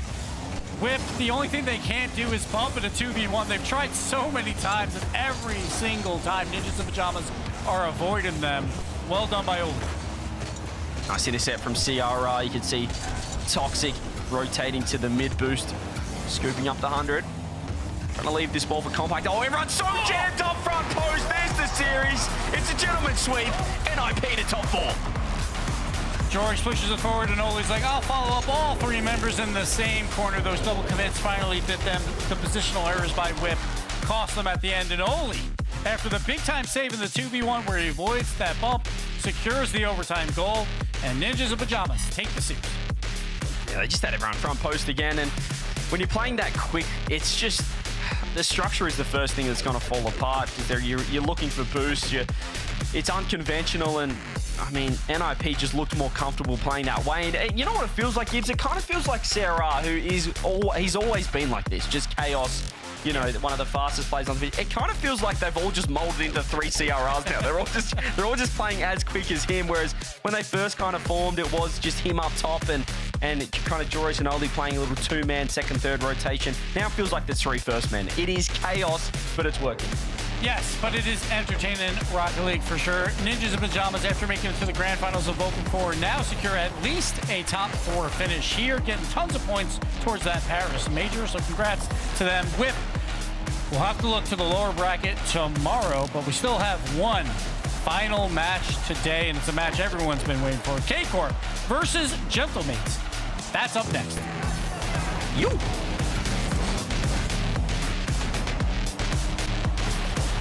Oh, now this guy's going that way.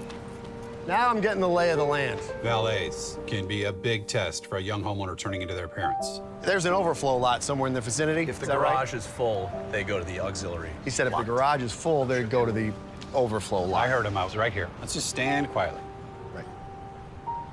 I bet you guys have driven some great cars, huh? Progressive can't protect you from becoming your parents, but we can protect your home and auto when you bundle with us. I think you might have brought the wrong car. We had the red convertible.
So hard it hurts to feel it touch so hard it burns. Isn't something you could learn, it's natural. And I might not feel that for you, but someday you'll find someone who sees you in a crowded room, sensational.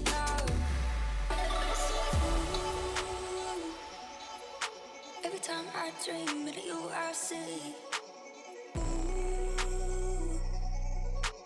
a kind of thing that you can't unsee. I'm sorry.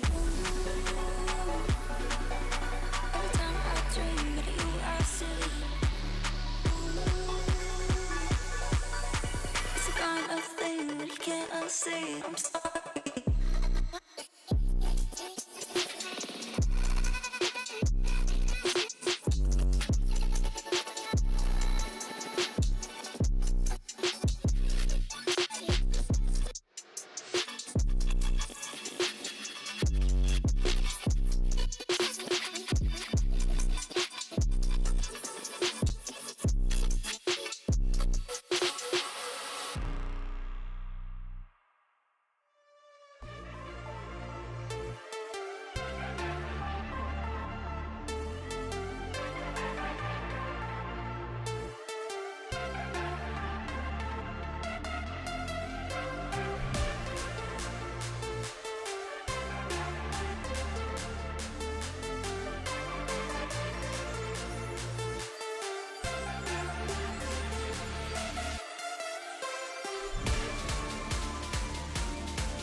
There was a moment there where you thought maybe Whip would figure it out here, and then they didn't, folks. Back and forth.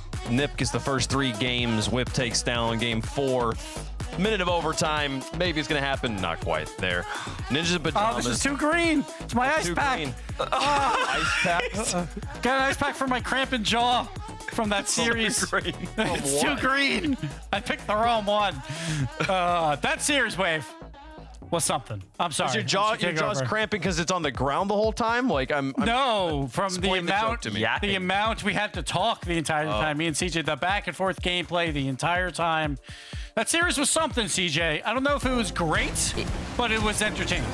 It wasn't great. It was definitely entertaining. It was just double commit, quad commit, double commit, team bump, double commit, score because you made a mistake and double committed. It was chaos. Ninjas in pajamas though went to a 3-0 lead because of the chaos. They look like they acclimatized a little bit easier than what we saw from Whip, but it was mainly some shooting woes from Whip that really let things down. I'm saying Nip and Whip. I'm getting confused with the teams as well. But Toxic took a while to heat up Gibbs. When he did, we saw it start to turn around a little bit. They got a couple of games. Yeah, credit to Ninjas, though. There was plenty of opportunities where they were in a 2v1 spot. There was one right there. Turns into big saves, turns into 2-goal swings, where Whip were trying for the demo play, and they just could never connect on those plays. So Ninjas doing a good job.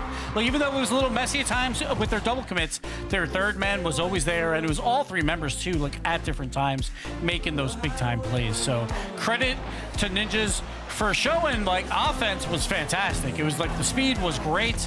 But the problem is because they were so fast, those double commits happened, but their defense really played well.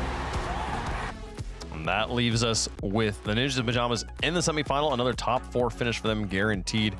And Whip Esports has a date with Manchester City tomorrow morning. They are not out of the tournament just yet. We'll see how they bounce back there after taking that loss to the Ninjas. One match left on the day. CJ, during the break, you were promising me with your whole heart that this match is going to be a very different story than Ninjas in Pajamas versus Whip Esports. Carmine Corp versus the Gentlemates, a match that could easily be a grand finals marquee event at any other event. Instead, they are meeting here in the upper round 1.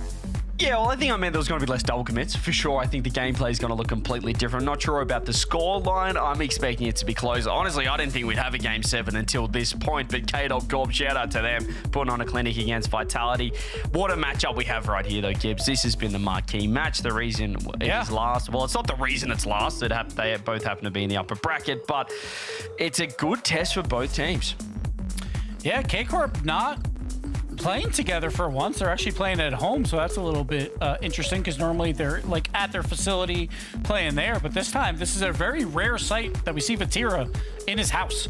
We never see this. He's always there, so we'll see if that matters for KC Corp here because they are like inclined to play together. Now they're just at home playing on Discord, so see how it plays out. On the flip side, we have the Mates who are playing together, and the Mates are major champions. They took over that King of Europe or King of the World because of Nas right there, who played so fantastically at the Boston Major. But then they missed playoffs, and that's the first time that's ever happened that a major champion misses a top 8 for the next event. So they're looking to get as many points as they possibly can. They're in the upper bracket. They do have 2 lives at that top 4, but they want to get it done here. I mean, Wave, can you tell that they're actually in the Gentlemates facility? It's tough to see. I will say there's a color synergy from the building and the shirts and the chairs that does make me think they're probably in a facility there. I will say though, facilities today I think are like 1 and 2. Like, I don't know. I want to be in a facility today. Yeah, Vitality, that looks a little rough. Maybe they need some more yellow in there, depending on how the Gentlemates perform here. What probably happened was Carmine Corp saw Vitality lose in their facility to KDOP. They flew home? They said, quick, go home. Well, it's going to be a good test because obviously, you know, when you say we've got KC Corp at home, this is now KC Corp at home, so we'll see how they do perform. But I thought KC at home was KC Corp, but maybe they're KC at the office. The way they were playing, looking fantastic. It's going to be a great test for them, though. Gentlemates look like they're back. That first event of the splits, Gibbs, I think was just a little warm up for them. You know, a little tough bracket, but they won the major. It was, but Mates also were in Group A, a little bit of a gifted group as well. So they went through that pretty comfortably, but KC Corp had to take down Manchester 3-1 as well. So KC Corp a little bit of a tougher road here. It looks like they're back in form, but honestly, it just depends on what type of teams we get out of these two. I feel like this is truly a coin flip matchup. It could go either way. Chat, let us know who you think is going to win. Gibbs, you said it's a coin flip. Which way are you flipping the coin? I had back on Chalkcast, I said Mates would be the #1 seed going into Paris for Europe. The only way they probably do it is if they win 2 of these opens back to back. I'm going to go with the Mates here. I think they have a chance to find their form again. And KC Corp's playing at home, which just seems odd to me. So I'm going to go with the Mates. Okay. CJ? I'm going to go KC. I'm going to go the other way. I think it's still going to take Gentlemates a little while to wind out. And I think it's a 50-50 match. Last time, when Stumpy predicted KC Corp, he just went with his gut. I've just got a gut feeling that KC at home he's going to look fantastic. Well, the majority of players that have at some point played in a facility earned the right to play in that facility by playing at home. If anything, they're back in their element here. I think Karmine Corp are going to take this one down, but I do think it's going to be a close series, and I'm excited for us to get into it. Hopefully have a banger 7-game match to close out playoff Saturday, get ourselves set up for Championship Sunday. I would be happy either way, though, because if Gentlemates win, we get Karmine Corp versus KC Corp finally, as foretold in the prophecies. We'll see which one we get for tomorrow, folks. Split down the middle in chat as well. It couldn't be closer on paper. We don't play Rocket League on paper, folks. Which organization gonna move forward in the bracket and have a better shot at the title tomorrow on Championship Sunday? Karmine Corp on one side, Gentlemates on the other for the final match of the day. It is a position that Gentlemates are trying to scramble out of after a very poor opening tournament for the split. They find themselves chasing for those top 5 spots. Victory here, Stumpy, would put them in a much better position to try and right those wrongs. Yeah, Karmine Corp, however, they are going to be a very scary opponent to be going up against. They haven't done the classic of winning all of the regionals, as they like to do. That was last split's way that they managed to go about things. But heading into Paris, they have not been able to take the first one. It's a great save to start things off. And a banger of a shot from Vatira does manage to keep them out in game 1, brought to you by Progressive. And one slowly on target as Vatira passes the ball over to Atto, who started off this season, very arguably, best player in Europe. Hasn't quite been living up to those standards as of late. Now he would so love to return to that pinnacle sooner rather than later. But for KC, Austin was supposed to be their moment. Gentlemates stole it from them. Now Gentlemates, especially after KC Corp had the result they did, they're still 2 points behind now from those top spots. Really could do with a result. Now the interesting bit is loser of this one plays KC Corp tomorrow. So we either get the outright race for the top 5 spots, or we get a caster's nightmare where somebody's got to try and figure out KC Corp for Karmine Corp versus KC Corp, and that's going to be awful. We need to make sure the players don't change their names. Like Rado doesn't change his name to like Ratausin. So he doesn't I'm sure they're going to try and submit those names as soon as they know what the team is that they're going to be playing. But it's going to be interesting to see just how Gentlemates really can bounce back. Their incredible major win that they secured over in Boston, it's not been sullied by any means by the fact that they couldn't make the main event, or rather they couldn't make the playoffs in the next open event. Unfortunately, that's what people are talking about at the moment. Archie's going to slot one in, but they've got a lot of work to do, really, I think, to regain that trust with their fan base. Booster was just awful there for KC. There's Archie. No nonsense Archie, as he is. Just going to whack the ball on the target. Does the work just for him. Oski's going to go for the slow play this time around. That's for a couple of players. Archie's considering it. Vatira, nice cut of rotation. That's quite far forward, actually, so he's going to be caught. Decent little force. There's Oski. Oh, all right. Going to go for the flick. Doesn't quite go as far as he might have wanted. Vatira also not catching the player. Both teams sort of trading blows here at the moment. Not quite fast enough to challenge. Not quite slow enough to get outpaced. Sort of a holding pattern, and a holding pattern's pretty nice, actually, for Gentlemates. They've got the lead. I mean, when you look at the history between these two teams, it's the 5th time they've played each other this season. KC are currently 3-1 on that record. Came 3-2, if then you include the Swiss stage this time. But normally just look at the best of 7s. And Archie, we talk about the best of 7s. He is the best of them. What a slot and a pass from Nas. Vatira's got like 95% of that goal covered. It's a shame that Archie knows where the 5% is. What a hit. And it is 2-0. Gentlemates not allowing the mistakes of 2 weeks ago to come back to haunt them. And KC, they're now going to have to start to really pick this up here because they've looked a little bit flat to start this.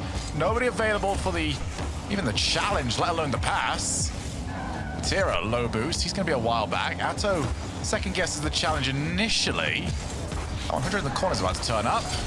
Just going to lay claim to it. Archie pops it on. Nas just makes a show of it. Knows that he hasn't got the boost. But the fake challenge was enough to and also 0 boost Atto.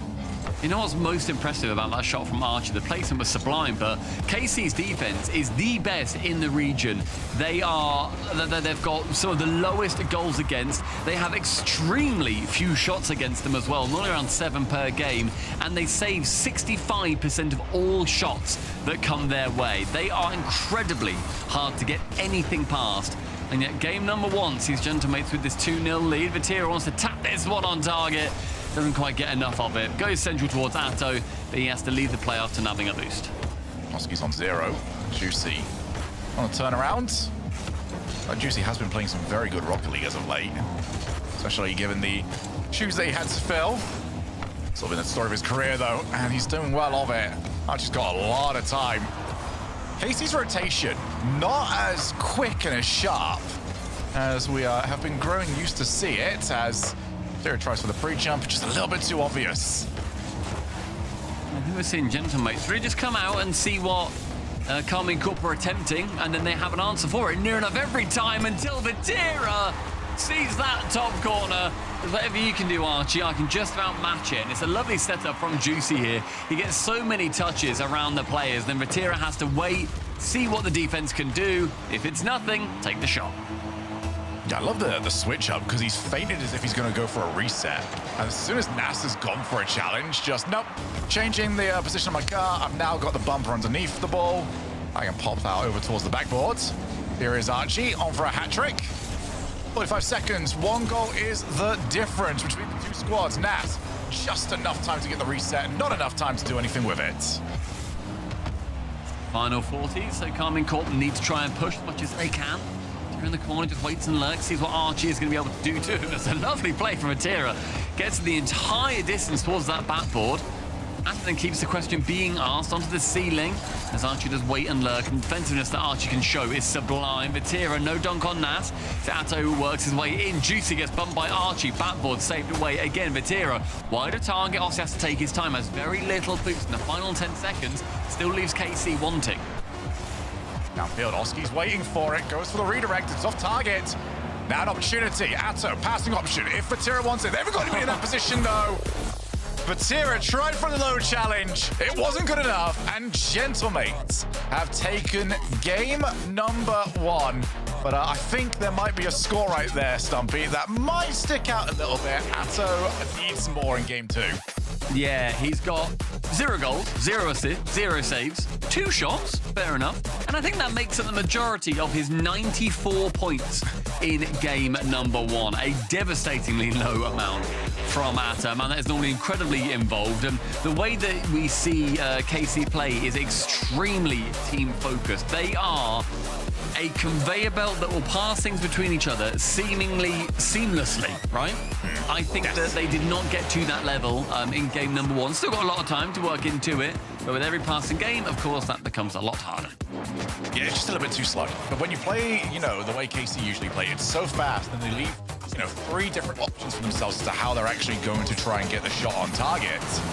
But that one, Gentlemates could just sort of spot it. You're going slow enough, they go, okay, there's a guy on the wall and there's a guy in midfield. I think I know where this one is going, to be completely honest with you, so I'm probably just going to go and take the infield challenge and be A-okay with that. But I think if they can get Atto up and running, that will be perfectly fine for them. But we got to reiterate, big series here for Gentlemates. They are still 2 points behind. They do not want to be having to run that gauntlet tomorrow. Yeah, I think with Gentlemates too, it's one of the ones where, yes, all the points that they can get are going to help them. Missing out on open number 4 to gain any points was devastating for them. But they're pretty much the Worlds is fine for both these Worlds teams. are all good. Worlds is all good. We're looking towards Paris, and then any points that you can then gain there to then get on any of your same region teams that are competing with you. But they've already done well in getting the points here to get up to 5th, and probably they can win the tiebreaker if it comes down to that. You don't want to rely on the tiebreaker, goodness gracious, no. But they have got fallbacks. There are ways that they can do this. It's going to be intriguing to see just how hard they can push to get as many goals, rather as many points as possible, so then they don't need to fall back on a tiebreaker, because we've seen some teams really fall apart in those situations. So just a second on this one. Going to be a little bit delayed for game number 2. Once we get back into it, they're just testing out a server, and then we'll be into the series as a whole. But for Gentlemates, I mean, great game 1 for them. That was pretty much well within their wheelhouse. They can play that style, especially if Archie is shooting that well. And Archie, if you are trying to learn how to play Rocket League, that is the guy I want people watching, right? That is the player that has got so much that people can replicate, but he just does it better than everybody else. Yes. Review his major, because goodness gracious. If you're out there going, you know what, lads, I'm going to go and watch Diaz or Zen, yeah, you're going to run into some problems right there. You haven't got the neckies for that. You know, you look towards the exact same team, Nas.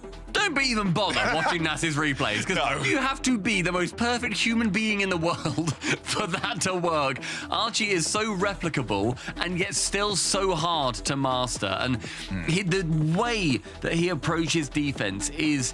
normally you'd call offense stifling. I think he makes defense stifling. He makes it so hard to think, yeah, you know what, I can score here. He makes it near impossible to get through. He is a remarkable defense. I have, whilst we're waiting for this, I have a question for you, a theory question. Would you rather? Ooh. Okay. 1v2, you have just overcommitted. You've dived in. How dare you, Stumpy Goblin? Surely not. 1v2. You know, 2 opponents are now chasing down towards your side of the field. Who would you rather in net for your team? Archie or Vatira? You can get on this one as well, chat. That's really hard. 2 of the greatest defensive players ever to play this game. Who's saving the play? I was about to say in current form, then instantly disagreed with myself.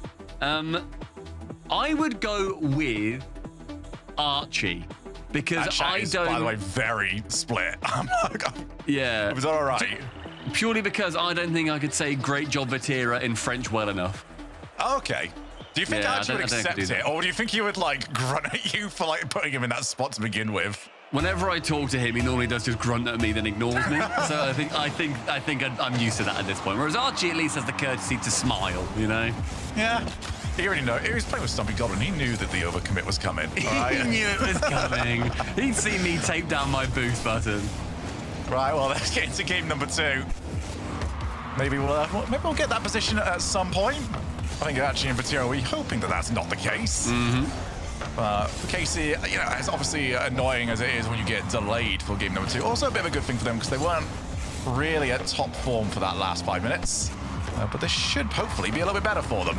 I mean, we talk about, you know, those 2 players, Archie and Vatira, and when you look towards the statistics between last split, so competing for that Boston major, and then now this one for the Paris major, Gentlemates' offense was extremely spread between all 3 players, right? They were very, very split down the middle with Atto going for that first goal in favor of KC Corp. He was one of the guys over on KC that is able to turn the game on a dime. It's a stunning turn from him. It's a lovely pass central from Vatira. I was going to say that Archie now in this second qualification stage for the Paris Major, he's at 76% goal participation before this series. It is incredible how much he is getting involved in the offensive side of play compared to usual. Goose has had an argument with the crossbar and it's ended up costing his team. Crossbar always wins, undefeated, 27,000-0. If we include Rlcs and all your ranked games back over as well. Don't mess with it. Juicy has learned that the hard way. There's a minute in and already we are getting a good few goals fly through. I think Gentlemate's looking quite comfortable managing to secure that goal. So here up to the ceiling, only 40 boosts, so can he get it too far? No, they just wait floor bound. Oski's winning the first man to it. Does jump early though, which allows Atto to have a chance in. And now Oski immediately goes to chase down Juicy at the back. But the ball can't work its way past Batty in the midfield. Oh, Nas doesn't quite get it, but Archie just hits the brakes. He got brake checked for a Rocket League goal. I mean, the touch from Nas to get it past 1. Archie just has to, he honestly has to slow that down, not so much that it goes backwards, but not so little that it still goes into the path of the defender. A great play, and that is why his goal participation is so high on these qualifying open weekends. Atto straight down. That's immediately to Nas. Not a good touch from him at all. Juicy back into the path of Oski. It's just clear and hope at the moment here for KC. Usually they have a little bit more of a thought-out plan than this, but you know, Gentlemates won't complain if it's just going to keep landing on them for an out dribble or an airplay. As Archie finally has to do a little bit more defense. Oski sealing, reset, trying to go over the top of Vatira. No one really challenged. Actually ended up working for the better. Great second challenge as well. Alto looks for Nas, does get there. Now it's a panic, but nobody's following. KC are so far back. That's never how KC attack. You'd always expect, if anything, there to be too many KC players in the box, but it always works out. Nobody was there. I was on Juicy's cam. He was pushed so far towards the side that he couldn't come in, even on the low boost. Juicy can turn. Got Nas up there for company. That's a cut of rotation. Atto backboard. Archie, plenty of time. KC seem very happy just to hold back a little bit here. Take that midfield. Oh, the double commit off the respawn. That worked out brilliantly. And just showed up exactly where the defender didn't want them. It's a brilliant dunk as well. It's a very unfortunate spawn. It's a horrible spawn, but Atto just stays with the ball the entire time. Get the dunk, see how it then ends up popping through. Really well played. Then floats with the ball, just so then Oski has to think, is he about to tap this one in or do I need to wait for somebody else to come through? Just send as many bodies as possible. That is how KC Corp do it. I'm just saying, he could have communicated it. He would have known. I'm on the left. No, the right. Sorry. Oh, I've really got this wrong, haven't I? Archie straight to the path of Juicy. Powers the ball. Bit of a heat check. Oski, well, doesn't feel any of it. That's the second one. Tira with Atto looking for players. Unfortunately, he was looking for Archie. That is the near impossible find. The chance of a needle in a haystack sometimes. And trying to get the bump onto Archinold. It's not the name.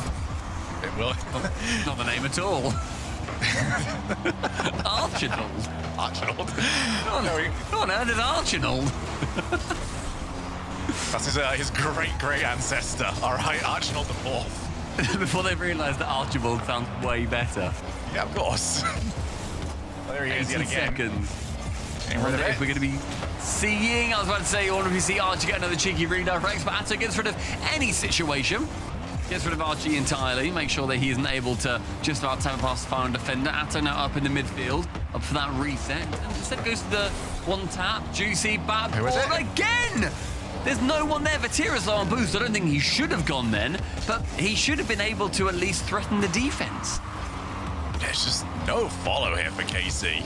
Gentlemen can get away with just making sure that the second man doesn't take the shot on target. Juicy immediately tried looking for Archie, who is already up. Good 50 from him. Nas is a bit of an awkward spot, so does require a little bit of help. And Archie's just, yeah, I've got this, lads. Don't worry. Zero boost. It's all good.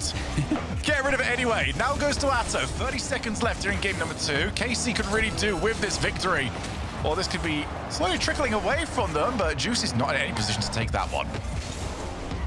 Final 20. Oski has an option here. Ends up going low, tries to force it. Archie, I love that position.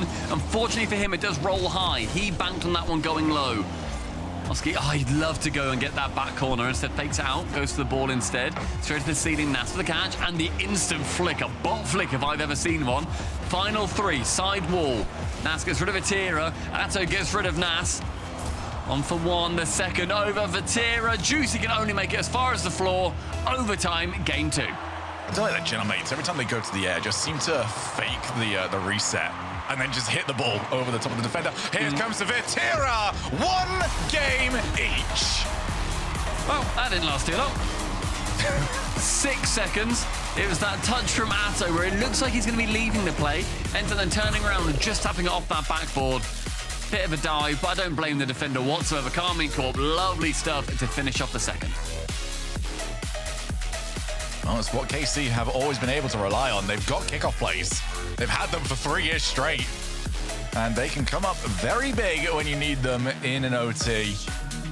KC, I mean, I don't think either of these teams are necessarily operating at their best right now. Maybe 60% of what they are truly capable of. But the standard is the same. The result is the same. And also so the risks. Gentlemen really could do with a victory here to secure at least 2 more guaranteed spots for their splits. And the pressure, despite the fact that went to a admittedly very short overtime, was very in favor of Karmine Corp. They were in Gentlemate's half for 60% of the game. Normally you see that around the 52 to 55 kind of percent mark. There's a slight domination. 60 to 40. That is a big difference. So Gentlemates, so they're under pressure for a lot of that, but making very few saves. They were clearly shutting off Karmine Corp pretty early on, but the ball was very much lingering in the orange half of the pitch. They want to try and switch that round as it goes into game number 3. Over to DFH Stadium. Gentlemates taking game 1. KC answering back very nicely indeed. Nice fake kickoff here. Nas takes the ball over to the side, looking to try and displace Atto. Can't go any further with it, but that's how you want to try and go off the kickoff. Vatira with Atto downfield. Oski just makes sure, all right, I'm going to place my car between the ball and Atto to ensure that that pass is just not going to work out. It's a nice 50 from Oski, and with nobody attacking from Karmine Corp, Nas has a very free chance. The game went into slow motion, like two Canadians holding a door open, saying, oh no, after you, oh no, after you. Nas ends up just rudely barging his way through. 1-0 Gentlemates. Atto goes so early on the save. He's made a big read that Nas's shot is going into the top right of his goal. And we get another fake kickoff. They're just trading the exact same kickoff between each other. Oh, backboard. Archie's going to get there, and he does. Atto at the threat. Archie back into the midfield. 0 boost for him. He's just going to try and stay in the way, although no immediate challenge there for KC. That could have been a little bit more of a threat. Vatira only as far as Oski. Bit of time here for Juicy. Vatira's looking for Archie's car, at least threatening in the background. You get this over to Atto some way. Vatira's thinking about it. This has been the big tell, I feel, for this series, Stumpy, is third man positioning for KC. It seems to be that is the most important spot on the field. Yeah, I mean, so far they've just been left in quite awkward situations, and they're almost like playing it safe. I think every time we've sort of seen them be like, and the KC final third man is nowhere to be seen. Maybe because is the first man not rotating out fast enough, or the second man? Are they playing it too safe? I don't know. To be, now that you bring it up, Vatira is loitering. He's going for boost. He's like sticking around with 0. Is that preventing the third man from being as close as they would normally play him? Yeah, maybe it's a little bit of a confidence thing in those positions. Just little spots, little insights. As Oski's going for Vatira's car. Oh, there's no little spot, no little insight. There's a big Oski with a big Fennec taking him out with a big demo. Big Oski, large Oscar, call him what you want. He's going to be scoring on your net. 2-0 Gentlemates. It's a beautiful play. A choreographed play, in fact. The aggression that Gentlemates can show. It's 2-0 in under 2 minutes. Karmine Corp, I appreciate there are 1-0, or rather 1-1 in this series. I need to see more from them. I really do. Yeah, it's just of a series happening right now. And they're better than this. Gentlemates are better than this, but Gentlemates are the ones winning at the moment, so what have they got to do? Oh, it was a big dive in. Vatira will turn that one in. I don't hate this from the third man, because you're stuck 2v1 otherwise. So he just goes for the all-in immediately rather than letting Vatira go for a demo. I agree. Lovely doink as well from Vatira. As a doink enthusiast, a connoisseur of myself. Ooh. Well done. Nicely played. Well aged. I don't hate what Nas did there. I think he was in a poor position in general, and so he sort of had to do what he could. It's either, do I go on a 2-on-1 originally, or do I just try and dive in to try and catch them off guard before they can conjure up something a bit more challenging? He ends up losing that battle. I think he may have lost it regardless, because he wasn't Archie. And you can see the other way, and you say, well, I don't know why I didn't just dive in earlier. Yeah, exactly, yeah. That's a powerful clear, and Archie's got there just about. Had to maybe add another Fennec to the front of his current one. Nas on the turn. 2-1 still to the better. Their lead cut in half. Archie down the line. Tira, all right, well, how's your Diaz impression looking for Tira? Not that bad whatsoever. As Atto off the wall, 2 minutes for Tira. He's not got the boost for a pre-jump, so instead there's the KC special, the bread and butter. Air draw bump, not quite landing. Final 2 minutes, and still that one being chased by Karmine Corp. Seemingly the story of this series is just one to chase for Karmine Corp. We've been able to do it earlier on. Oski takes it low, it's low 50. Seems to be a trend at the moment for the Gentlemates that have survived through a couple of their rosters now. I've seen Archie go for those low challenges a good few times so far. Vatira stays with this one, gets it to the backboard. Oh, Atto and Juicy, they have a miscommunication. Atto shies away, he was in position. Juicy also sort of was, occupying the same space in the Venn diagram. That might be the reason why they're not at the KC facility. One of them opened the door for the other one, and they couldn't quite figure out who was actually supposed to go through it. Oh, dearie me. Just those little moments, and you don't associate them with KC. Juicy, he's going to be a little bit late to this. Nas outpaces them. 1 minute left in this game. Still one goes the better. Here goes Vatira. He's got Archie. Just goes for the outpace. And it's, I think Atto had the better angle. They're just not deciding who needs to go. They're playing closer, though. They're playing a lot closer. That final man. That's a lovely pitch through an Atto. I don't hate it. I don't hate going for that fake there either.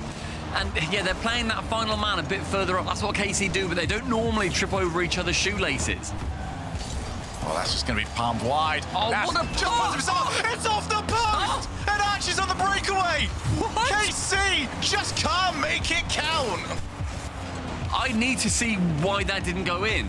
Was Juicy just too slow to it? Did not anticipate it? Because that pass was perfect. Nas attempts to get it right below the crossbar, so lovely demo from Atto. This time he then leaves Vatira just to go for the ball on his own, doesn't commit as well. Pinch attempt from Archie. Atto's going to be home to clear it away. Atto looking to try and create something. Oski does well enough, but he's got so little support. The goal is there! And the post is not going to be a factor. It's a great touch from Atto. Oski has to do something, and then no one's home in time. Nas has no boost. He can't get to it. Stunning 0-second play. Calming Corp, don't die yet. Yeah, that's going to keep heads up as well, isn't it? Because you don't want to lose having just got that golden opportunity.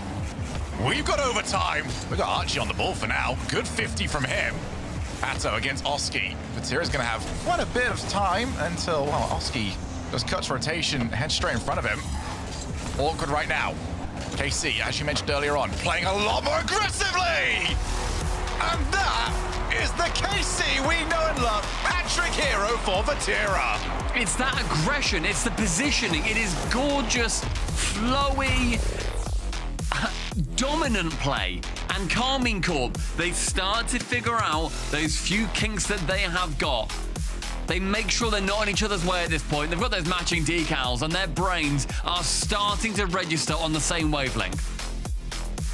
It took them a while, but KC found their form, and I just adore that play at the end there for Vatira, because he's got two options, and this is what KC usually do so well. They have options in every single offense. Even if that one is not shootable for him, he can just still commit to the demo that he originally wanted. Yeah. No, all right, it's in my path. I'm just going to turn it on.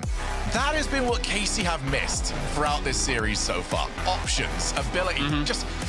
Usually that one option is third man come and take the shot. That's not even usually there. But for Gentlemates, this is now on them. They've been sort of happy to let KC play this style.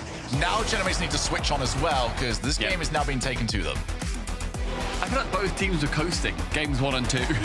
Like, neither of them were, like, going crazy. We didn't see the best play in the world. Now Calming Corp have, in that overtime in particular, actually gone, okay, you know what? We can do this. We can flow and we can work together. And that energy from Vatira is going to be toned down somewhat now that a timeout has been taken. Snasky to do a little bit of work with the boys as the Gentlemates need to figure out what do we do to make sure that we are getting up to that level that Calming Corp have revved their engine up to. Well, none of the players are talking, so hopefully the coach has got a lot to say. Yeah, worst timeout ever otherwise, if you just sort of sit there in very awkward silence. Just nobody talk, all right? Just think about what you did. It's punishment time. Sit in the corner, that shut like up. Something that CJ would have called for back when he was playing. Well, they've got 30 seconds before they head into game number 4. It was looking oh so very good, wasn't it, for Gentlemates? They took the first game. KC went on full form, and they were in pretty dominant position in game number 3. 2 goals to the better, and it's just disappeared on them. That tend to be what happens when you're playing against KC. You just sort of blink and then you lost. And that was what? That was Gentlemates 2-0 up in that game as well? Yep. Like, that is a really hard position to then mentally deal with losing from. Like, that is a horrible position, and I think the Gentlemates became lax. Again, we've not seen them go to the level that we know that they can get to. They've played well, because they've ultimately won some games against Carmine Corp, who also aren't at that level, but it's now 2-1. Gentlemates, more answers needed. Loser of this is going to be heading down into the lowers and will be playing against K-Dot Corp, and I think that Gentlemates... NIP are next of that, I think. So that's your bracket. Yeah, after that, it's an NIP. So there's some tough teams ahead. Yeah, or you've got Man City. Well, it's horrible. All right, this is why we play these games, because Europe is stacked with talent at the moment. I'm not entirely sure which match I would want more. We already know which one Radosin wants. He wants Gentlemates. He does. I think we'd be pretty happy with any match between these and K-Dot Corp. What a challenge from Nas, and now he can break away. It's open for him. What a breakaway. A stunning turnaround. Huge clear. Atto thinks, okay, Vatira at least here has got a low 50, but then Vatira ends up flipping towards the left. Nas intelligently takes it towards his left, so Vatira's right, clears it past. Lovely clear from Gentlemates. We have fake kickoff. Juicy sends it high and central, so not really to anybody on KC that he can find. I can't remember. Oh, wait, that's on target! Bang! Off the post! I was going to say, I can't remember the last kickoff that KC actually went for. They're all fake kickoffs at the moment from them. That's not even a fake at that point. It'd be faking if they actually went for the ball.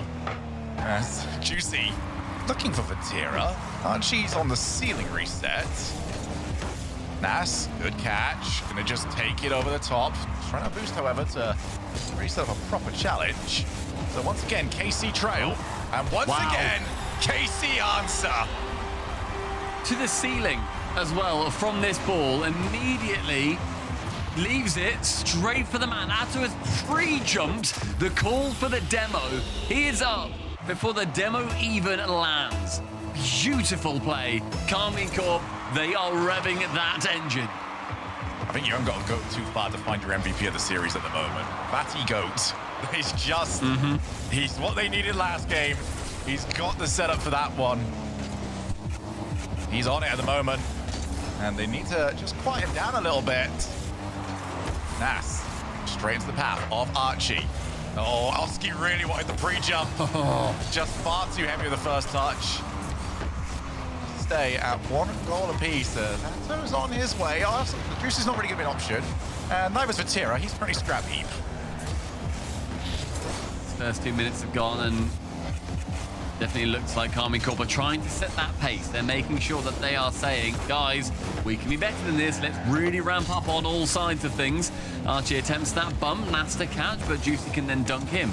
Oscar has to try and avoid that bump. Gets the wave dash. Vatira up high. Nas to tackle one. Actually misses, but then causes Vatira just enough distress. Make sure he can't get the second touch. Archie cannot outpace the defender. And so far, this has been a lot of play from Carmine Corp that I think is showing their intention in this series of we are here to not lose again. Yeah, KC have really turned this around and they're looking comfortable at the moment. Haven't got the goal for it just yet. And, well, they have conceded some out of nowhere. Be very careful. Third man positioning in particular has been key for KC. Archie goes backboard. When does Atto dare to challenge? Right there and then. 2 minutes on the board. Archie, once again, clear into Oski. I don't really know what you do with that challenge next if you're Oski, so just takes the 50. Tira's looking to go over the top. Juicy now called in. That's a very wide angle, so gonna leave this for Atto.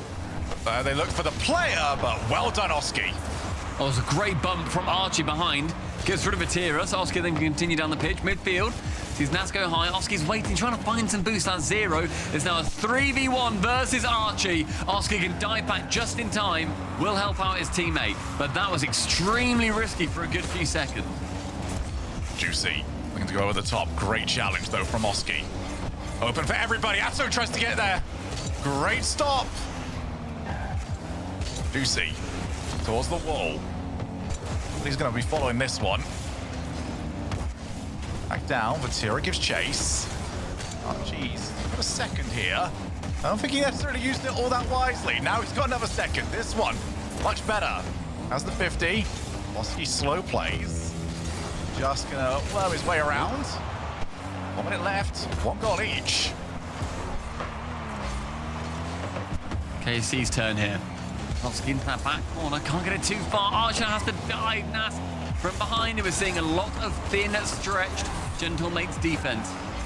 Karmine Corp, I feel like they're biding their time, or perhaps Gentlemates are, in fact. Zoski goes up high. High dunk on Juicy.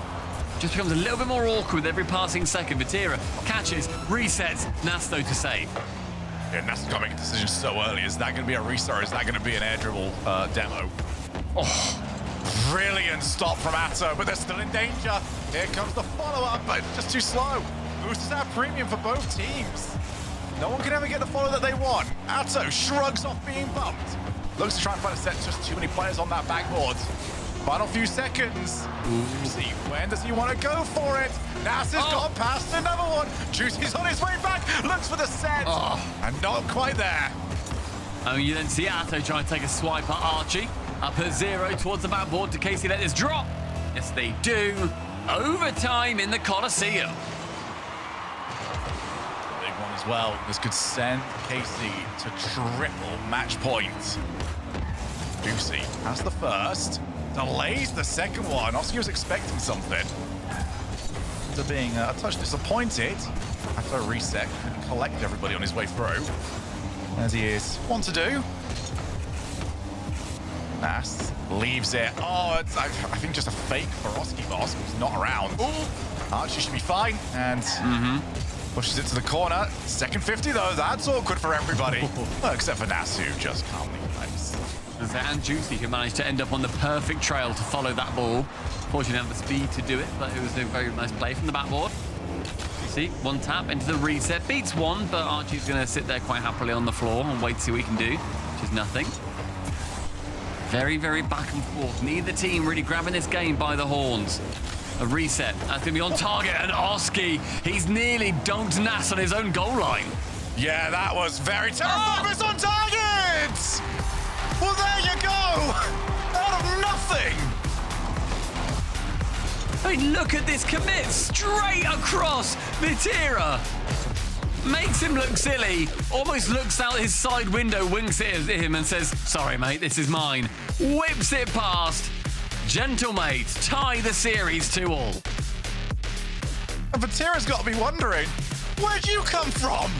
I just saw you double commit. I almost saw you score in your own net. What has happened here? There would have been nothing on Vatira's radar that said, yeah, player on the way. That was ridiculous. Nas, clean as you like, gets over to it. 2 each in the series. And you know what? Despite the numbers, the Gentlemates do end up taking that game. The field domination again, 57%, a huge swing towards Karmine Corp.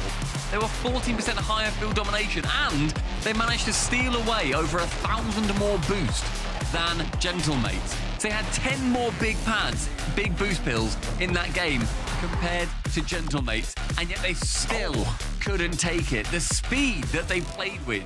You can see why they had so much boost, and you see why Nas has to stand up and just cheer again. We saw how animated he got at the major, and I love to see that that ends up carrying through over towards these boot camps and online events. It's going to be so nice as well. Whenever you play in those sort of matches or something goes and you just get Nas talking about how good you are after every single play. As we do get ourselves ready to head over to game number 5. Who is going to match point? Who is going to the lower bracket? We're going to find out just now as, Juicy's got that kickoff a little bit wrong. It was directly into his path. Matera's tried to save it, and Juicy's missed the ball a second time. All right, just needs a second to recalibrate. God, every player then just thinking, hit it, hit the ball. I don't care where it goes. Let's just do something with it. I don't like it. We got out of whack, and that was ugly. But now, back to normality. We're getting the flip resets and the ceiling plays. As soon as it gets messy, I'm like, I could exist in this lobby. Yeah, what we expect from Rocket League, all right? We want ceiling resets. We want flip resets. We want these air dribble bumps. All right, maybe some of you might be a bit disagreeing on that one, but I'm the one with the microphone, and I say I want it. But we do expect them to hit the ball on occasion as Archie... Oh, he almost got Atto to own goal hit. Oh, blink and you miss it. Atto almost blinked and scored in his own goal. There's an own goal like that at the major as well, in Boston. Was that Atto? They got the... Boston was a very long event to watch party, my friends. I know. I was watch partying too. I'm trying to think, in between me eating stinky jelly beans, what exactly it was that happened in that major. But yeah, I remember there being a bit of a silly own goal in that one, but it didn't happen this time round, thankfully. In Park de Paris, in the midfield, we see Juicy now. Stop and slow it down. Oski on that right-hand side picks up the big 100 boost. Towards the ceiling. Beats one, beats a second, goes down low. Okay, Archie, you had the least to do there, and you couldn't. But that was impressive. That was genuinely impressive to completely miss the ball. Atto's on his way. He's got 0 boost. That's about to be fixed. Right, well, let's just reset everybody, shall we? They're being a bit goofy. They're being a bit weird with it, you know? It's just... Here we go. Oski's going to sort us out. This is going to be a great play. It was fine. It was perfectly fine. Yeah, that's on the way. Yeah, it's good. Goosey, slow air dribble. Does anyone want to challenge him? He almost feels like he's been completely left out. Everybody declined him. Oh, Archie's completely missed. Archie's completely missed. No, we said normal, Archie. All right, you agreed. 2 minutes 40, and it's still just feeling very much like... You ever play free play ball? Where you are just hitting it. Oh my goodness! That is a free play ball goal if I've ever seen one. He was lurking on the penalty spot. Archie gets it to you, and Oski goes, yeah, all right. Skins it wonderfully. Juicy's nearly had a wonder save. Oski will be the benefactor. Oski just parked. I don't know many Rocket League or RLCS quality goals I've seen where somebody is just parked in the middle of somewhere else. As Oski's trying to find a pass to somebody. Well, Genomates have got the first goal. And they hold on to it. That's been the difficult part for both teams so far this series, as PC do tend to respond quite quickly. Are they going to do it this time around? To be fair, mate, it is called Park de Paris, so I think Oski just took it a little bit too seriously. Thought it was a movement-based instruction. Yeah, he needed Nas to help him with that one, did he? Just explain that's not quite what that meant. And Oski just tips it on, so Archie can then follow up. Not seen too much from Oski in this game, sorry, Archie rather in this game. But in fact, actually, both Atto and Nas are under 100 points each. Yeah. Atto's on 98, Nas is on a mighty 68. Oski wants to try and carry it forward. So close. So close to 2 of them. 100 seconds. With 1 attempt just to try and get that past that midfield line. Instead, it goes in favor of KC Corp. Zero can pump it long. It has just been very nothing ball. That is completely open, and Archie's hit it wide. Usually he has to try and set up. He's got Matera. Matera didn't quite like the look of that one. Just over a minute left here. It's been a very messy game of Rocket League. Oski, oh, that's a beautiful touch. He's got to try and chase, though, because it was a double commit. And now, Atto's Nas, that was disgusting, filthy, and quite frankly, not very nice. The assassin strikes again, fakes Atto out entirely. Again, looks out the window, winks as he goes by, says, see you later, fella. We're taking the dub. I think he might have looked out his window in real life as well. He just watched Atto go flying past him. Archie, trying to try and put this one completely to bed. KC Corp made to look silly with that goal. Now Nas looking for a ground pinch. Doesn't quite work. 40 seconds. KC running out of time, running out of chances. I mean, this is where the keep away ball has been so good, I think. For both teams, really, this benefits Gentlemates only. There's a lovely pass, Centroids double commit on the defense. But right now, Gentlemates can afford to do so. Good recovery. It's a long shot. Atto with little boost can get back.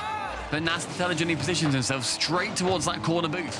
Final 15. And KC Corp, it does not look like they've got much of a window through. This could be match point for the mates. Zero wanted the block. Atto tries to set. That doesn't work either. Archie's in front of every single player. And another one. Vatira sidewall skim, but they've run out of time. Double match point for the Gentlemates. As, well, Atso calls a timeout, Juicy calls a timeout, and Vatira called a timeout. I think the KC Corp might want a timeout. Unfortunately, that doesn't mean that they now get 6 minutes. It's still only 2 minutes. They immediately left the lobby. All of them have just left. So.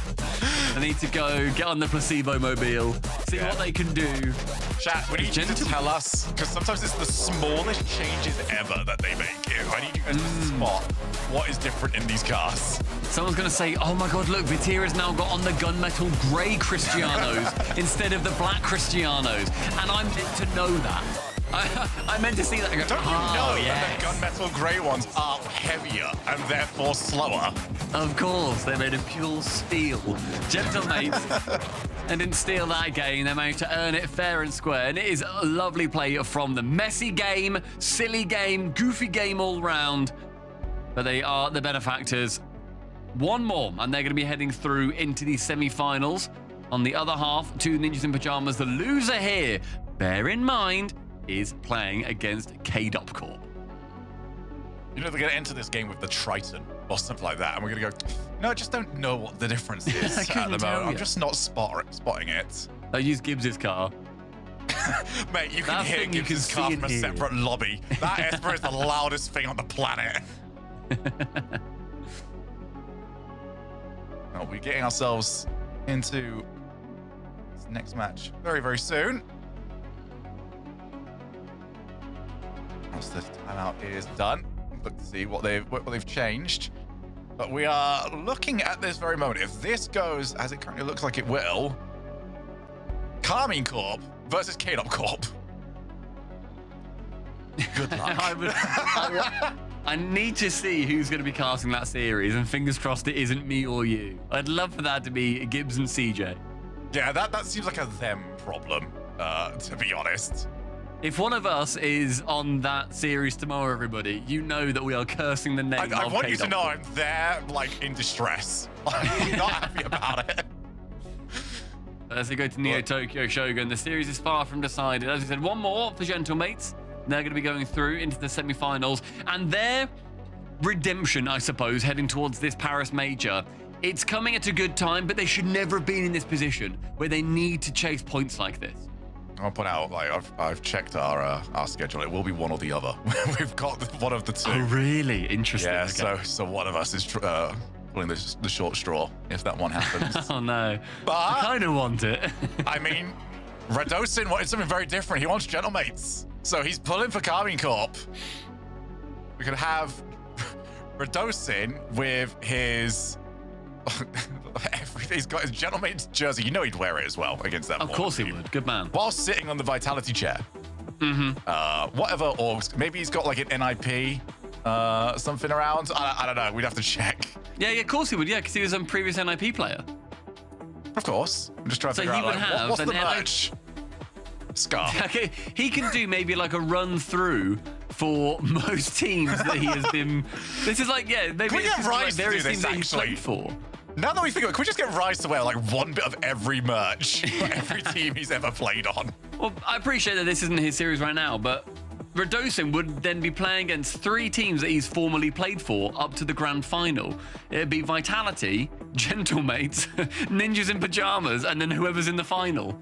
So what a turnaround that'd be for him, just going through collecting the Infinity Stones. We'll be getting ourselves into this next game soon enough. Just gotta sort some stuff out, and then we'll be right with you. We've got to build the tension, okay? There wasn't enough tension. I don't know how there wasn't enough tension, but maybe it was just, you know, how goofy some of the goals have been at times throughout the series. But you're gonna get more tension as we head towards Neo Tokyo soon enough. And then hopefully, maybe, if we've all been good, if we get our way, we can go to Champions Field as well. But that's only if you're all on your best behavior, and only if KC Corp can find a way to just settle down in this series a little bit. I mean, yeah, KC Corp, I think, are just playing so erratically that sometimes it works and it sort of links, but I think as people will sort of know when they are, you know, playing privately as well, sometimes the bounces just go for you. It just works, and you are in the right position, right time. Your teammates know what you're doing. But as soon as it's 1% out, the entire machine falls apart. That's what it's felt like at various points for KC Corp here. Their inherent play style is so erratic and is so crazy that it needs to work for them. It has to fall into place. And as soon as it doesn't, which is on the rare occasion, that it ends up just completely falling entirely out of whack. I think Gentlemates are less at the mercy of that, right? They struggle less with that. I think KC Corp can bring it to that 7th and maybe even win, but they need to just try and steady the ship, I suppose. It's such like floaty language, but it is just it's so one of those ones intangible where almost. Yeah, it's very hard for us to point at one thing and just go, it's this. Because it has been a stop-start series. Obviously, something like this does not help either way. Where you're trying to find a rhythm in a series where both teams have struggled for rhythm. And we've now had an extended timeout / technical problem to then head into game number 6. So realistic, this series now comes down to who resets. Yeah, I think that's great for KC. That brief problem, a little server change, figuring stuff out, that's brilliant for KC. You know, they've taken their timeout, all 3 of them begged for it, they got it, and they got like Maybe it's 5 because they minutes called for 3 timeouts. That might do it. All of them call for it. It all worked. Maybe we've been misreading the rules. Maybe it wasn't 1 timeout per team, it was 1 timeout per player. Oski tries to get into his teammate. We would be the slowest esport on the planet if that was, because actually that would be 6 timeouts. We'd get 1 after every game if someone calls for it. Juicy looking for Vatira, does get to him, and Archie swipes the ball off his plate. Nice to see how Oski can approach it in the midfield. Can't get it past Juicy, so up high in the center. Matty goes long. Juicy resets ceiling, second touch. He fancied it, and Juicy, if he comes online, I really do fear for what Gentlemates can put against him, because that is one of the greatest players in the world when he is activated. I've really not seen much from him so far. I've got to go for Atto, though. Atto's... Oh, okay. Vatira's just trying to set up the pinch. It's all good. He's playing 4D chess. Atto drops it down to Juicy, looking to just pop it back along. Nas has got a lot of time. He needs to avoid getting demoed. Easy enough for him. Into the path of Vatira. Also, his teammate might get bumped, as he was in a bit of danger. 90 seconds gone, 0 goals to speak of. Father, there has been this KC pressure. We've just seen KC really become animated in a lot of these challenges. A nice push up from Juicy again. Atto calls 2 people in, and Vatira on the fully open net. Both Gentlemates defenders bit the bait that Atto threw into the river. It's just a tempo of Rocket League gameplay that really suits KC. When it's slower like it has been, they don't look happy at all. But when they can get that pace up and running, they can do stuff like that. Vatira's got himself another goal. That was the better work there from KC, just to slowly dissect the defense. Archie, awkward, very awkward. So just pops the ball onwards. Nasser's going to look for the skim. It's in that area, just not overly dangerous. Oski called into action. Got the 100, challenged. Juicy versus Nas. Juicy gives that one up, allows Nas to take it. Nice touch from Oski, clears it away from Wombats, and even better dunk from Juicy. He gets rid of him for the cheek of it all. No boost steal from Atto. Oski does manage to steal that away from him. Playing what was his. Archie miss on the backboard, allows Juicy in. And we're seeing that 3rd man from KC fall a little bit further back, but this time we have not got Gentlemates leaving the ball fall into the center quite as often.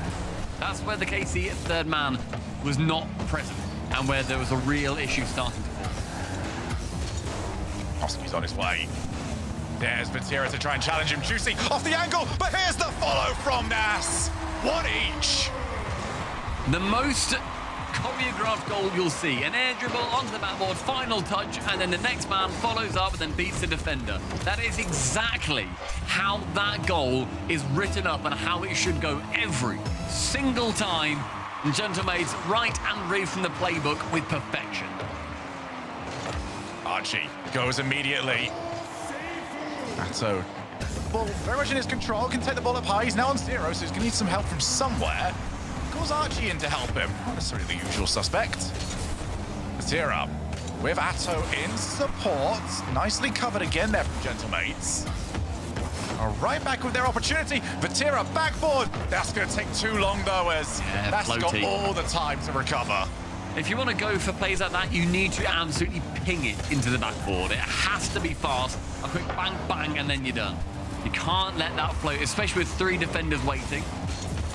But regardless, Vatira burned a little bit of boost from the Gentlemates side. Oski to receive from the backboard. A reset, beats his former teammate, and Juicy's getting harassed by Archie. Vatira gets rid of him. And Nas tries to go for that second run through. Oski again, sidewall. Beautiful control. Goodness me, the reset. Oh. It's there, but it's the early dive from Archie. He didn't think Oski would continue with the ball. Yeah, I don't think many people expect him to be able to continue with the ball a lot of the time, as Nas has an argument with his own teammates. Archie on his way, 0 boost. Just handed that one to Vatira. He's going to regret that. Goose takes the 100. Ceiling, looks to go down, wanted to just try and... but he's got it completely wrong! And KC weren't ready for it! It's completely open in the final 40. Who goes on? They bump each other! It's a garagey fire burner situation! What on earth has happened to KC? That's ugly. 41 seconds, and that could drop them into that lower bracket to play against KC Corp. 35 now. Atto looking for players, looking for anything. KC Corp. Oh, it's already happening. Oh no. Oh no. Are we getting Please, it? KC, I need you to go for the next 20 seconds, lads. Are we getting KC Corp versus K Corp? Everybody, if you want it, you gotta press 1. If Gentlemates win, we see the most confusing series and scoreboard in the game. It's a low 50. Finds Archie. Can he keep it high? Do we get the fabled matchup? Atto, he's got so little boost. They need to keep that ball up in the air, but the demo doesn't help. The ball's over Vatira, and it's down. Gentlemates march on. They have secured top 4, and we've got KC Corp versus KC Corp right up there with that very annoying 1v1 between Revsy and Raziers. Or Resi. Will we see the Redosin revenge arc all the way through teams that are his or his former teammates or his various grudges throughout Europe? As Gentlemates, they atone for their sins in previous events. In Open number 4, they failed. They fell on their face, and it was a very bad time for them. They have now got themselves a few more points, and they are looking a lot more likely for that Paris Major. Top 4 secured. Yeah, and that's obviously bad news as well for KC Corp, because that means that they stay tied on points now, guaranteed, with Gentlemates, who are marching their way towards that top 5, but not the greatest Rocket League from either team. However, one team won't care less about that Stumpy Goblin. The other one may not need some answers heading in tomorrow. Yes, well, thankfully for us, we don't need to go through any of those scenarios because we have got a lovely desk that is going to be able to explain everything away for us. KC Corp versus Gentlemates was an absolute screamer. Neither team at their best, but we will see what the desk got to say. What a day. What a competition. Some fantastic goals, some fantastic games to close it out here for playoff Saturday. And, man, Gibbs, we get it. KC Corp versus KC Corp. The as foretold. As foretold! I'm excited. Whoever's casting that, I feel bad for them just a little bit because you know they're going to slip up occasionally, but it'll be a good time either way. But for the mates, this was a huge win. I know, like, you know, they're major champions, but they miss out on top 8.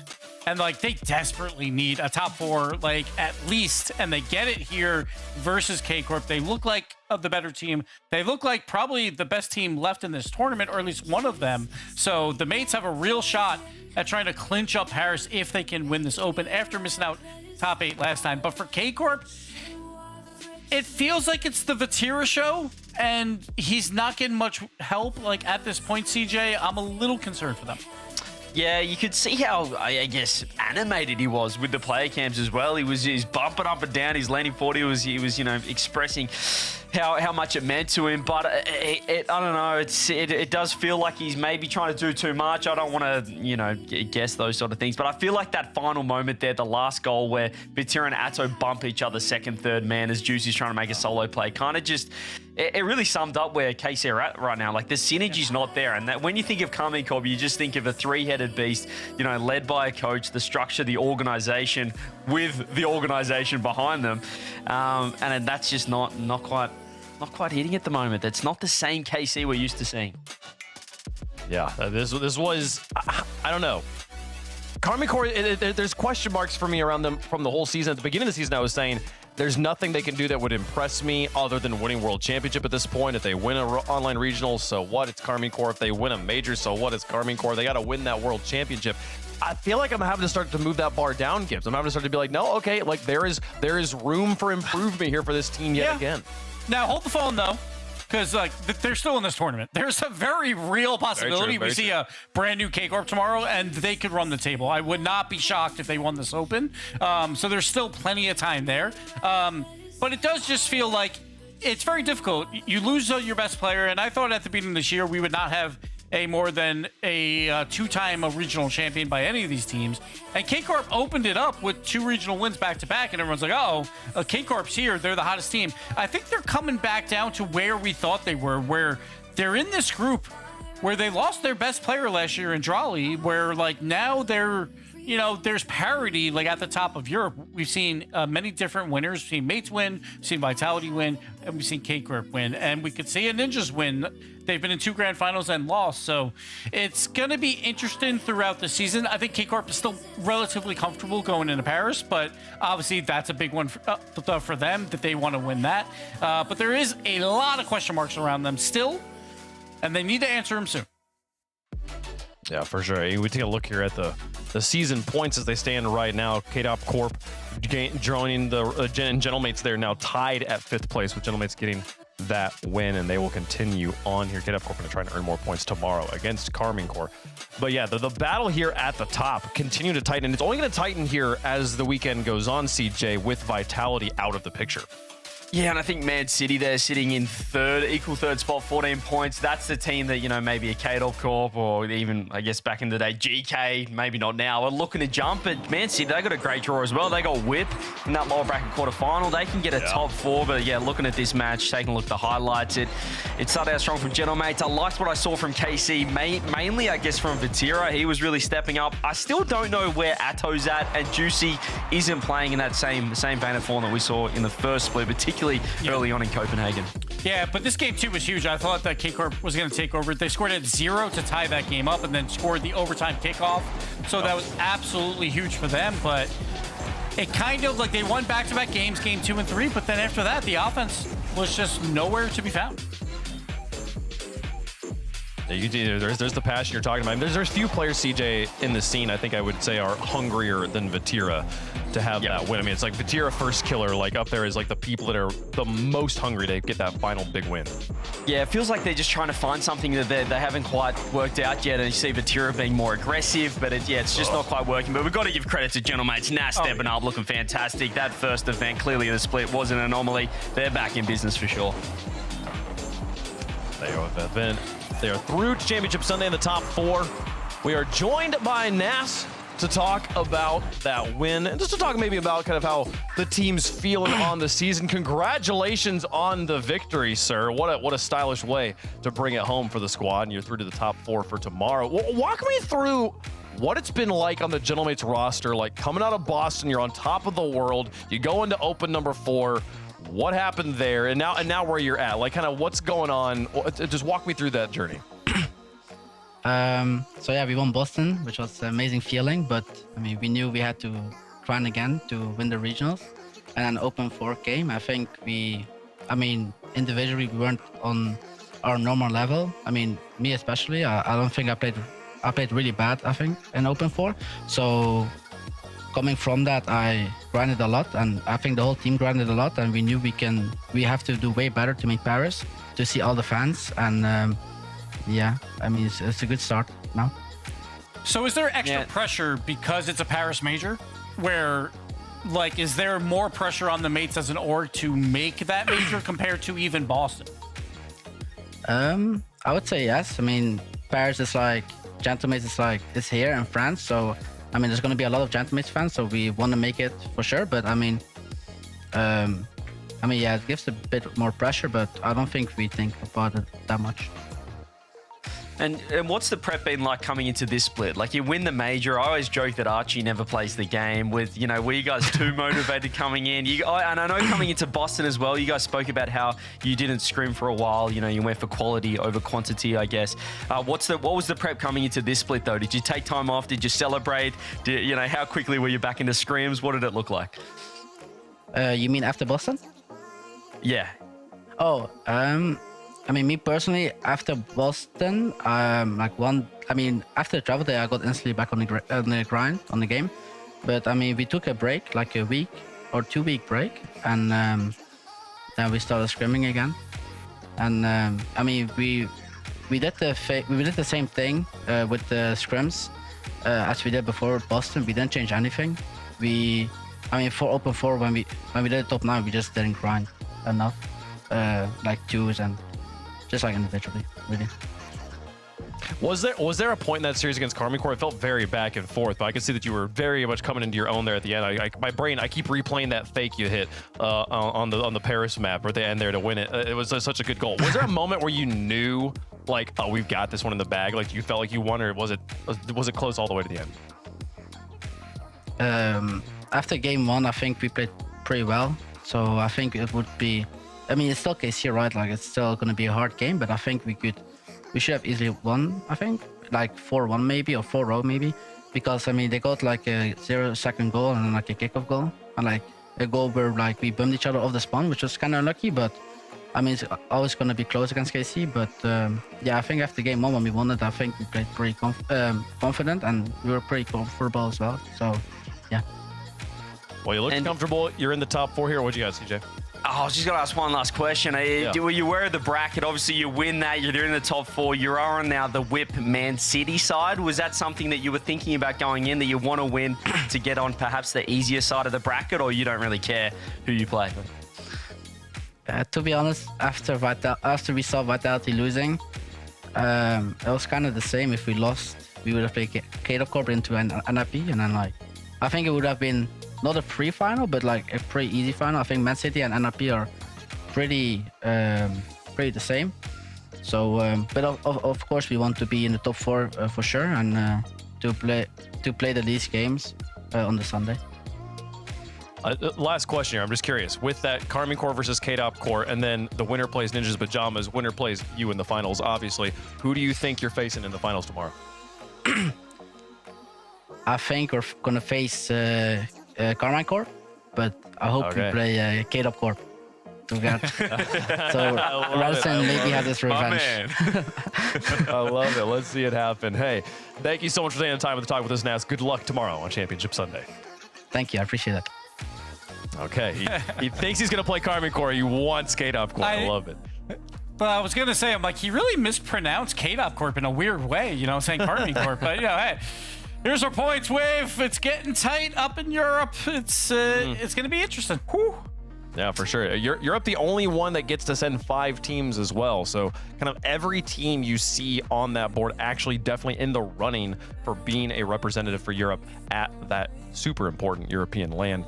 CJ, I mean, I'm excited to see how things shape up tomorrow. I said it to you earlier, and I'm just going to keep on talking about it because I think it's really important for everyone to notice. Like Vitality up there at the top, they cannot earn points. Everybody else on the page is going to earn some points. It's going to be such a close race in open number 6. Yeah, you mentioned that 5th spot opening up that was courtesy of Karmine Corp in Copenhagen in December. They might need that 5th spot at the moment. We'll have to see how they perform tomorrow against KC Corp. I love that Nas wants to see them in the final as well. I feel like they're the people's team, not only for the viewers and the fans, but also the competitors. Everyone wants to play Alpha again and Redos, and they want to see them do well and have fun. So, yeah, great to see. Very competitive, but yeah, that 5th spot might be crucial for one of those teams. And watch out for APAC as well. TSM, they're sitting in 3rd. Kinotrope was number 1. They lost to TSM 4-1 today in the upper bracket. So TSM is trying to make a late push there in APAC. And so it's such a difficult, like brutal format for them, as you don't, this isn't clear on that graphic, that a lot of those regions are only getting to send one team, maybe two teams. It is a much tighter race for those teams. And as they're trying to make their way to Paris, they want to be that representative, the champion of their region, representing themselves in Paris. You don't have to qualify though. You could just buy your ticket, scan the QR code on your screen, and get your tickets to the Paris Major, folks. It's going to be a crazy day tomorrow as we pave our way to crowning a new regional champion with Vitality out of the way. Somebody will pick up the crown here. We're going to start things off with Manchester City versus Whip Esports, then Karmine Corp versus KC Corp. The big battle of who's the KC. It's finally happening, CJ. If you would have said, if someone just woke up from a coma and then looked at his schedule, what is K-Dov going? What is happening right now? It's unreal. I can't wait for it. Gentlemates are looking great. NIP Gibbs, we cast that series, my goodness, against Whip. If they keep playing like that, that's going to be an explosive semi-final as well. I don't know who's going to be in the grand final, but I'd say Gentlemates is the one you can kind of bank on from today. Yeah, very important for points. Obviously, a lot of 2-point games. Then it's a 4-point game to make the final. Then 6 points if you win the Open. Basically, if you win one of these Open, you're going to be one of the top 5 in Europe. So any of those teams have a chance. They're just 3 wins away. It's going to be a battle. It's definitely Gentlemate's side of the bracket to lose. But Whip Esports and Manchester City, if they were able to do it, what a story it would be, folks. We're going to have that and more tomorrow on Championship Sunday. The pre-show kicks off at 4:30 p.m. Central European time. We'll have the games at 5 p.m. Thanks so much for watching. We'll see you tomorrow for Championship Sunday.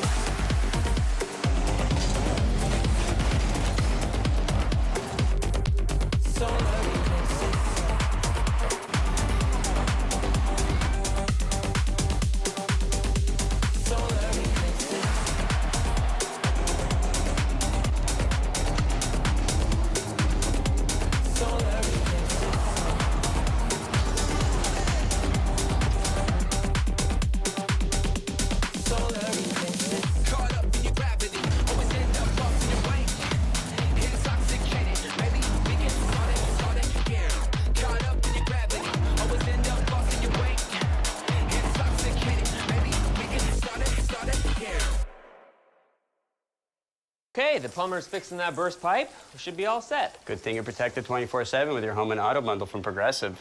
Oh, I'm sorry. I'm just trying to figure out the right caption to post about this. Maybe something like, I have protection, just need a lifeguard. What about that emoji with a shocked face? Or maybe flooded with emotion. That's too much. Try Tuesdays are cray. You know, technically, you don't have to post everything that happens online. I totally believe you. Life is meaningless without affirmation, am I right?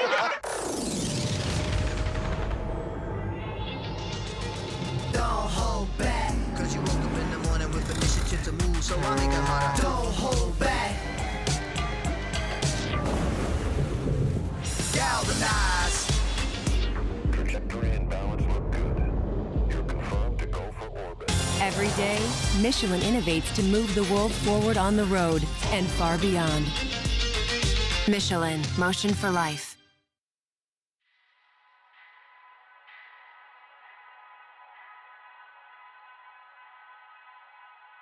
I like the way that you say my name. In the evening when we're far away from distractions. There's something special about that time of night. You like how I get into the mood, treat you like a man while I lose mood. There's something special about that time of night. There's something special between you and I.